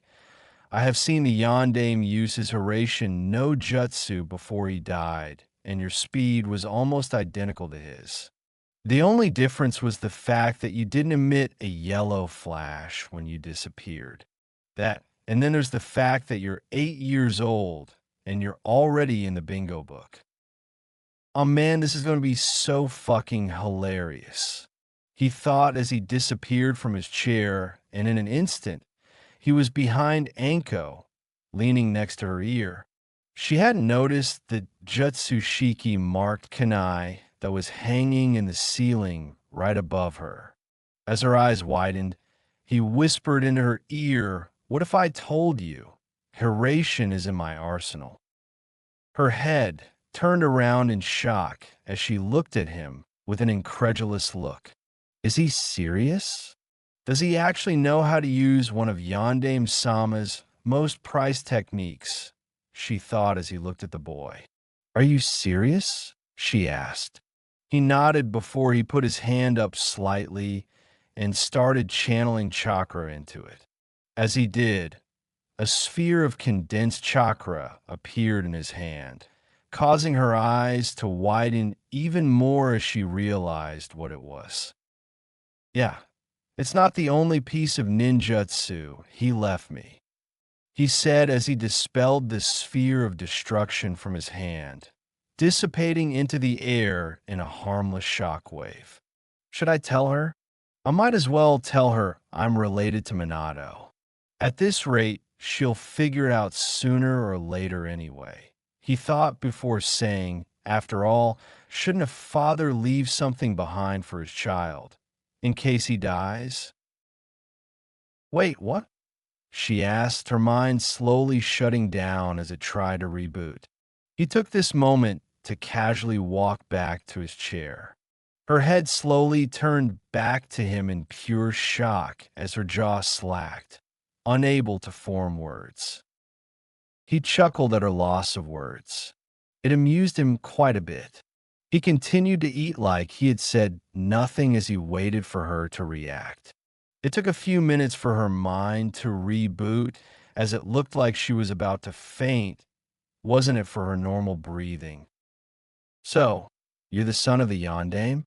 She finally asked after a few silent minutes, still processing the information. He nodded in response. Well, that explains why he would pick you to be the host of the Nine Tails. He raised his eyebrow, wanting to hear her elaboration. I mean, if there's anyone he would trust anyone to host the QB, Wouldn't it be his own son? She asked. Naruto smiled at the logic. It was the same that his father had used. Haha, that was the same logic he most likely used. He said before shrugging, either that, or I was the closest child that he could find.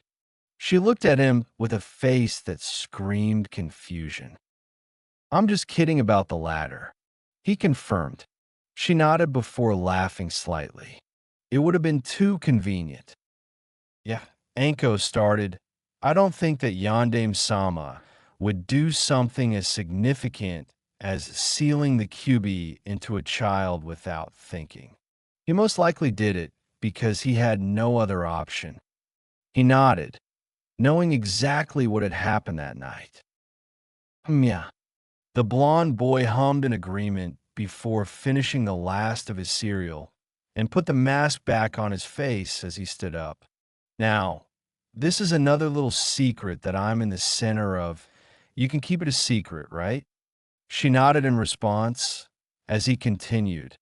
I'm going to go to the mission room now. Can you clean this up when you're done? Yes, sure. She responded. Thank you, he said before disappearing in a blur, leaving Anko by herself. She sighed as she finished her own bowl of cereal before taking both of their bowls and put them on the counter. She then put the cereal back in the shelf and the milk into the fridge. When she was done with that, she decided to do the dishes before walking to the bathroom to take a shower. How the hell did I end up living with the son of a yondaime? She thought as she took her clothes off and turned on the shower head. So, when will our new teammate be here? A complaining, somewhat masculine voice said. The boy that had declared his annoyance was a 4 feet 7 inches tall, 11 years old, that had dark hair and brown eyes. He wore a plain black shirt, gray camouflage pants with a kunai pouch strapped to the left leg, and a slightly larger pouch designed for other forms of equipment strapped to his other leg. Strapped to his back was a plain black wakizashi with a normal round guard, sheathed in an equally dark scabbard. He was currently leaning towards a wall next to the door for the mission room. Kodo-kun, do you have to be so impatient? Scolded a more feminine voice. This voice came from a green-eyed 12-year-old girl, standing at a height of 4 feet 9 inches. Her long platinum blonde hair was tied up into a ponytail. Her outfit was a black blouse, shorts that went down to her thighs, and they were met by pitch black stockings, only revealing a thin string of skin. Covering the shorts, she had a dark purple skirt, and under it, tied over her shorts, she had a kunai pouch on each side with a larger pouch tied to the belt skirt on the back that she carried medical supplies with. She was sitting beside Kodo in a lotus position. Well, we've been waiting here for almost 30 minutes. Kodo complained as they both looked at their sensei that was standing on the other side of the hallway. Kasumi-sensei, do you know when he or she is? Or who it is for that matter? No, I don't have a clue, was the response they got from Kimoto Kasumi. This 18-year-old woman had short brown hair, baby blue eyes, stood 5 feet 3 inches tall, and wore a standard jounin outfit with 2 black wakizashi strapped to the belt. These 2 swords each had a golden dragon sewn into each side of the hilt's purple tsuka. She stood on the other side of the hallway, leaning against the wall. Why do we even need a third teammate, anyway? Complained Kodo in dismay. Their former teammate, Hyuga Junko, had died on their first C-rank mission. It had been so devastating, all 3 of them, and it was the hardest thing that had ever happened to Kasumi. Because Kasumi began, pain was evident on her face, even though we may not like it.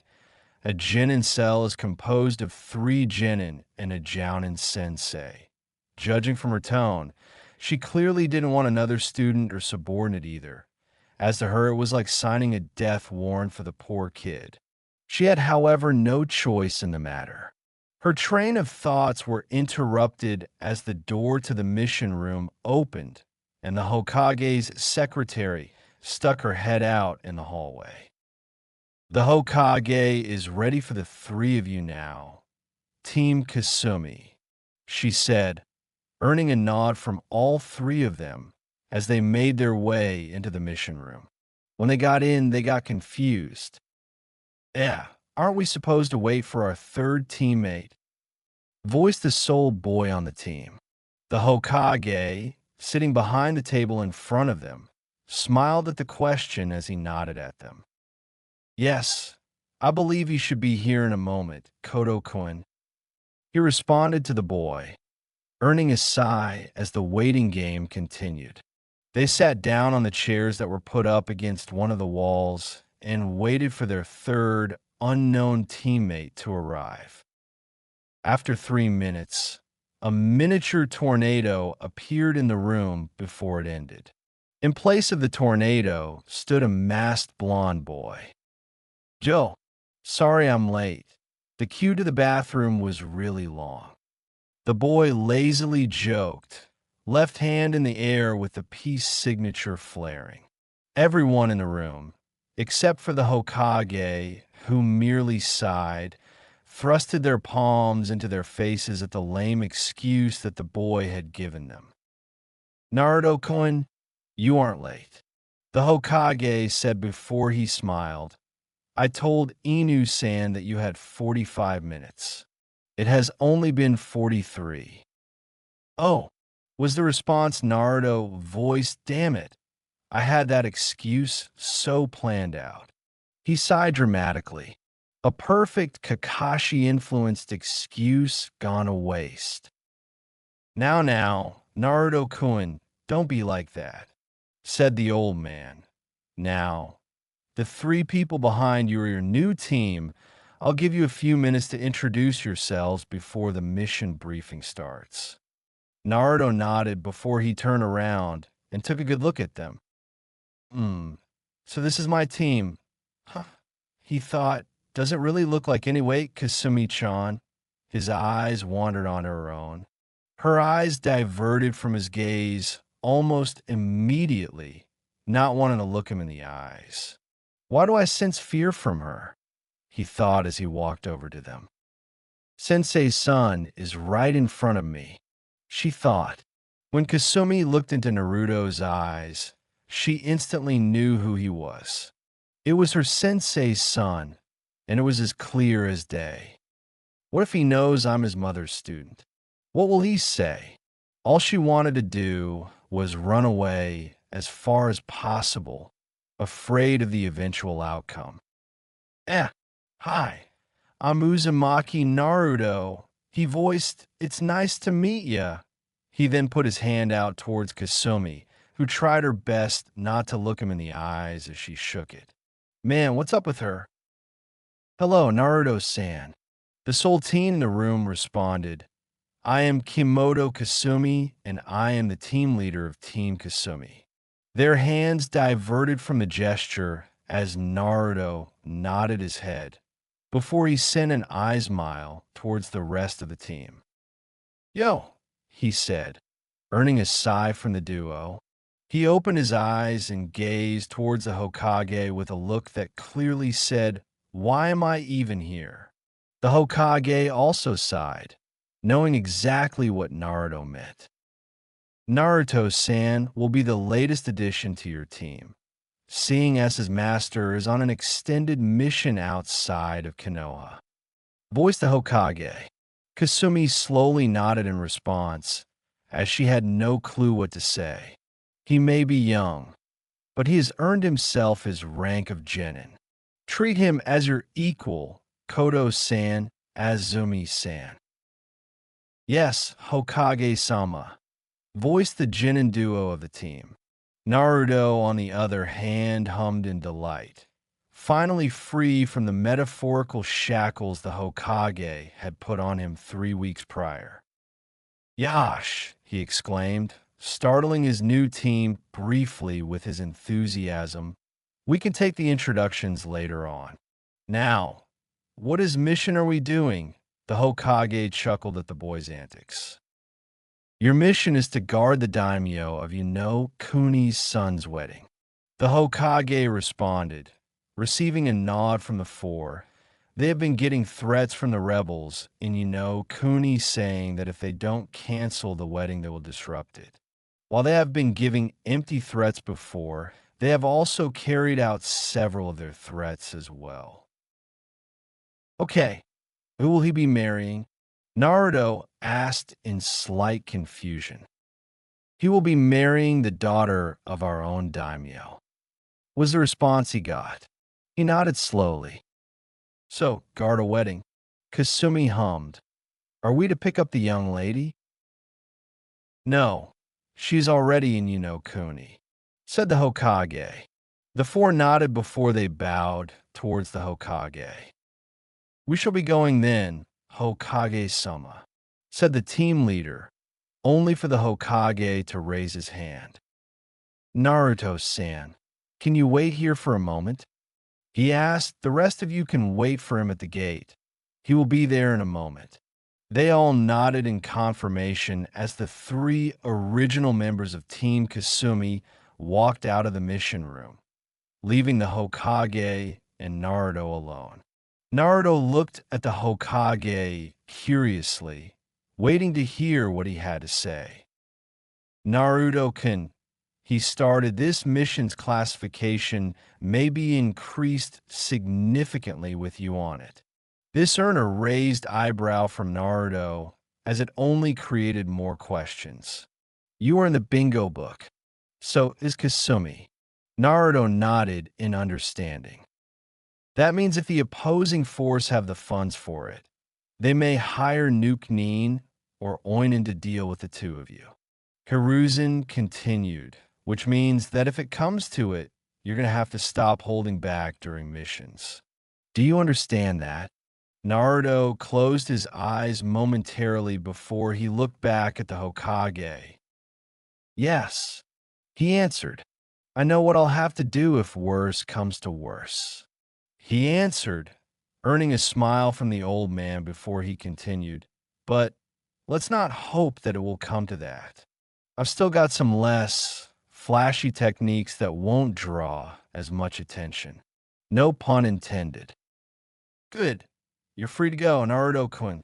The Hokage finished their discussion.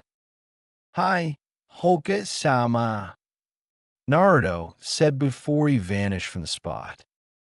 Nope, not going to get used to that. The Hokage thought before he stood up and walked out of the mission room, having no more missions to brief teams for a few hours. Kumobikure. It had been a long day for the fourth Raikage. First, the council raging at him for letting Konoha walk freely after killing their ambassador all those years ago when they could have just gone to war. At least that's what they thought. They truly didn't know how strong Konoha really was, with or without the yellow flash on their side. They truly believed that Konoha was nothing without the Kyuubi. Currently, he was sitting at his desk, doing the abomination of a duty called paperwork. He sighed as he rubbed his temples. One day, those council members will be the death of me, he thought as he heard a knock on the door. Come in, he half shouted, looking up from the stack of papers in front of him. As the door opened, he saw his young secretary Mabui with a something in her hands. It was a file. More paperwork. A frown. This just came in from one of our spies in Konoha, only seconds ago, she stated as she walked beside him and handed the file over to him. He took it and read it out loud. Here is the status report on Uzumaki Naruto you wanted, Raikage-sama. He started, I understand now why you would want to keep tabs on this boy after what happened to the infiltration team that you sent to capture him 3 years ago, because he is an enigma, a dangerous one at that. Here's what I've gathered on him so far. He took a deep breath as his eyes squinted slightly. He has already made a name for himself outside of the village. On his first mission, he was given the moniker Shunshin no Naruto and is considered a B-rank threat by the Kusagakure Bingo book. In the Bingo book from Kusa, it states that he is capable of using Shunshin no Jutsu at a high velocity during battle. Upon further investigation, however, during his fight against the infamous Uchiha Itachi, half the times he disappears, it's almost as if he vanished from the spot, rather than moving at a high velocity. With the resemblance of the late Yondaime Hokage, I will assume with great suspicion that it is the feared technique known as Hirashin no Jutsu that he is using. If I'd have to rank him myself, I'd put him in at an A rank. The Raikage's eyes widened slightly along with Mabui's before he continued. He is very skilled in Fuin Jutsu, as he has sealed his apartment away from prying eyes and ears. It is safe to assume that he is related to the Yondaime Hokage and that his potential is at this point limitless. As you are reading this report, he is on a mission in Kuni to guard the ceremony for the arranged marriage between the daughter of Hai no Kuni's daimyo and the young daimyo of Kuni. I suggest that if you're planning to go to war against Konoha, you're going to have to take him out before he becomes a threat. He took a deep as he finished reading the report. His hands were shaking with fear. If Konoha has already created someone that is capable of using Hirashin no Jutsu, the muscle man thought, then there is little to no doubt that they're preparing for war. If they're preparing for war, then we will have to take action. He looked at Mabui with a stern look on his mustached face. Give me Samui, Darui, and C, he stated. They have a mission to do. She nodded and ran out of the office. I'm most likely going to regret this action, he thought as he looked at the report, pondering on what he should do with this information. He reread it a few times, trying to actually comprehend what was written. 10 minutes after Mabui had left, the door was knocked on again. Komein, the Raikage stated, and in came Samui, Darui, and C. He looked at them before he spoke. I have a mission for the three of you. It is considered S-ranked. He then took a deep breath. Just a few minutes ago, we received a status report from one of our spies in Konoha. He has discovered a potential threat. That threat is named Uzumaki Naruto, a genin. He looked at them to see if they would react. Samui did, eyes narrowed in suspicion. Why is a genin a threat? She asked. The others agreed with that question. It was unorthodox for the Raikage, or even any Kage, to even talk about a village's genin as if he or she was a threat. Valid question, Samui-san. The Raikage started from what the report says. It is believed that this Uzumaki Naruto, or as he's called in Kusagakure, Shunshin no Naruto Samui's eyes widened slightly. Having read the Kusagakure Bingo book only a day ago, somehow knows the late Yondaime Hokage's Hirashin no Jutsu. The bomb was dropped, and their eyes widened in shock as they recoiled back towards the wall behind them. They had all heard stories about the Yondaime Hokage and his feared Hirashin no Jutsu. It was said that even the current Raikage had serious trouble fighting against the blonde army destroyer, and if Konoha had a small boy capable of using Hirashin no Jutsu, even to an extent, it could be devastating should a Kumogakure shinobi be caught in his crosshair. The agent in question stated that Uzumaki Naruto should be treated as an A-rank threat, and that said threat should be taken out as soon as possible. I agree with him. as the boy could pose a threat in the coming years. The Reikage finished the information on the boy. He then handed the files to Samui, who took a good look at them, carefully reading the paper's content before passing it off to the rest of her team. When they had read it, they gave it back to him, not wanting the classified information on their person. "What do you want us to do, boss?" said Darui lazily. The look in A's eyes became hard and cold as steel. "I want you to go to Kuni. The Reikage started side yourself with the rebels. When you've done so, I want you to help them disrupt the marriage ceremony and assassinate Uzumaki Naruto and his team." Their eyes became cold before they nodded in understanding. Their mission detail was simple. Carrying it out was another. Even if he's just 8 years old, as they assumed in the Kusa bingo book, he can't be underestimated, thought the young blonde lady before she voiced a question. "Who will be the mission leader? Reikage-sama?" "You will be the mission leader, Samui-san." I responded, "Be careful and good hunting." All three nodded before disappearing in Shunshin. If things go south, we might be causing a war, he thought bitterly. He had to silence the blonde before the council decided to push for war against as a single unit, so that the boy wouldn't have time to grow. He sighed as he looked out the window. "I am sorry, Minato dono. If I don't do it, someone else would have."